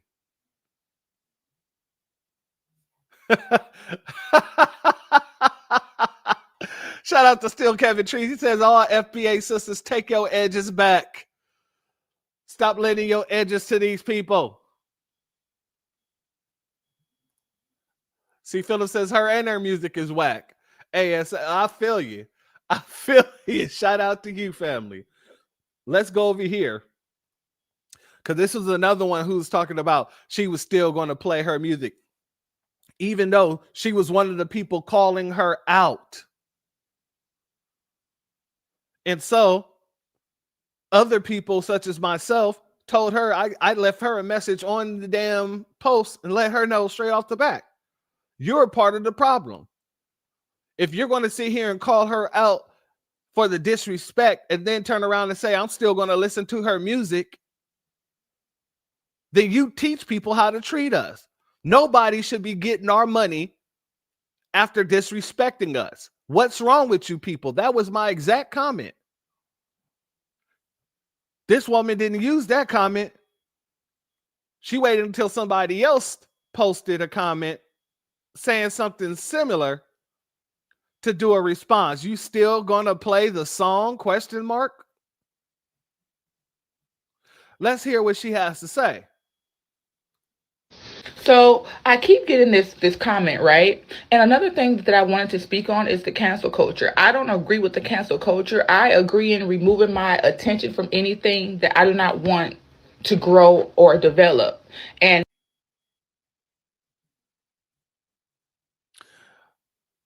so you don't believe in cancel culture, but you believe in removing your attention from anything you don't want to grow and develop, but you don't have a problem keeping your attention on the music of the person who's really disrespecting and dishonoring our lineage, heritage, and culture.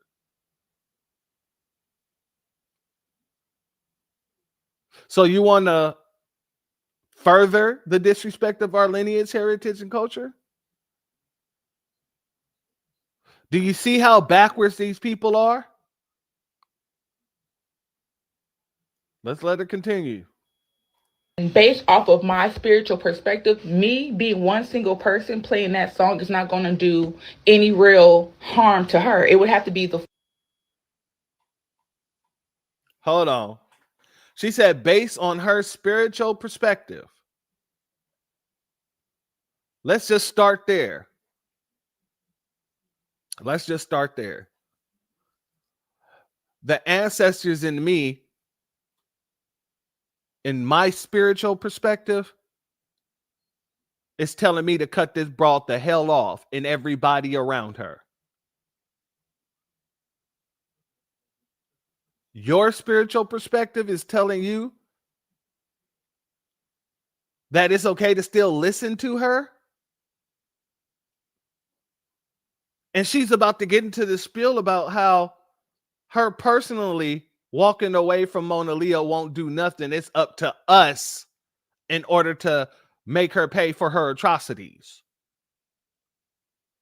So basically, you want us to go do the work while you still listen to her. And if she gets canceled, then you can come around and talk about why she was canceled and all this other nonsense. And if she don't get canceled, you can still go around talking about why you still listen to her music.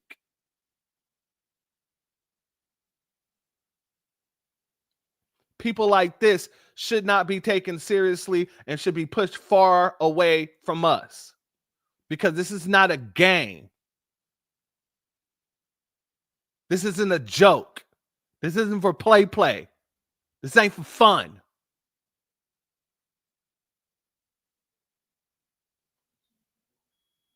Full community not engaging with the song completely, if that makes sense. So anything that I do as an individual is not going to counteract anything that y'all do as the collective, if that makes sense. While I am supporting my people 1000%, I also have to support myself spiritually 1000%. Internalize the flatulation of the matter by transmitting the effervescence of the Indonesian proximity in order to further segregate the crux of my venereal infection.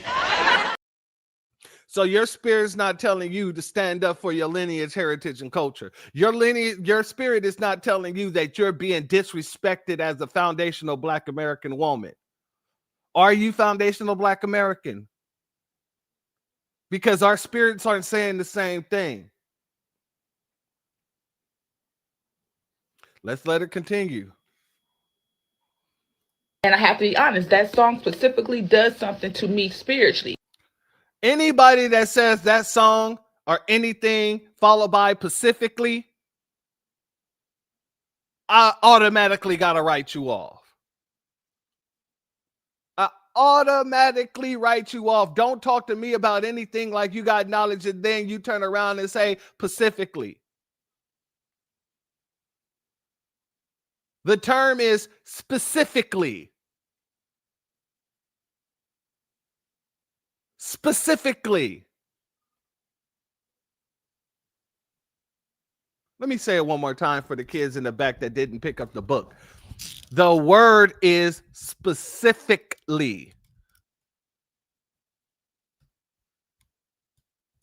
Now, it's one thing to be around family and y'all talking and, joking around and stuff and somebody say Pacifically. But when you're having a serious conversation and you like followed up off your garbage, you talking about some nonsense like Pacifically, yeah, you're disqualified for this whole conversation.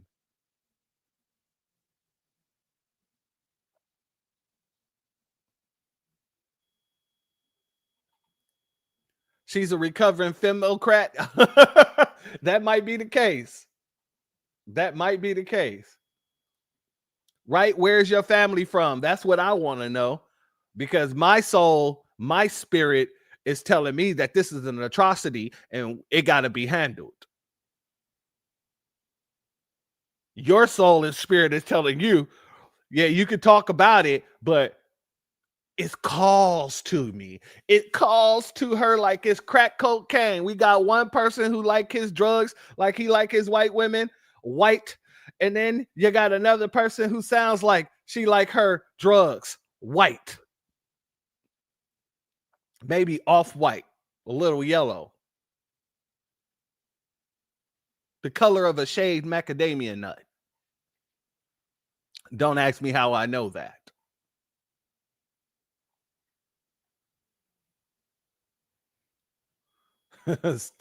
Still Kevin is crazy. He said Bonnet Hyde Kitten plays cut from like Scrappy. Strappy, I am so amused.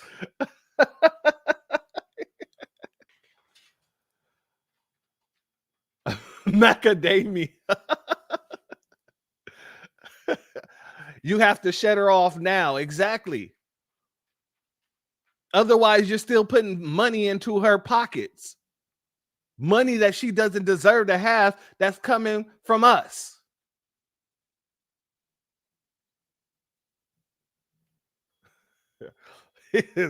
Leonardo, you would have said, Kevin, I just spit out my drink. You a savage, boy. I'm glad I wasn't drinking water. I'm telling you, y'all be killing me in this chat. Y'all be getting me on one. I ain't gonna lie. Y'all are hilarious. Let's let her continue. And it empowers me spiritually. So even if I don't agree with you fully, and if you have created something that might be specific to me, I'm still going to engage with that one specific act. But that don't mean that I'm going to engage with you continuing forward. So if somebody is having sex with you, this is the best analogy I can think of at this moment that you should be able to you're having sex with somebody and he goes and grabs you by the neck. And you don't think nothing of it because you like it a little bit rough. You like to be grabbed up a little bit, so you don't think nothing of it. And then in the middle of him stroking and serving it up to you, he just hauls off and slap you with the back of his hand as hard as he can. Bow! And then just keep going. You're telling me you're not going to stop him and say, what the hell is wrong with you? Get off of me. No, I got to go. Or you need to leave. You're not going to do any of that. You're going to stay quiet until it's over with. And then you just won't pick up the phone for him anymore. Well, by that time, he already knows where you live. By that time, he already got some of your cooter. By that time, he already got what he came for. And if he wants more, he could just come back and knock on your door.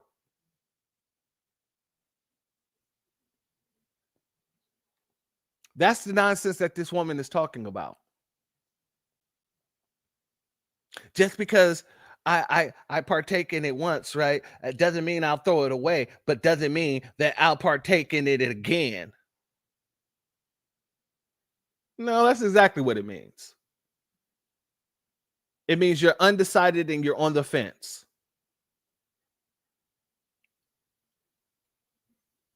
And as the brother Alpha says, he says that they're not they're not trying to get into our stuff at 10%, 20%. We got to delineate 100% from these people. From these specific people. Not Pacific, specific people.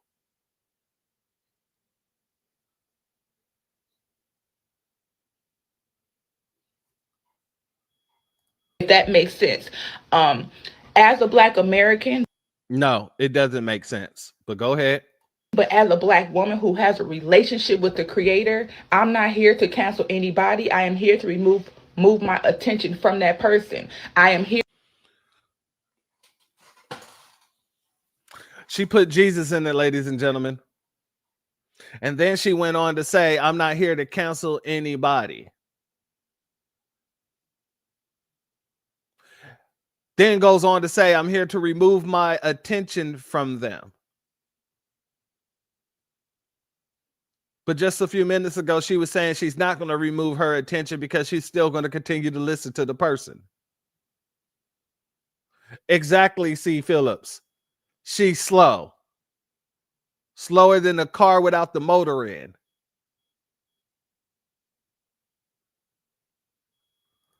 She sounds dumb as dumb can be. Wow, what was Isaiah 42, 10 and 11? I think it's a I think it's a consistency because everybody is saying she sounds slow. Like she don't comprehend the nonsense that she's saying. But this is what TikTok could do to you.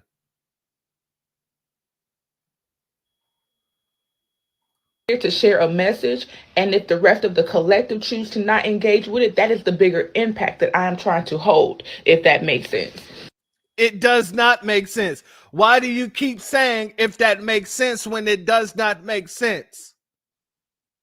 You're there to spread a message, but yet you're not willing to make these people examples of your message. So no, that does not make sense. And the Most High would not agree. Well, Most High, you let me know.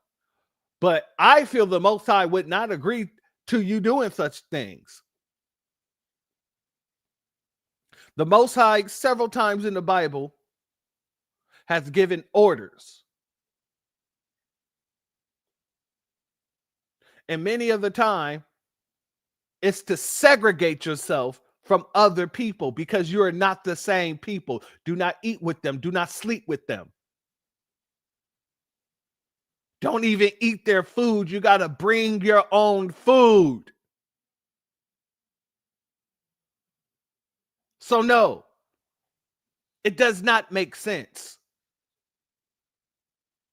It only makes sense to a person who's trying to defend their right to continue to listen to a person that's denigrating and disrespecting your community.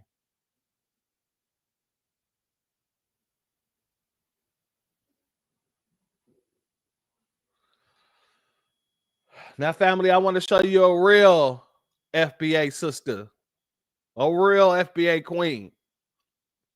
Shout out to my sister, the goated Scorpio, and her response to the situation. Let's go here. BA's getting no fuck by no tethers. BA's getting no fuck by no cosplays for real. We really them ones for real. We put out to ass for real. That podcast ain't us for real. BA's ain't on that for real. If you want it, come get it for real. The lineate is what we own for real. Paying what we ain't for real. And if you ain't on that, what Mona Leo say is BA's getting no fuck by no tethers. BA's getting no fuck by no cosplays for real. We really them ones for real. We put out to ass for real. That podcast ain't us for real. BA's ain't on that for real. If you want it, come get it for real. The lineate is what we own for real. Paying what we ain't for real. And if you ain't on that, what Mona Leo say is BA's. Shout out to the sister, Goldest Scorpio, a great person in the movement. Whether you know it or not, she's behind the scenes doing some work. Much love to her. Now, family, that's the response of a foundational Black American. Here's another response. Y'all not about to gaslight me into giving a fuck about that Pan-Africanism ideology when y'all only Pan-African in America and you're only Pan-African when you feel threatened by white people's racism. Because when white people was using y'all as tools of white supremacy to try to deny systemic oppression, they were saying, oh, well, Africans and Caribbeans were doing better than y'all, and y'all was preaching that same rhetoric. Where the fuck was Pan-Africanism in? Where the fuck was this? Oh, we black progression and this and that. Then no, you niggas happily sat on that fucking dog bed where white people told y'all was better than African Americans, and y'all sit right here and repeat the same rhetoric. First and foremost, shout out to her for for saying they sat on that damn dog bed, because didn't I say they love to be the lap dog? Yeah, shout out to her for calling out the dog bed, because I just put them outside. Same thing where African and Caribbean culture didn't even blew the fuck up. Only a couple signs blew up. You niggas got a big fucking head and you came in our spaces trying to dictate Black America, what the fuck Black America celebrate. And what we do in our spaces, they was come in our space telling us we're tired of Black American culture. We want African and Caribbean culture. We told y'all fuck nah. Y'all gonna do that shit up north. The only thing I swear and say about Black Americans, at least we told y'all fuck nah. When it came y'all thinking y'all come in our spaces and tell us what the fuck we can and can't do. Niggas only talk about something. I'm tired of Akata food. I'm tired of Akata food. I'm ready to go back home. I'm tired of hip-hop, all type of shit. Right? Telling Black Americans we're the white people or Black people because we was telling y'all people were being xenophobic back towards y'all. But then y'all was allowing xenophobic towards Black Americans in y'all comments. Now, all of a sudden, and mind you, this was a couple of months ago. Right? This is some shit that happened a couple of months ago. Now, since y'all feel more threatened and see that and feel that threat, it's starting to grow. And white people actually don't give a fuck about y'all. Now it's Pan-Africanism. No, if you didn't want to preach Pan-Africanism when it was supposed to peace, don't preach that shit when it's supposed to war and you feel threatened. And then this crazy thing about it is niggas don't want to preach that shit over here. They don't even preach that shit in their home country. Niggas got Shout out to her once again. She that was one of my favorite parts when she cleared her throat and sat up. Like, let me say this too.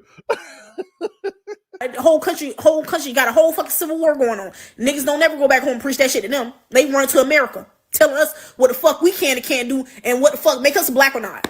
What makes us too American or not? Bitch, you can't tell me shit. You ran from your home country soon as trouble started happening. Right? Soon as trouble happened, them niggas ran from their home country over here. I don't want to hear that shit. Y'all not about to get. Shout out to that sister, 100%.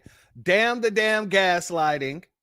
And damn all you folks over here trying to force us to put on some sort of cloak of unity when these folks have been here for years, for decades, showing us that there is no unity. When we was looking for allies and we thought we was bringing them over, you guys said, middle finger to you. We didn't come here for that. We came here to extract resources. And so we said, okay, well, screw you then. You stay over there in your little dirty ass enclave smelling like goat meat and musty cheese, and we'll stay in our enclaves building, and we're going to do what we do. Don't bring us into it. We won't bring up you, and y'all fight your own. Hold your damn nuts, and we're going to do the same. And everybody at that point in time did a straight 180. That's it. Shout out to C. Phillips. Exactly. They have no desire to unify with us, period. Period, point in black. But since we're walking away from this whole scam Africanism, now everybody want to come out acting like we're the ones doing them wrong. Let's go here, family. We got to go to, I don't know what it is with these Democrats and these goddamn tethers and these he, she, nigga bitches, but we got to go there one more time, family. Viewer discretion is advised. Last time, our sister cooking with Miss D said, you got to give us a warning, church. So I'm giving you all a warning. Viewer discretion is advised. Let's go here. You guys never fail to amaze me that not all skin folk are kinfolk, because the way you guys in my last two videos I had to take down, not because I don't stand on what I need. Let me run that back. I want to start off by saying this. Notice how Shem is over here talking about, you guys show me that all skin folk ain't kinfolk. She's using our slang to try to put us down. Shem is using our slang to try and put us down. You're the skin folk. You are the skin folk. We are the kin folk. You're not going to take what we created and then try to switch it around and use it against us. You are the skin folk.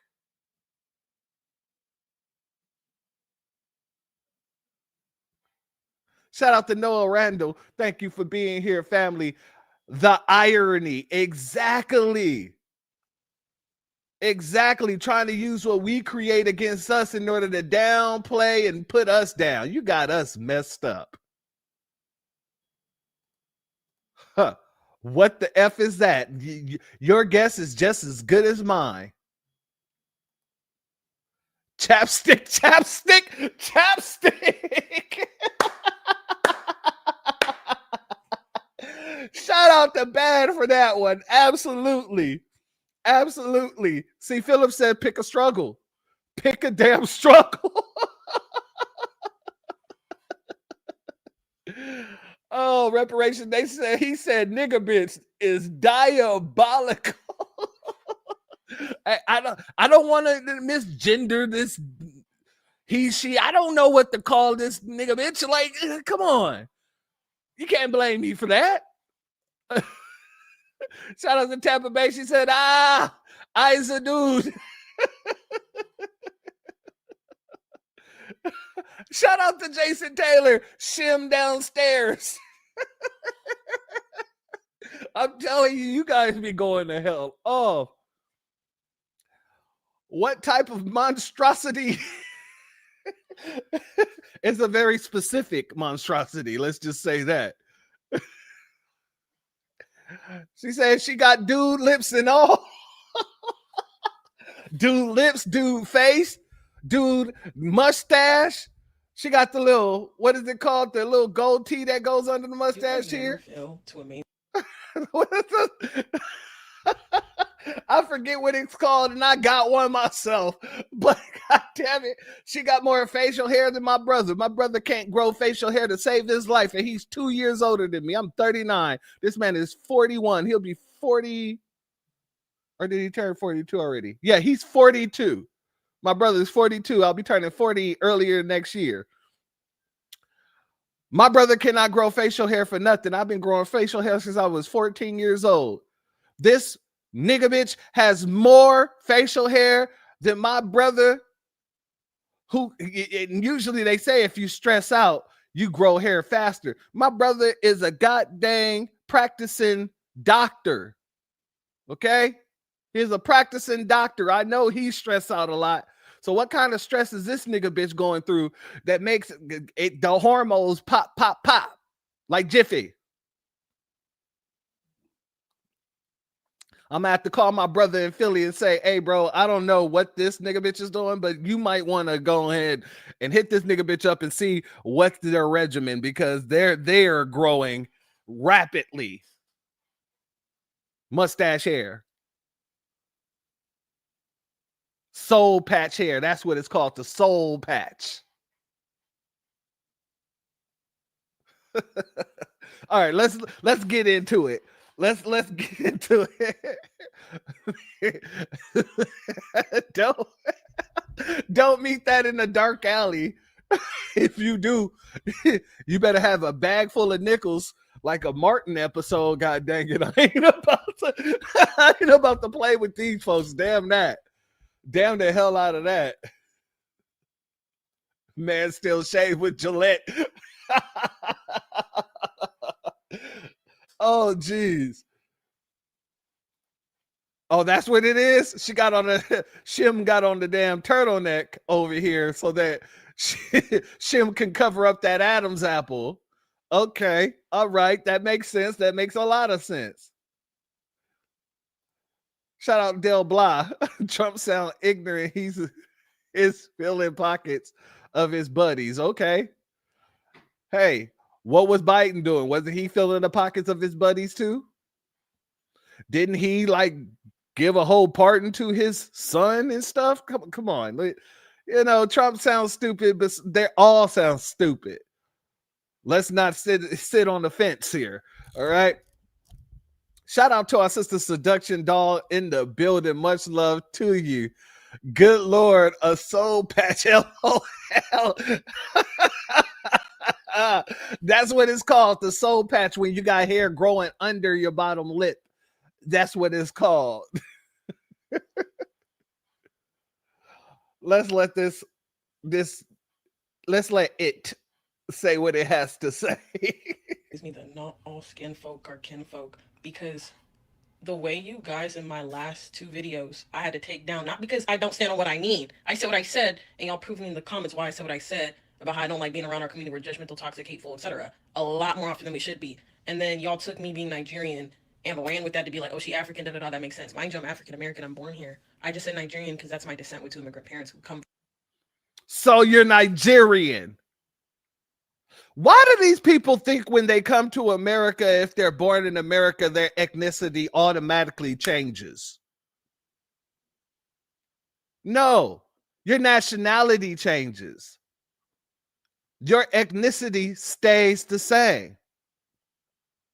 So if your mother is a Nigerian and your father is a Nigerian and they go to China and have a baby in China, you're not Chinese. You are Nigerian Chinese. If you go to Jamaica and your parents had you in Jamaica, that does not make you Jamaican. That makes you a Nigerian in Jamaica. In the very same way, if your parents, both Nigerian, comes to America and have a shim baby boy / girl / whatever the hell else in your world, that doesn't make you Black American, foundational Black American. That makes you Nigerian American. Just like when the Japanese get over here, they don't become Black American, they become Japanese American. Just like when the Chinese get over here, they don't become Black American, they become Chinese American. In the very same way that a Brazilian will come over here, they don't become foundational Black American, they become Brazilian American. Jamaicans come over here, they become Jamaican American. Puerto Ricans come over here, they become Puerto Rican American, even though Puerto Rico is a province of America. Costa Ricans can't come over here and become foundational Black Americans. They become Costa Rican American. Why do you guys act like you're the only people around the world that do not understand that? You people think that you can come to America, your parents can come to America, have a baby on this soil, and then magically, blam, blam, you're a freaking Black American. No, that's not how it works. You are Nigerian American. A first-gen Nigerian American.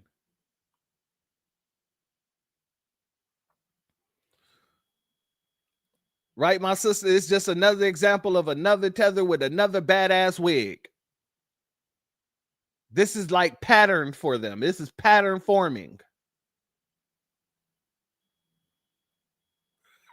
Still Kevin said lip trauma. Let's go. Let's continue this. From Africa. What is with y'all? You guys have issues. That's so messed up. Mind you, I don't care what it is that I could have said. I've never shitted on anything with the African American culture. Also, on top of that, being a part of that culture anyways, but regardless. How are you a part of that culture when you just said it. You are first gen Nigerian here in America. How are you a part of the Black American culture?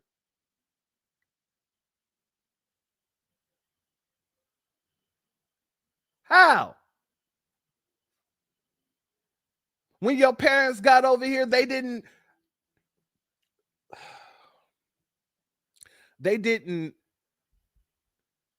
take on the Black American culture. They kept their Nigerian culture and had a Nigerian goddamn baby here in America. You're an acre baby. So what makes you think that you're a part of Black American culture?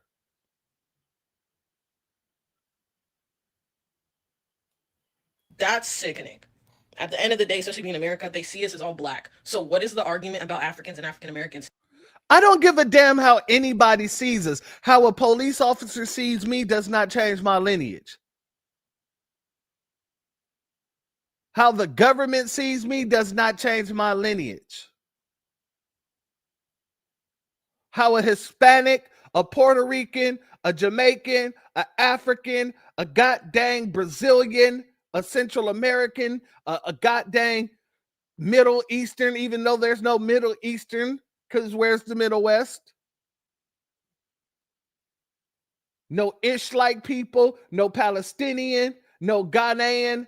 None of you can change my lineage just by looking at me as something else. You don't get that. But I firmly believe it's not because you don't get it. I firmly believe it's because of the fact that a lot of you are being paid to push the same propaganda over and over and over again. I'm not trusting any of you influencers. And to everyone listening under the sound of my voice, neither should you. At this point in time, all influencers are compromised. All celebrities are compromised. And this Joanna man looking mother lover is compromised. Let's continue. What, you gonna call me an African booty scratcher next? Like, huh? How that make sense? How that work? Look, you gonna call me an African booty scratcher next? That's their go-to nonsense. This is how you know these people have no brain function beyond the little bit of sparks they get in their brain from time to time. Because we've been going around calling these people bushmeat chasers, musty muskrats, the three musketeers. We've been giving y'all all kind of new ammunition, but y'all keep going back to the African booty scratcher situation, something that we've never really called you guys. We're literally giving you new insults day by day whenever you people show up acting a fool. But y'all keep going back to that same old African booty scratcher nonsense. Exactly. African booty scratcher, nigga, please, this ain't 1986. And it wasn't even going on in 86, bruh. People didn't start really calling people African booty scratchers until the 90s when, god dang it, a Boys in the Hood dropped. What was it? I think it was 95 when Boys in the Hood dropped. Hold on.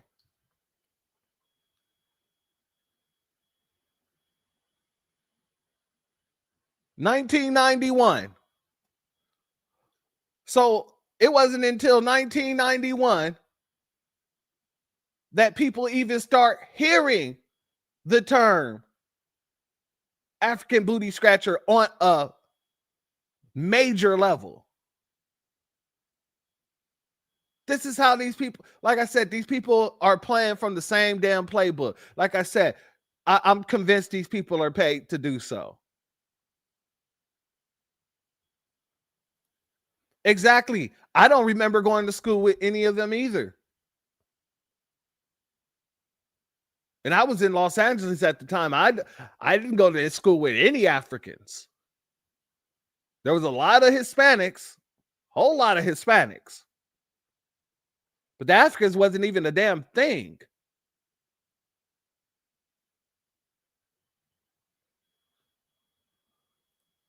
Let's let her continue. Let him, shim, it continue. I just don't understand it. We're all black. Let's let it go. Let's let. No. We're not all black. You're talking racially. Culturally, we're not all black. Let me show you what we would never do culturally while being black. Let's go here, family. Help us. Without your hand, we are nothing. Without the white people, without the white men, there is no life. Africa, to be Africa, it must be Europe. Go see how South Africa looks like today. The white people built it, South Africa. Beautiful South Africa, just because of you white people. You are a great kingdom. You are blessed by God to be who you are today. God blessed you. You are a fighting hand. Thank you, I love you. I want to be somewhere. You go connect me with the drug world in America. Help us. Without your hand, we are nothing. Without the white people, without the white men, there is no life. Africa, to be Africa, it must be Europe. Go see how South Africa looks like today. The white people built it, South Africa. Beautiful South Africa, just because of you white people. You are a great kingdom. You are blessed by God to be who you are today. God blessed you. You are a fighting hand. Thank you, I love you. I want to be somewhere. You go connect me with the drug world in America. Us alone. Help us. Without your hand, we are nothing. Without the white people, without the white men, there is no life. Africa to be Africa, it must be Europe. Go see how South Africa looks like today. The white people built it, South Africa. Beautiful South Africa, just because of you white people. You are a great kingdom. You are blessed by God to be who you are today. God blessed you. You are a fighting hand. Thank you, I love you. I want to be somewhere. You go connect me with the drug world in America. Us alone. I played that 3 times back to back without interruption because I wanted to hammer the point home. We don't do nothing like that. We've been fighting white supremacy ever since its inception, and we're going to continue to do the same thing that we've been doing, that we always do. We're here to liberate. We're here to fight. We're not here to get on our knees and kiss the white man's ass talking about everywhere you go, it is beautiful. Help us, white man. You are the builder. You have a great kingdom and all this other nonsense. Exactly, Miss D. What an embarrassment. And y'all want to talk to us about being the same? We are not the freaking same. You people have been destroyed. And for the people who have not been, we ain't seen them over here.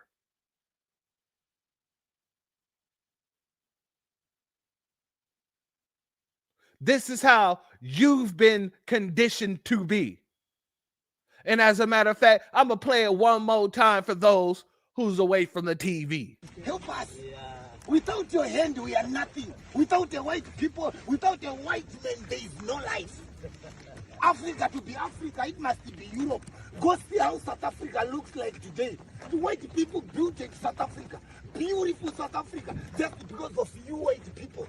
You are a great kingdom. You are blessed by God to be who you are today. God blessed you. You are a fighting hand. Thank you, I love you. I want to be somewhere. You go connect me with the drug world in America. Us alone. Shout out to Seduction Doll. African ruckus activity right here. Absolutely, family. That's not us. These people don't even want to freaking go home. Let me play this real quick, family. Let's go here. This man got deported, and he's mad at his parents because they didn't fill out the proper paperwork in order to make sure he did not get deported when he was a kid. And he explains to you exactly what happens to all these other invaders when they don't go to court. The same thing that happens to him. Let's go here. Yes, I got deported after 20 plus years and 97+% of my life in the United States. ICE agents picked me up in Chicago and threw me in jail for 3 weeks because my parents did not file my paperwork correctly. They brought me to the United States on a visa, overstayed that visa, had opportunities to appeal it in court, and my father did not show up to court. Now I'm in the United Kingdom, and this country sucks. And it has made me more America first, because you see that outside of London, all of England is a third world country, a dump. I hate it here, and I am excited and ready to go back to the United States, but I have a 10-year ban to wait out, and I'm waiting to bring my fiance over because I had a wedding scheduled that I had to cancel. And it's taken everything in me to forgive my parents for what they've done to me and what they've caused, but I'll keep going on. Family, he's mad at his parents. He is mad that they didn't do what the hell they were supposed to do while he was here to make sure that he wouldn't get deported, but they did it for themselves. They did it for themselves. So he's trying in his power, everything in his being to forgive them. Family, he's hating his parents and he really has a vendetta against them. He just said that he's out there in the UK and it sucks. Well, it must have started growing on him because now he's doing videos praising the Nabisco out there. Shout out to a good sister by the name of that FBA lady from New York. Let's go here, family. She brought this clip to light. The way these Africans and some of these Caribbeans worship these YT people is some pathetic ass shit. Now, homeboy recently made a video whining and crying, talking about he got to forgive his parents because he got deported. So they came over and they made sure their paperwork was right. They brought him over here, overstayed a visa for 20 years, and he just got deported. Now, he's in Europe. They snuck over from Europe, you know, so he's probably Nigerian or some shit like that. But look at this, look at their mentality. Listen to this shit. I woke up this morning in Europe, the heart of civilization, and I am just so grateful and thankful for white people and You see how sick they are? This is some sick ass shit. white culture. And people say, Now, family, he just called Europe the heart of civilization. Didn't he just say it was a dump in the last video I just played for you guys? But let's let him continue. Let's let him talk. white people have no culture, but to me, it's like a fish in a fish tank saying there's no water. Look around. I mean, I'm just very grateful and thankful for white people, and if nobody else is going to say it, I'm going to say it. The cooning, the raccooning is real. It's just in them. It's part of their DNA. They look at these people as gods. And it's some sick ass shit. These are the people we got to get the fuck up out of here. I'm glad he got deported. This sick ass mentality cannot be around us. This is some pathetic ass shit. I'm going to play it again. I woke up this morning in Europe, the heart of civilization. The heart of civilization. Study these people's history. They study the YT people history more than their own. They could break down YT history. You ask them about their shit, they can't break that shit down with a gun in their head. Crazy shit. Listen again. I'm just so grateful and thankful for white people and white culture. And people say white people have no culture, but to me, it's like a fish in a fish tank saying there's no water. Look around. I mean, I'm just very grateful and thankful for white people, and if nobody else is going to say it, I'm going to say it. Now watch this. I'm about to play something. Hold on. Yes, I got deported after 20 plus years and 97+% of my life in the United States. ICE agents picked me up in Chicago and threw me in jail for 3 weeks because... Now, the video that I just showed you was earlier this month. This was 18 hours ago he posted this shit. You see how the ancestors work? This is some hilarious shit. Keep listening. My parents did not file my paperwork correctly. They brought me to the United States on a visa, overstayed that visa, had opportunities to appeal it in court, and my father did not show up to court. Now I'm in the United Kingdom, and this country sucks. And it has made me more America first, because you see that outside of London, all of England is a third world country. But he was just saying a little while ago that they the heart of civilization. Wasn't he just saying that shit? I'm confused. I'm so confused. Hold on, we're gonna keep listening. Dump. I hate it here, and I am excited and ready to go back to the United States. But I have a 10-year ban to wait out, and I'm waiting to bring my fiance over because I had a wedding schedule that I had to cancel. And it's taken everything in me to forgive my parents for what they've done to me and what they've caused. But I'll keep going on. Yes. Now, again, this was 18 hours ago. What I just showed you, hold on. In Europe, the heart of civilization, and I am just so grateful and thankful for white people and white culture. This is what he was saying. This is 1010. Hold on. I got deported after 20 plus years and 97. But 18 hours ago, he put this up whining because he got deported. Sir, the ancestors gave you what you wanted. You was praising YT culture, so they sent you over there with them. Now you're complaining? I don't understand. Let's keep listening again. +% of my life in the United States. ICE agents picked me up in Chicago and threw me in jail for 3 weeks because my parents... Now, let me tell you how the ancestors work. Let me show you something. If I slap your hand. Like slaves, don't have one. Yeah, well, it's his property, so it's his choice. And you freed your slaves because you had a choice. Get it? It's about choice. Well, they aren't like fully humans. They don't have like full human rights. Hot take, anyone should be able to have a slave for any reason, including not wanting to not have a slave anymore. This is the shit. These are the people that's over here. See, the ancestors heard him, and what happened? I'm gonna go back again. I got deported after... Yes, you got deported because the ancestors heard you say that disrespectful ass shit, so they booed you the fuck up out of there. Back to the people that you love so much. Don't get online whining and crying now, homeboy. I love it. This is karma at its best. This is fucking hilarious. No, my good sister, it is ABK. It is ABK. And I love to see it. So yeah, man, I'm not too broken up about these people. These people don't even want to go home. They threaten their children by telling them, if you don't act right, I'm going to send you back to Africa. Does that sound like somebody who loves Mother Africa? If you love Mother Africa, wouldn't that be a privilege? Why would you make it a punishment? That's my question. Shout out to Snatch Adams in the building. Much love to you, family. Thank you for being here. As well as the cultural superpower in the building. Much love to the both of you. Thank you both for dropping in on us. Now, I want to show you that I'm not lying when I say that they're threatening their children to send them back to Africa. But if you love Mother Africa so much, wouldn't that be a privilege? Wouldn't you be saying, you keep on messing up, I'm going to keep you here in America, and we're going to go back to Mother Africa, and you're going to be left here alone? No.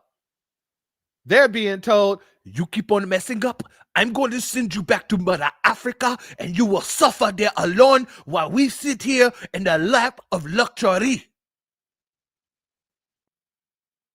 Let's get over here, family.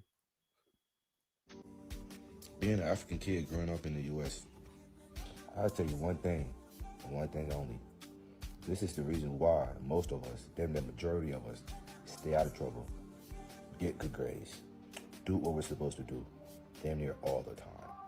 And this thing is not a joke. It's not like they're playing around. This is the reason why most of us did what we're supposed to do, when we're supposed to do, and how we're supposed to do. And this thing is, when they say I will send you back to Africa, when your parents say I will send you back to Liberia, or I'll send you back to Ghana, I will send you back to Nigeria, I will send you back to Sierra Leone, Guinea, Kenya, wherever you're from, right? When they say I'll send you back, it's not a joke, because you know a family member that got sent back because they were acting up. You know a friend that got sent back because they kept getting in trouble. So whenever an African kid hear this phrase, I will send you back, they will never misbehave again. This is crazy, being a Liberian, right? And it's kind of a little bit hypocritical if you think about it, right? Liberians living in the Western world, right, are so quick and so proud to show their flags, to tell people, yes, I'm Liberian, I'm from Liberia, right? But the moment you ask them, when are you going back, or are you going back, they don't want to go back. Make that make sense. If you are so proud and so patriotic that you say you are, what's stopping you from going back?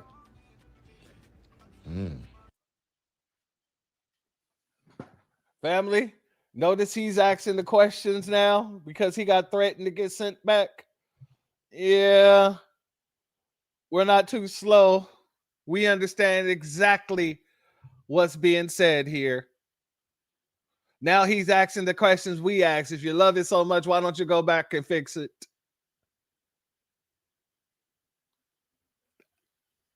It's just a logical question. I'm just asking for a friend. Shout out to the cultural superpower. Thank you for your super chat, your super sticker, excuse me. I appreciate your contribution, family, and I bless your super chat tenfold, and may the Most High bless your super chat tenfold. Also, got to give a B1 salute to our certified brother, Black Truth United. I appreciate your Cash App, family. Your donation is blessed tenfold, and I appreciate your contribution as always, my good warrior brother. Now, we're almost done here, family. I know we've been cooking. It's been about 5 hours we've been cooking on this. But this was an extensive topic. And I wanted to make sure that we played it through. We only got a little bit left here. I want to really talk to you about some things because they really want to make us African. They really want us to be like them, generic. They really want us to be like them, foreigners. They really want us to be outside of our damn country. So they try to take every damn thing that we do and say it ties to them in some sort of way. They try to take every damn thing that we do and try to infuse their culture onto ours. They try to take everything that we do and say, well, without Africans, you wouldn't have been able to do this. I told somebody earlier today, if you say all this stuff comes from Africa, show me your references, because we have references. We have ours. So show me yours.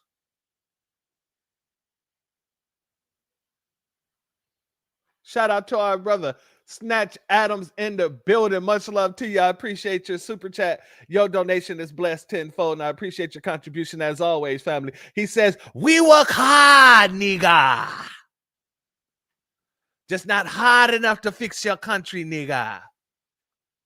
It isn't hard enough. You're not hard enough to fix your country, nigga. And shall I say, you're not smart enough to fix your country either, nigga. Shout out to our sister Bad72 once again for your Cash App donation, family. Your donation is blessed tenfold, and I appreciate your contribution as always, my good sister.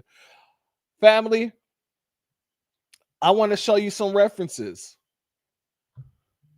because we're getting tired of people trying to compare us where they, well, you know, where they can't compare themselves. We're getting tired of people running around here saying, you are African, nigga. You are African. And we're like, yeah, no, we're not. First and foremost, let's go here. Let's go here. I want to go to this sister here that made a fantastic skit on this situation. This is how obtuse these people are. Let's go here. You look African. You said what? Africa. Africa. You are African. I mean, I'm just like minding my business trying to order some food. So, I mean, I'm not really sure what your point is. Africa. Is that all you know how to say? You look African. Well, you know what? Why don't you go ahead and tell me about your African culture? What do you mean, African culture? African continent. African country? Are you stupid? You had no education system in America? You had no school? I mean, you're the one who said African, so, I mean, what do you expect? No culture, no language. You don't know who you are. You don't know who you are, but you Africa. You Africa don't know who you are. I mean, I do have a culture. It's just not an African culture. So, what do you, I mean, what are we really saying here? You look Africa. Okay, that's nice, but I'm American, so. What the hell? Are you okay? Shout out to that sister. This is exactly what we go through. Just a bunch of ignorance from a bunch of people who truly don't even know that they're African. And if they know they're African, they refuse to admit that they're African. They don't like being told that they look African whatsoever. I played on one of my previous broadcasts where the African dude, I believe he was Nigerian, said the reason why they don't like people saying, hey, you look African is because of the fact they correlate African to poverty. So whenever someone says you look African to them, they hear it as you look poverty stricken. So, yeah, we understand why these folks don't like the term. Are people telling them, hey, you look African. But when it comes to us and they saying you look African, we can really show that that's a damn lie. We are all black. They can't tell us apart. If the police pull us over, that's a damn lie. Matter of fact, to that, I'm going to play this one more time. I got to play this one more time for all the people who say the police won't know the difference. Warning. Copyright disclaimer under Section 107 of the Copyright Act 1976, allowance is made for fair use for purposes such as criticism, comment, news reporting, teaching, scholarship, and research. Fair use is a use permitted by copyright statute that might otherwise be infringing. nonprofit, educational, or personal use tips the balance in favor of fair use. I would include Puerto Ricans and other minorities throughout our country, which have been similarly discriminated against, though not for so long a period of time as Negroes. Puerto Ricans weren't enslaved. Yeah, this is a problem that stems from slavery. And this compensation, yes, sir, this compensation is coming to people who were enslaved by the white man for 400 years. The Puerto Ricans don't even fit into this picture. Well, they do fit into it. No, they do fit into the problem is the Negro problem. They're not lynching Puerto Ricans. If a dark-skinned Puerto Rican went down to Mississippi, he probably would be lynched too. Spanish, he wouldn't be lynched. No, they don't. It's the Negro here, and as long as he can speak Spanish or some other language, or if he ties his head up with a turban or something, he can go anywhere in Mississippi or in your home that he desires. You're not aware of the fact, are you, that African students have been arrested in our demonstrations in the South? When they speak French. When they have been mistaken for the so-called Negro in America, they've been arrested. What?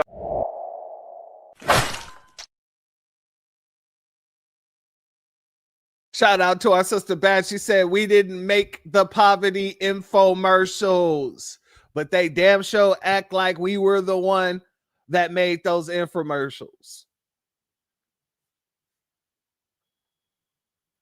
When they get pulled over, the first thing they say is they African. I can hear that. The same way that Jamaican lady, soon as she got put in the handcuffs, she's, "Do not kill me. Go shoot a black American." But we're supposed to believe that we're all black. And this is the reason why they work so hard in order to try to pull our goddamn creativity, our accomplishments, and fold it into them being, well, just the flat blackness. Because then the Africans can claim flat blackness. Then the Africans can claim anything that you do under flat blackness. But we got our resources that shows that we've been getting this. Every talent that we have has been passed down through the elders here. They can't show us a video of us doing some of the same things they do over there, recent or otherwise. But us being the most documented people ever, we can show you the videos of us now and then and now. Let's go here, family. Bucking, wow, bucking, bucking, like a tentacle bull, bucking, wow, bucking, a good night, look, money is cool, look at that horse, look at that horse, look at that horse, see as hell, I'm natural, down on horse, bucking, For all those in the back of the building, I need all of you scam Africans. I need all of you Africans. I need all of you Caribbeans. I need everybody who says that what we do comes from the continent in some sort of shape or form or fashion. I need you to the front of the class. I'm going to play this once more and show you the genetic memory that we have here and how it has been passed down to the next generation here. Bucking, wow, bucking, like a tentacle bull, bucking, wow, bucking, a good night, look, money is cool, look at that horse, look at that horse, look at that horse, see as hell, I'm natural, down on horse, bucking, Family, when I say they're not like us, I mean they're not like us. When I say that they can never be like us, they could never be like us because all they want to be is like the Nabisco. And they prove it in everything that they say and do. I just showed you a clip of somebody walking around praising the Nabisco. We need help here on our land. Help us, Nabisco man. You guys are gifted by God. You are a good kingdom. You are this. You are that. You are everything we need and more. Then I showed you another tether who's mad at his parents that did not complete his citizenship paperwork. They're still here in America while he got deported, and now he's in the UK pissed the hell off after he was over here talking about everybody deserves their own slave. After he was over here talking about how much he loves the Nabisco. He appreciates the Nabisco culture, and if no one else says it, then he'll say it. Yeah, after all of that, then he wanted to turn around and talk about UK sucks because he got deported. He's upset because he was supposed to get married. So now he's trying to get his wife over to the UK because they were supposed to get married. But all of a sudden he says everywhere outside of London is poverty stricken, is a dump.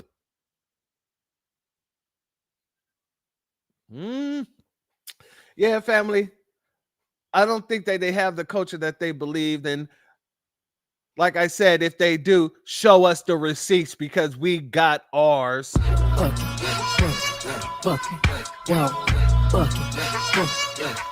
like a pinnacle bull. Bucket,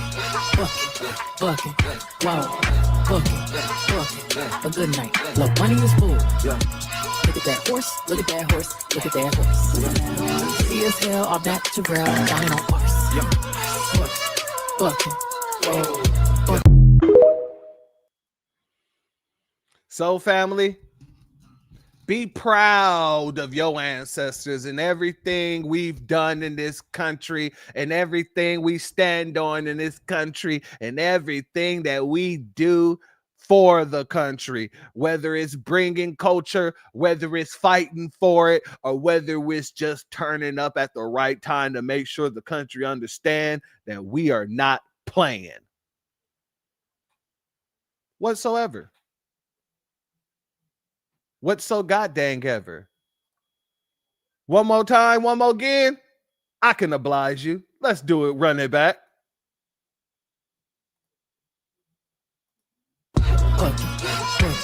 Bucket, wow. Bucket, like a pinnacle bull. Bucket, wow. Bucket, a good night. Look, money is bull. Look at that horse, look at that horse, look at that horse. See as hell, all natural, down on horse. Bucket. So well deserved. Shout out to our good brother, Black Truth United in the building. Much love to you, my good brother. Now, like I said, I'm not concerned about these folks, and nor are our elders. Let's go here, family. I'm old enough to remember when there was a time that Africans didn't fuck with us. See, we had been saying for years that when you're here on this soil, they don't care where you come from. All they see is that you're black. And for years, y'all told us to kiss your ass. I'm not black. I'm Jamaican. I'm Ghanaian. I'm Nigerian. You were anything but black, and you made sure that we knew that. So why are we trying to claim the whole unity thing now? Because we tried that.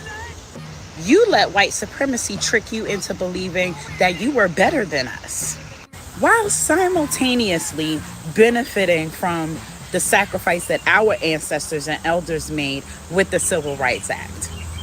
And now that y'all are seeing what we were trying to tell you the entire time, now everybody wants to be unified.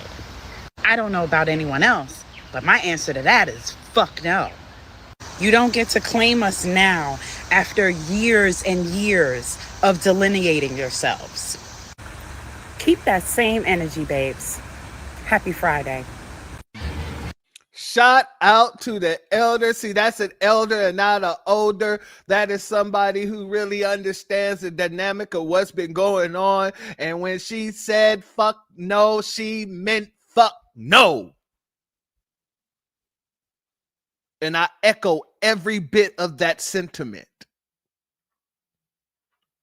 I echo every bit of that sentiment, but it ain't just with the elders that's on code with us. It's the younger generation that's on code with us as well.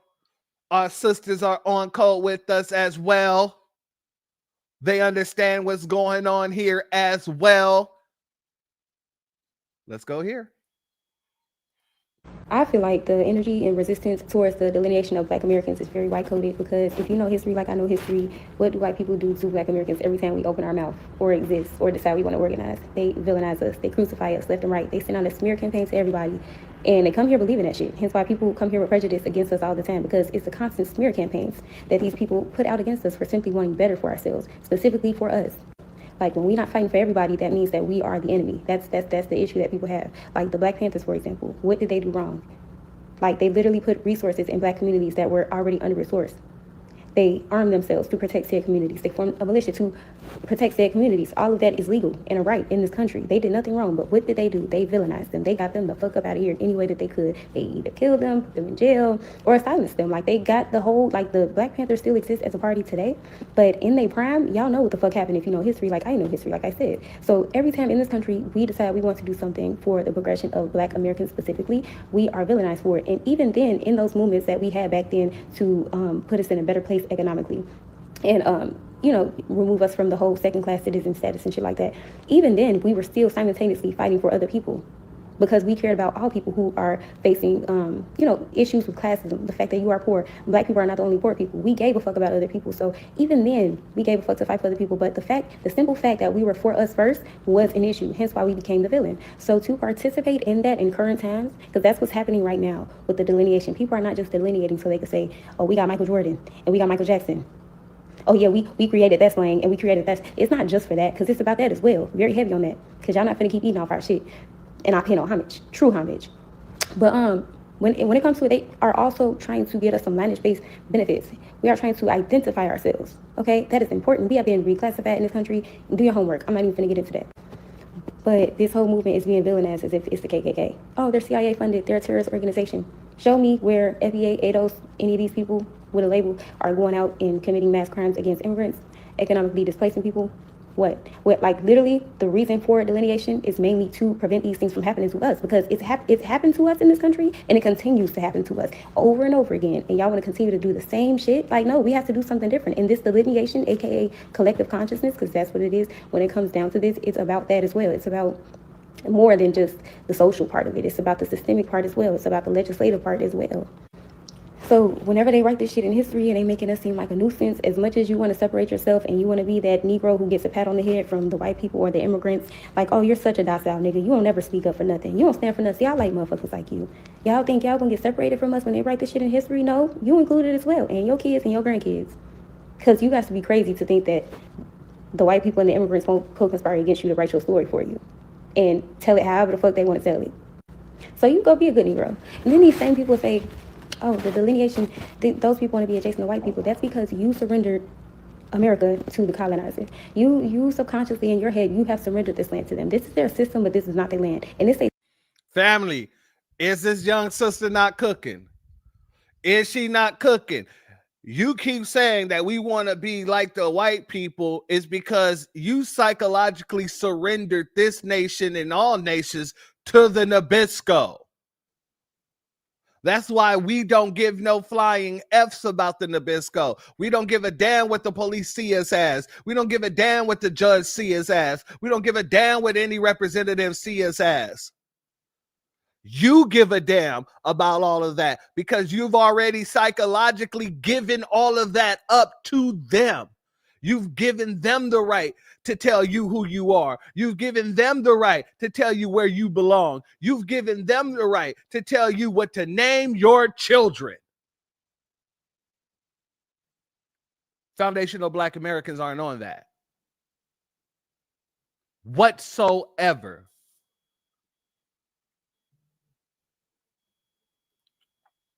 Shout out to Jason Taylor. I want to address this here. He said we need to do an FBA reunion once a year for 3 days. I'm thinking he meant to say it will generate millions and we can build our own schools for our children. I'm absolutely down for that. Hell, I'll start planning the first one right here. We just got to make sure we get the funding together. And we'll have the first annual FBA reunion out here in Houston, Texas. And that would be a great thing to show a lot of people, because a lot of people think that Houston is full of these tethers. Like I said, only 10% of the black population is Nigerian. Now imagine all FBAs from all across these United States showing up in Houston and doing a huge event like a FBA reunion for 3 days. Do you know what we can do with that? Do you know what kind of stuff we can build? Think about the Essence Fest in New Orleans. All it took was for Essence to do the festival one time in New Orleans, and New Orleans started paying them to come back. Why? Because New Orleans economy was eating, from the hotels to the vendors to the goddamn city in itself. Imagine if we did that here in Houston. I guarantee you, they'd be mad as hell. And not just mad, double mad. Because they're trying to run around here and make it seem like, oh, you know, Houston's a safe haven for Nigerians and we be able to show them. No, it ain't. This is still FBA.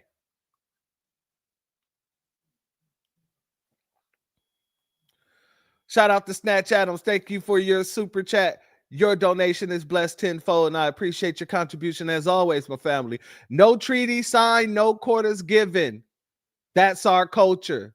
Making white supremacy blink and hide.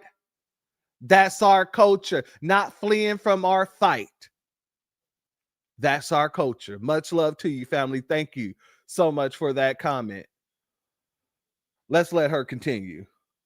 System for now, okay? Emphasis on for now. So the fact that you even think like that it means that you're colonized still in the mind. Like when you think of America and you think of blonde hair, blue eyes, hot dogs and hamburgers, and you don't think of the motherfuckers that actually built it, the reason for the season, then you have a problem up there, up here.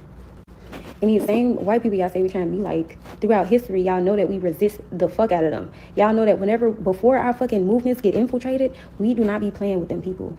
Like, do your fucking Google searches or something. Like, throughout history, we talk to white people like that. And that's why people always call us when it's time to fight them, because they know we got that type of spirit. On this land, yeah, it gets like that when it comes to black Americans. So even though they say that stupid shit like black Americans are trying to be white adjacent by placing ethnic boundaries and trying to fight for something and progress their ethnic group, even though they say that stupid shit that we trying to be like the white people, they still gonna call you to fight them white people because they know the real. The real facts is that we do not play with them people, and we never did shit in this country to appease them people. If we did that, we wouldn't even have a culture. We wouldn't even have a culture if it was for us giving a fuck about respectability politics or whatever the fuck. We wouldn't have Ebonics to this day. We wouldn't have the music we have had throughout all the years. We wouldn't have the fashion trends that we didn't have. We wouldn't have the nail trends and the hair trends we didn't have if we gave a fuck about white people. Down to politically organizing. Because like I say, before we have our fucking movements co-opted and shit, we don't be playing with them people. Hence why they have to find a way to stop us. Y'all would literally be ready to like participate in your own ethnic erasure. And we don't hold down no neighborhoods. Our private ownership in this country, which runs on capitalism, private ownership, we don't have that. Like, and y'all want to fight for these people who get over here and they have benefits. And the minute that the government reminds these immigrants that they are tolerated, then they call us. That's when they call us. Whenever the white man, okay, the white man decides to be like, oh, you niggas can get the fuck up out of here. We don't give a fuck about y'all either. That's when they call us. But whenever they, simultaneously assisting the man at keeping us economically displaced and pushing us out our neighborhoods, you know what I'm saying? Because it's not just white people with they Whole Foods and Starbucks. It's everybody coming over here. Everybody trying to make a little country of theirs. I almost just watch South Shore, the east side of Chicago, become little Venezuela. You think them people weren't going to push us out with time? With all their little grants and business loans and free school and shit like that? You think they weren't going to try to get their seats in political offices so they can tell you what you do and don't need like the other people already do now? I almost watched this shit happen in front of my own eyes.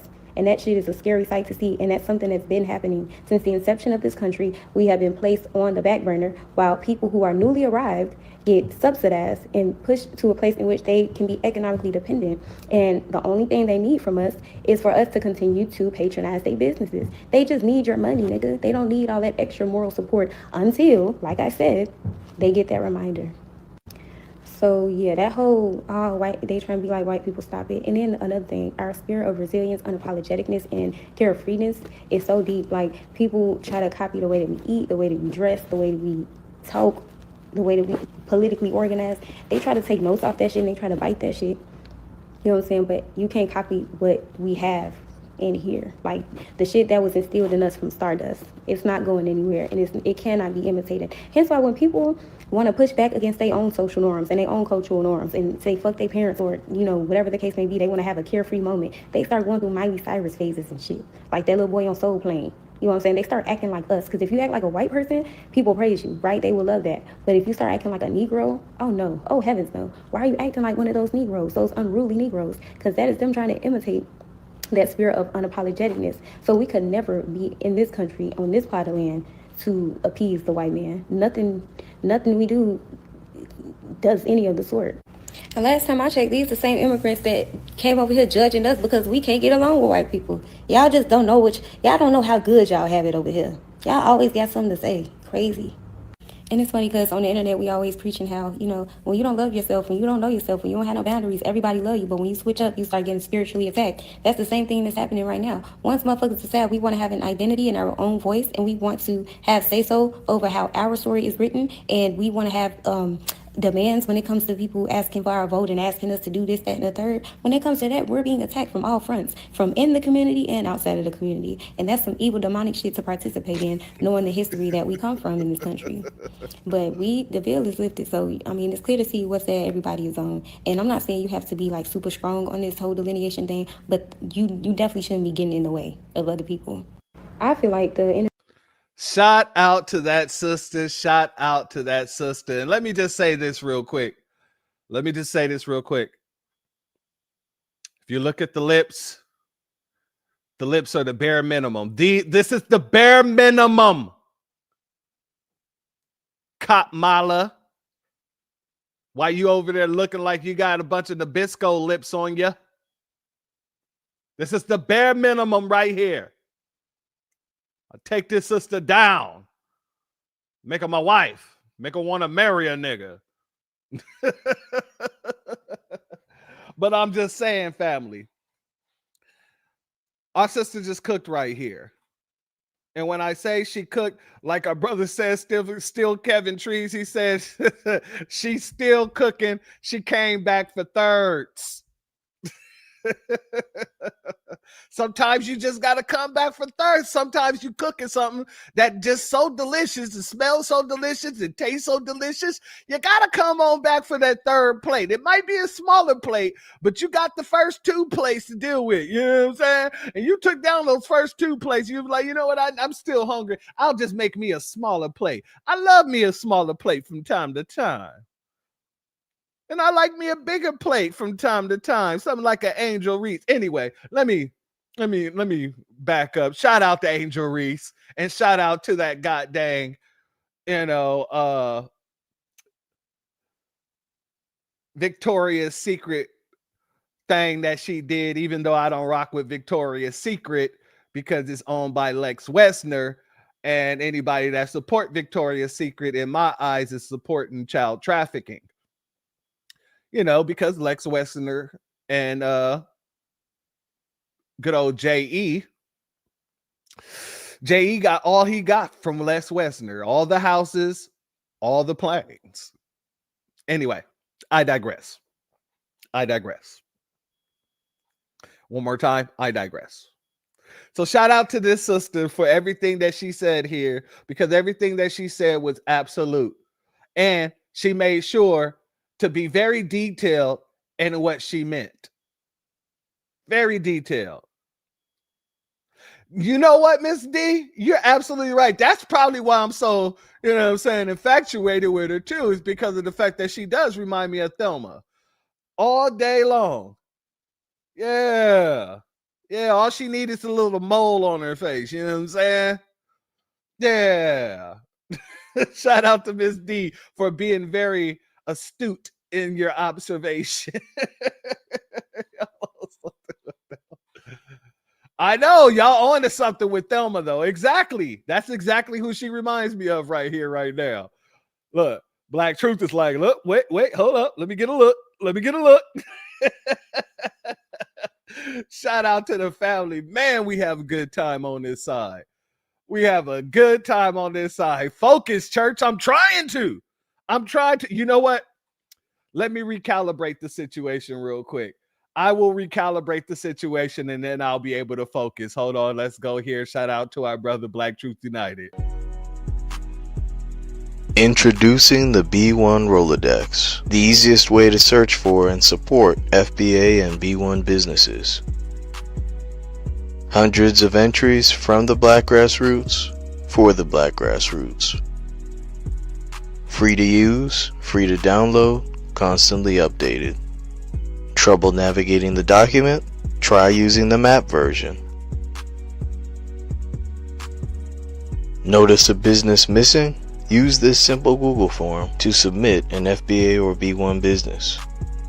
Also submit anti-Black businesses, which are now being collected in that last tab. Find resources, contact numbers, and much more using the second tab. All the info you need to start practicing group economics today. Go to blacktruthunited.com. That's blacktruthunited.com.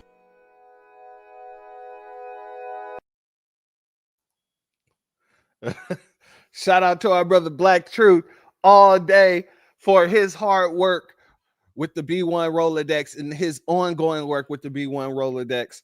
Everything that he's done. Shout out to you, my good brother. And shout out to you for this comment. Thelma says, stays taking WS. Even if we weren't around, we caught the rerun, and all remember how beautiful she was. Absolutely. Thelma, I was crushing on Thelma before I was old enough to even deal with Thelma. Let's be honest. I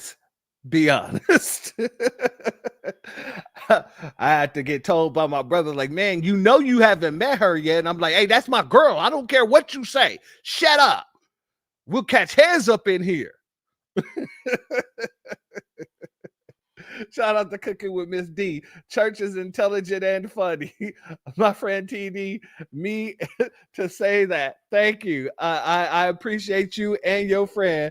Tell your friend I appreciate her telling you to tell me that as well. Much love to the both of you, my beautiful sisters. Family, now that we're recalibrated, I'm alive again. Hold on. Let me shake my... All right. So we were talking about how we're not like them and how we know we're not like them and how we're calling out the fact that we're not like them, the young, the old, the in-between. Now we're going to let the genealogists tell you how we're not like them. Let's go here, family. I've now posted 2 videos walking you through how a lot of the results that we're receiving with consumer DNA tests are just not quite accurate. And I showed you with my results, but I want to show you that I'm not the only one. While I don't have this person's ancestry results, I can show you how their general admixture results don't align with their archaic DNA results, just like mine. This is one of my matches, and as you can see, when I run their DNA according to the admixture, they have this large chunk here that is sub-Saharan African. Come down to their admixture, you see the same thing here. 36.75% is sub-Saharan African. However, when you come down to their single population matches, not one of these is an African population. Nothing. How can it be possible to have 36% of your DNA register as African, but not match any single African population? My next match, we see something a little bit more similar to me, where this person has like 3/4, I think over 70% showing up as sub-Saharan African. When you come over to their archaic DNA matches, so remember the heat maps that show actual matches to excavated remains, just like mine, there are no African genomes showing up. We see things like Neanderthal, lots of Ireland, Germany, same kind of situation that I was having, Turkey, etc. Both of those samples, I showed you exactly how I showed you with my DNA. We are seeing the label African in some ways showing up, but when you look at the reference populations or you look at the archaic DNA matches, which are matches from actual human remains that have been excavated, no African DNA is showing up. I don't know who my original people are, but I can tell you one thing, I'm not African. Family, when you have a genealogist coming out saying the exact same thing that we've been saying for the damn longest, you can see why these Africans are scrambling and trying to make everybody around us seem African. Try to make everyone believe that they're African. 90% of your DNA in America comes from Africa, but yet, how do you come to that number? You can look it up on your own right now, my family. You can look it up on Google. You can look it up in ChatGPT. You can look it up on DuckDuckGo. And you can ask the question, how many people in America have not taken a genealogist test or a DNA test? And it will come back and let you know more than 78% of all Americans has never taken a genealogy test or a DNA test. So that would tell you, that will let you know exactly, my sister. 23andMe filed bankruptcy in March. And what are they doing with all the data that they collected? They're selling it to somebody else who's going to be getting that data. Which means that there's going to be a corporation running around with people's genetic material. I donate plasma from time to time. And when I go to donate plasma, sometimes there's people there, or excuse me, not people there. Sometimes they have the little fingerprint machine there, and they tell you, hey, you know, you have to sign this paper in order for us to take your biometrics. And then I read the paper and it tells me that their biometric system goes through third parties and all this other stuff. And since I'm in law school, I'm trying to make sure that my biometrics don't end up anywhere that I don't give the okay to. Because then all of a sudden you're watching TV and all of a sudden you see church on on the news being arrested like it's a SVU episode talking about my biometric was found somewhere, god dang it, overseas, and I ain't never been there. Somewhere in New York, and I have not been there as of recently. Somewhere in goddamn Nebraska, and I've never been to Nebraska. So it's very important for me to understand and know that when it comes down to your biometrics, you don't just let that flow any and everywhere. So when I saw this, and I not just heard what she was saying, how the DNA is not matching the Accardic DNA, the Accardic information, which means that it's coming directly from the remains of people found. And then she started explaining how everything is out of whack. In my mind, the first thing that came to me is the fact that it's the same thing that would happen with a third-party biometric system. You can never be very sure where you're going to land. And that's what we're seeing here. You're seeing people getting DNA taken from them here in America.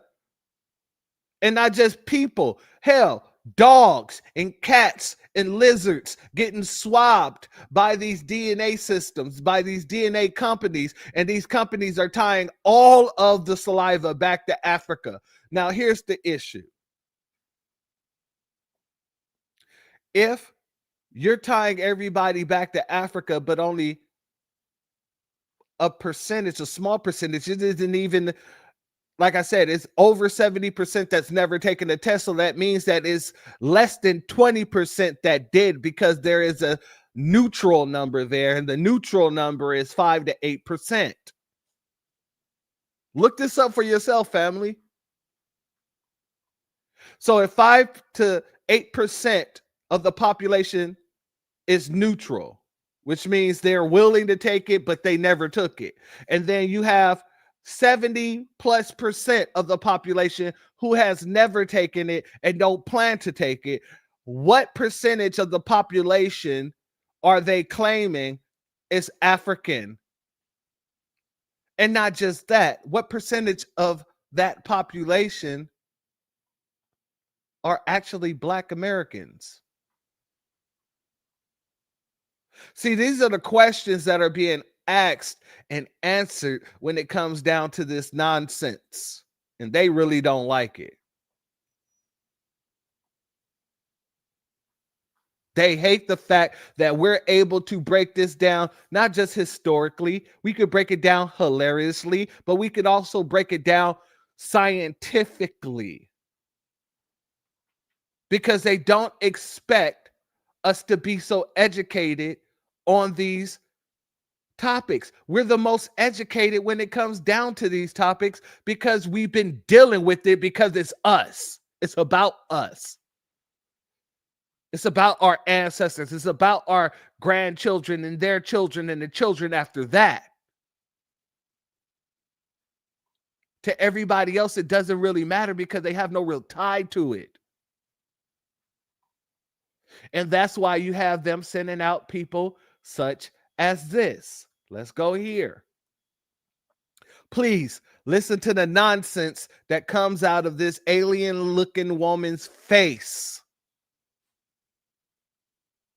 She looked like a gray alien with light skin, and they gave her eyes from somebody's transplants. I heard there was a boycott being planned, and I am all in. I know you weren't about to scroll, as I'm about to tell you the most important piece of information of the day. The most important piece of information of the day, ladies and gentlemen, they're doing another boycott. From November 25th to December 2nd, they're doing another boycott. We're not asking, we're shutting it down. Mass blackout. The largest economic blackout protest in U.S. history begins on November 25th. If you guys care about the people who's going to be losing their benefits, why would you start on the 25th? That means they would be going 25 days without benefits. Why wouldn't you start October 27th? The 31st is what? Friday? That means first, second, third is Monday. Okay, so why not go from October 27th to the 3rd of November? Why not? Because it's not about the people who's losing their benefits. Let's see what they're out there fighting against. No work. This is what they're saying we're going to be doing. Excuse me. No work, no spending, no restaurants, no projects, no events, no restaurants. So they said restaurants twice. Also, no backing out. First and foremost, you can't tell me what I can do whatsoever. I didn't agree to this. You agreed to it. And that's the problem with many of you folks. You agreed to do something, put on some sort of freaking protest, and y'all expect us to show up and show the hell out when it does not oblige us to do so whatsoever. It doesn't change none of our conditions. It doesn't change the way we're living. It doesn't change the way the police treats us. It doesn't change the way the federal government treats us. It doesn't change the way the state government treats us. It doesn't change nothing for us, but you want us out there stomping the line for y'all.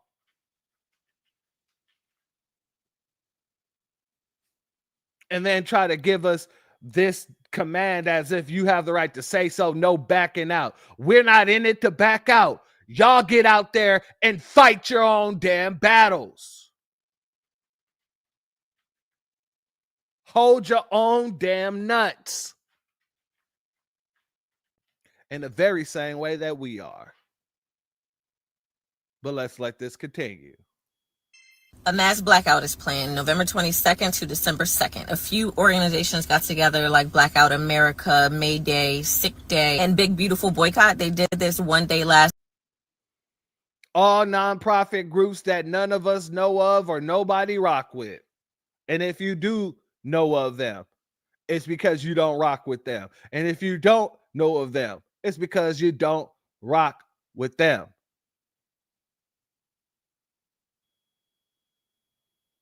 What the hell? Oh, Ant-Man helmet having has. Oh, Jesus, that's good. That is good. The Ant-Man having. Would she be the Wasp? Or would she still be the Ant-Man having helmet as? I'm just confused at this point in time. Because I think the Wasp had the same damn helmet as the Ant-Man, except she was a woman. So do we call her the Wasp? Or do we put her in nigga bitch territory and just call her Ant-Man Jr.? I'll let you guys decide that in the chat. Let's get back to what she was saying. Last month, and it was successful, so this time we're doing it for a whole week. This is a people family. She said they put on an event like this, and the last time they did it was successful. They're talking about the No Kings protest. That shit wasn't successful. What has changed? What was your messaging? If it was just no kings, that was the stupidest messaging ever. You had Biden in there acting like a king. Excuse me. And truly, neither one of these dudes are kings because they still got to go through Congress to have them do what they want them to do. But let's let her continue. Powered movement. And I can get behind this. It's like a pushback towards fascism, greed, lies, consumerism. Somebody said we are not powerless and we should decide where our money goes. And I agree. If you agree to and you want to participate, I'm going to explain how. You don't have to do every single thing on the list. It's not realistic, but just do what you can. And please don't comment any negativity like, I can't do this, I can't do that. Like I said, do what you can. If you feel like you can't do anything on the list, just share it. Share this video, make your own, just share the message. The first one is no work. And I know that's not realistic for a lot of us, but if you have PTO, take it. If you have to go, do the bare minimum. You're still slowing the flow of profit by doing the bare minimum. Don't clock in early, don't stay late, take that whole hour lunch break. And again, if neither one of those work for you, engage in the other parts of the blackout. Especially no spending. We're not giving any money to mega corporations at all. So no Walmart, Target, Amazon, Uber Eats. Just for 1 week, save your money and pretend like those conveniences don't even exist. How to prepare. Shout out to our brother Black Truth United and our brother Still Kevin Trees. Apparently they're debating on whether or not she has a Squidward nose. And I would have to say, I agree with you to an extent, but she more has a Uncle Toby nose. You know, that likes his women and drugs the same way. White.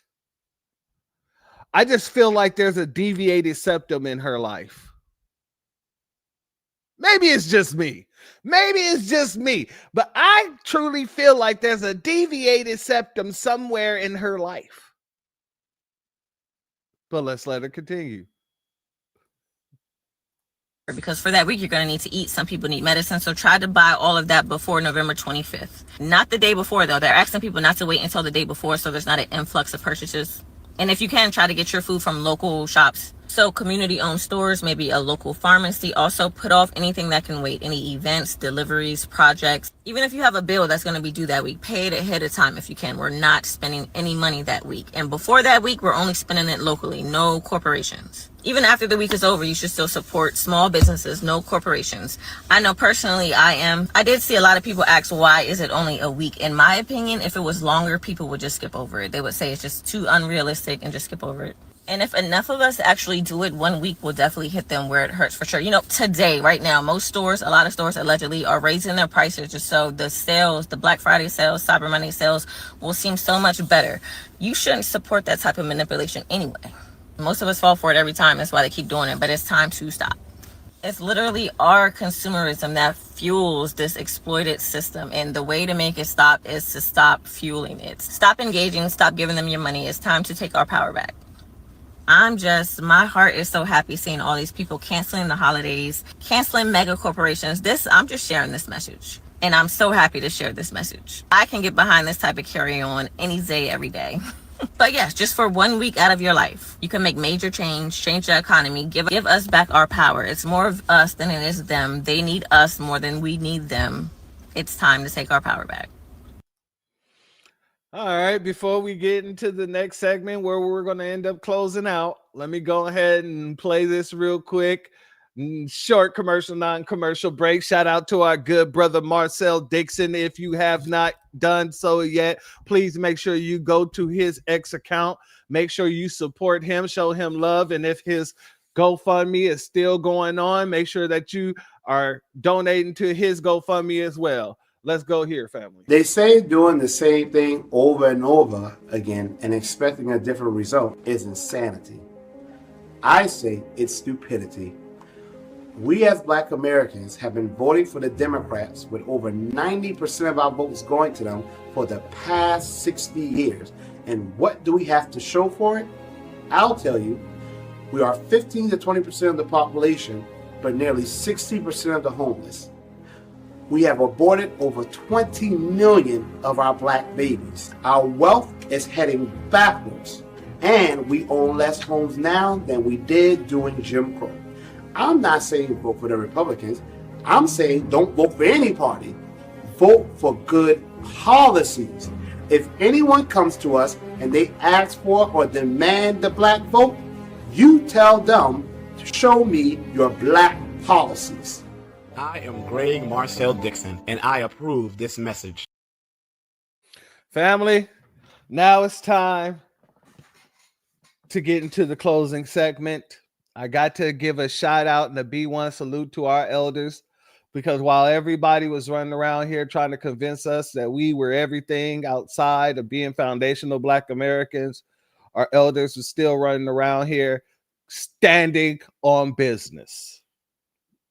So I got to give a B1 salute and a shout out to our good brother, rest in peace, our late great brother,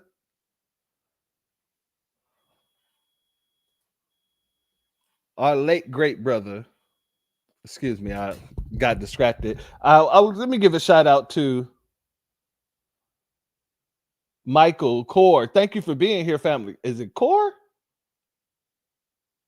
If I said that wrong, please hold it to my head, not my heart. Much love to you. Thank you for your super chat, family. I appreciate your contribution, and your donation is blessed as always, family. But let's get over here to our good brother, the late great Dick Gregory. Let's go here. By America's My Mama. I don't know nothing else. I wasn't eating chitlins when I was in Africa. Huh?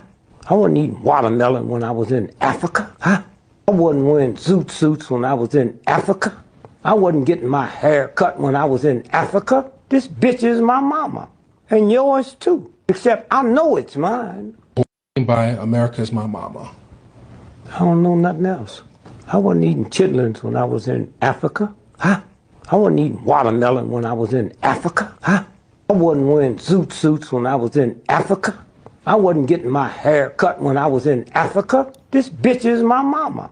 And yours too. Except I know it's mine. By America's My Mama. I don't know nothing else. I wasn't eating chitlins when I was in Africa. Huh? I wasn't eating watermelon when I was in Africa. Huh? I wasn't wearing zoot suits when I was in Africa. I wasn't getting my hair cut when I was in Africa. This bitch is my mama. And yours too. Except I know it's mine. Shout out to our good brother, rest in peace, Dick Gregory. One of the men who's done so much and said so much, but one of the funniest things that he's ever said is, it's doo-doo. That's where you get doo-doo from. But anyway, that's neither here nor there. But shout out to him for making it plain, making it simple, that this right here, this is the motherland for us. We ain't got to look over no goddamn pool of water to find the motherland. Our motherland is right here. We done built this bitch. We done built it from the ground up, and we defended this bitch while we was building it from the ground up with our sweat, blood, and tears. Yes, this is the motherland for us. Where else could there be? We took everything that we've had to build this up. It took everything that we've had in order to survive everything we've went through. This is ours more than anybody else. And I do mean anybody else, from the Nabisco to the so-called native to anyone. No one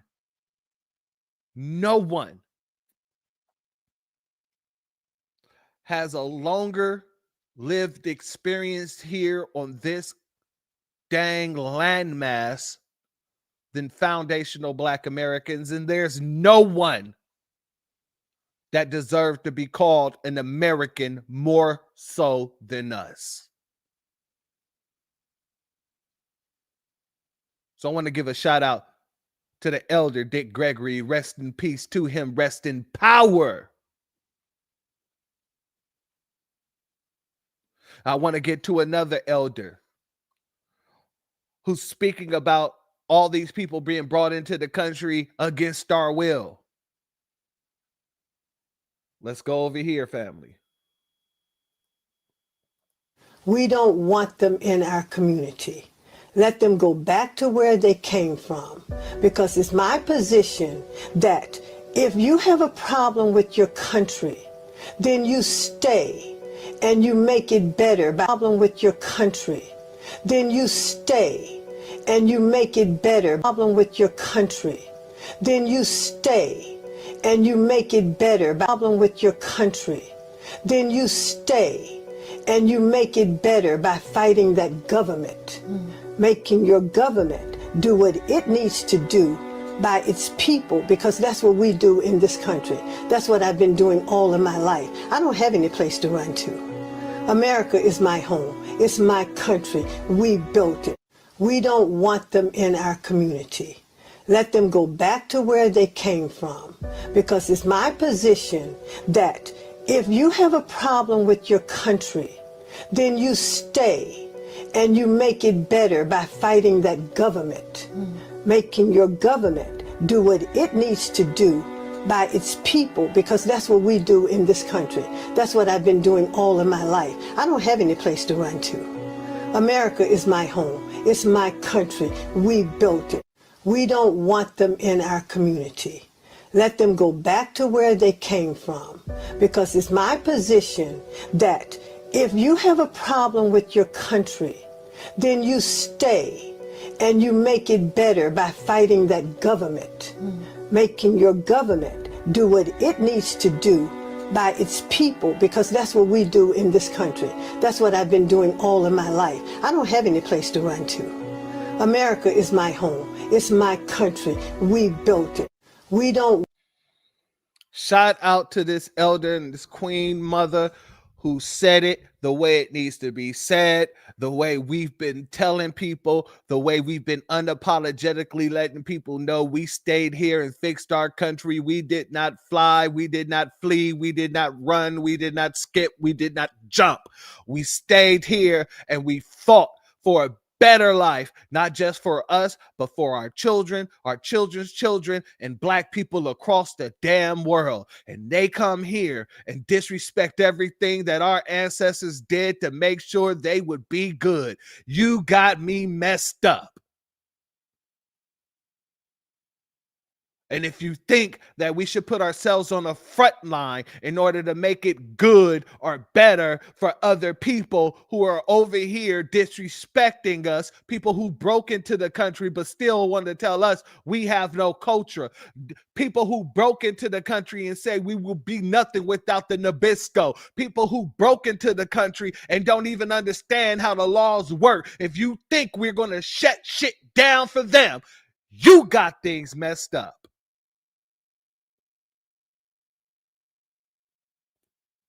And deportation is incoming. We stand on the shoulder of giants because the giants were fighters. And it doesn't mean that the giants were bigger than the people they were fighting. Sometimes it was a David versus Goliath situation, but each and every time we came out on damn top.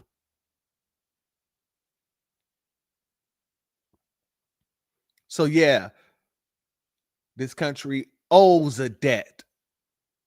That debt will be paid.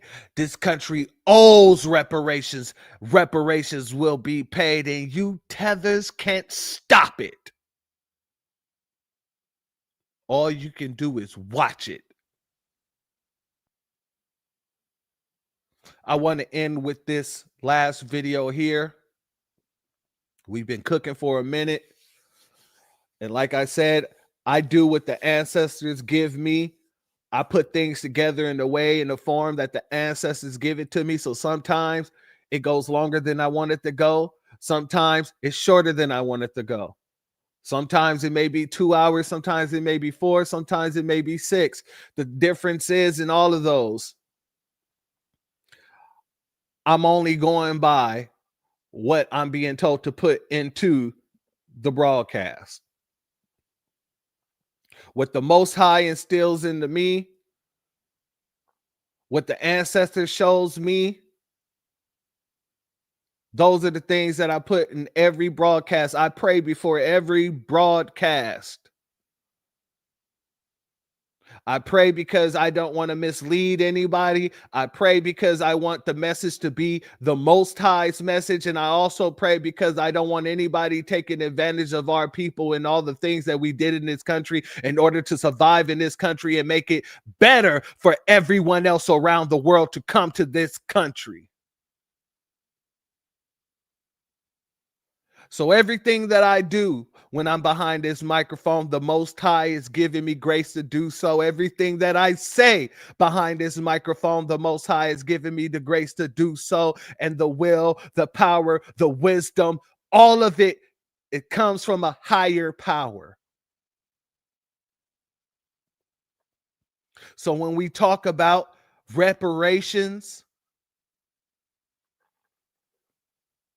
that is not something we're suggesting. It is something that is ordained, and it's something that will happen whether you like it or not, whether you're on the inside or outside, whether you think that you're going to be qualified or whether you know that you're not, whether you know that the goddamn government want to do it or whether they don't want to do it. None of that matters. What we have coming to us is ordained. The Most High has already said, give on to Caesar what belongs to Caesar, and you must give on to FBAs what belongs to FBAs and no one else. And the second that you think that you're going to be able to slide some people up in here, you'll be sadly mistaken on that day. Because if you ain't never seen it, FBAs will stand up and smite thee like we're a group full of angels and this is a TV show Supernatural. And if you've never seen that TV show, in order to smite people, the angels had to congregate together and give all of their energy and resources to that smiting. And so this big cloud will open up and you'll get a big ass lightning bolt smiting whoever needed to be smitten.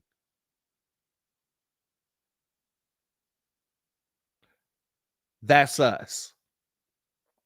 That's FBA. And we don't care who it is. The second you disrespect the lineage, the heritage, the culture, which in turns disrespects our Most High, oh, we'll get together real quick. We'll form like Black Voltron, rest in power to him. And we'll smite all of you. And to everybody that's out there talking about, I don't know how you guys are trying to get reparations or when you're planning to get it or how do you think it's going to be paid and all this other stuff. I'm about to show you a clip right now of what we expect and how we expect it.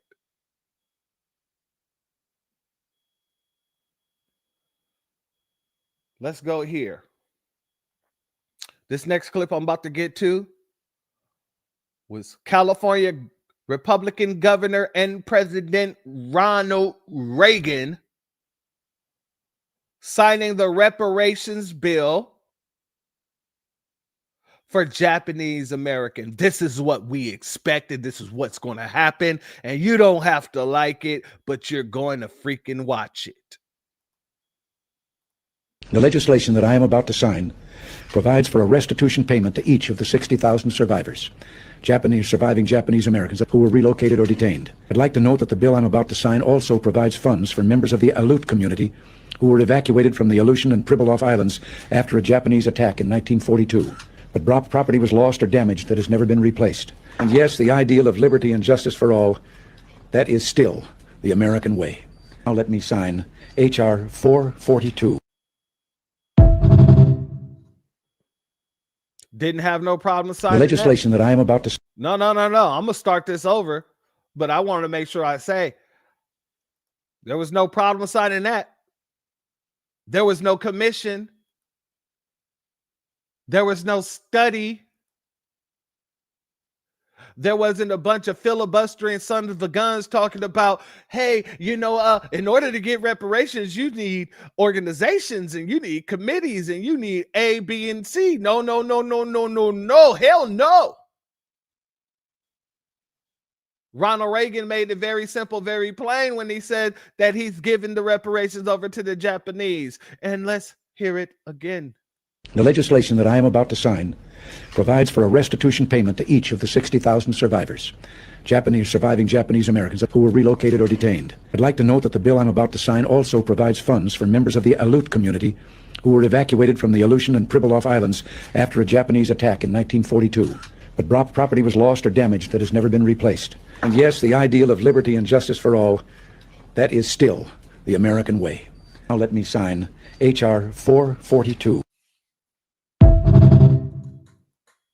A B1 salute, a certified B1 salute, and shalom to our brother, the Cotton Club Radio. If you have not checked out his content on his page, please make sure you check him out and you decide. Follow him. Make sure you give him a look-see though, because the brother is putting in work just like our good brother Black Truth United is putting in some phenomenal work over there on his page. So if you have not subscribed to either one of them, you need to go and do it because they're both putting in work. And that's what the Black Grassroots is all about. Putting in that work for our people. Putting in that work so that our people are not misconcepted or misconfused or misinformed or anything with miss at the beginning. We're not here to miss. We're here hitting the target every damn time. And that's what's scaring everybody. That's what's sending everybody into a spiral down under. It's because we're here hitting the targets. They're trying to throw out all these decoys, and we're not worried about the decoys. We're shooting the target head on, and the target is hitting the floor and just exploding. We're not here for the nonsense. We're here for us. And we done said it several times over, and I'll say it again. We're all we got. And and we're ending off here, family. But if you don't like the curse words, cover your virgin ears. Motherfuck any ally who claim to be an ally. Motherfuck any goddamn organization. Motherfuck the Democrats, Republicans, and the president's seat if you down with it. We're here to represent for our people. The only people that is really, truly owned. Let me rephrase that. We're the only people that are really, truly owed, and we own our culture, whether they like it or not. For everybody else, in the words of Mona Leo, if you don't like that, fuck you.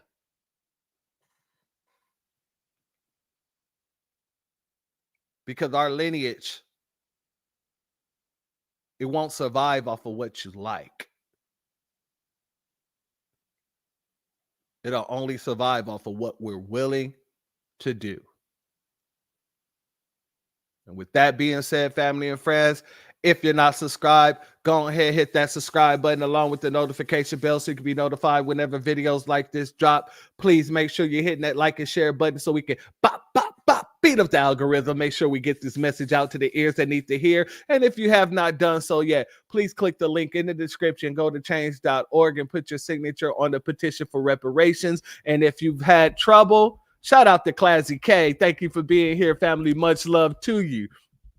If you had trouble with notifications, please make sure you click the link to the Telegram in the description and join the Telegram so we can circumvent the goddamn shadow banning that YouTube has been doing with the page all as of recently. I've had several people hit me and tell me that they've been unsubscribed and they have to resubscribe. So make sure to check to make sure that they have not unsubscribed you as well. Like I said, these are the same tactics that they were doing with our brother, Professor Black Truth and Jason Black. So I do not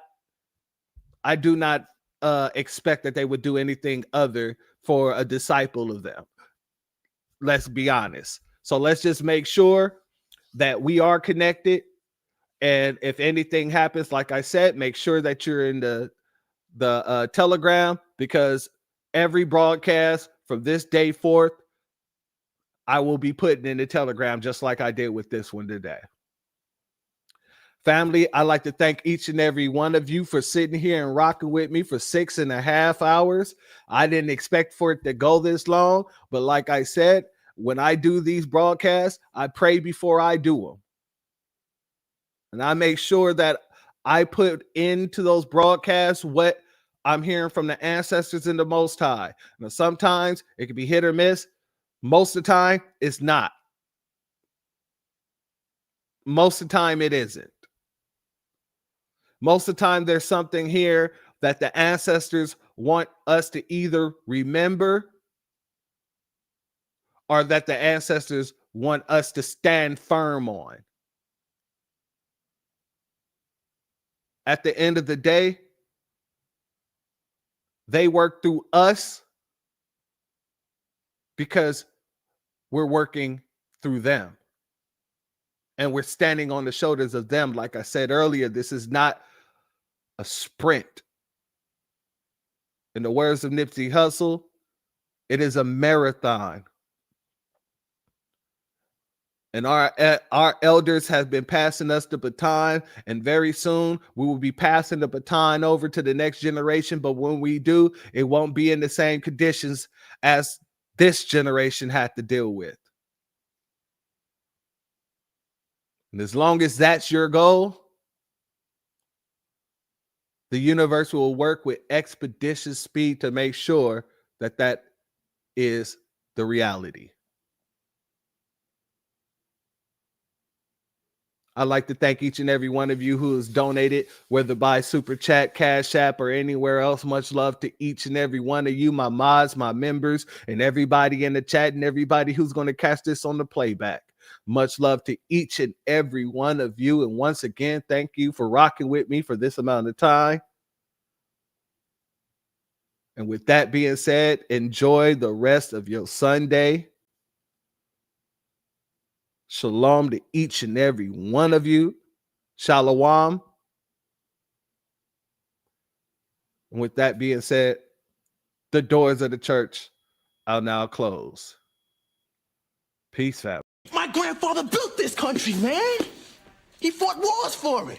And most places he went wouldn't let him sit down and get a cup of coffee.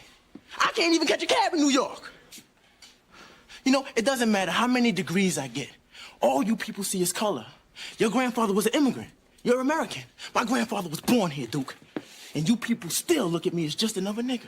I know that the government, whatever can't stand us black people, he doing everything in the world to make black man be extinct. But I'm going to tell you one thing, us black people going to survive. So fuck everybody. I'm out.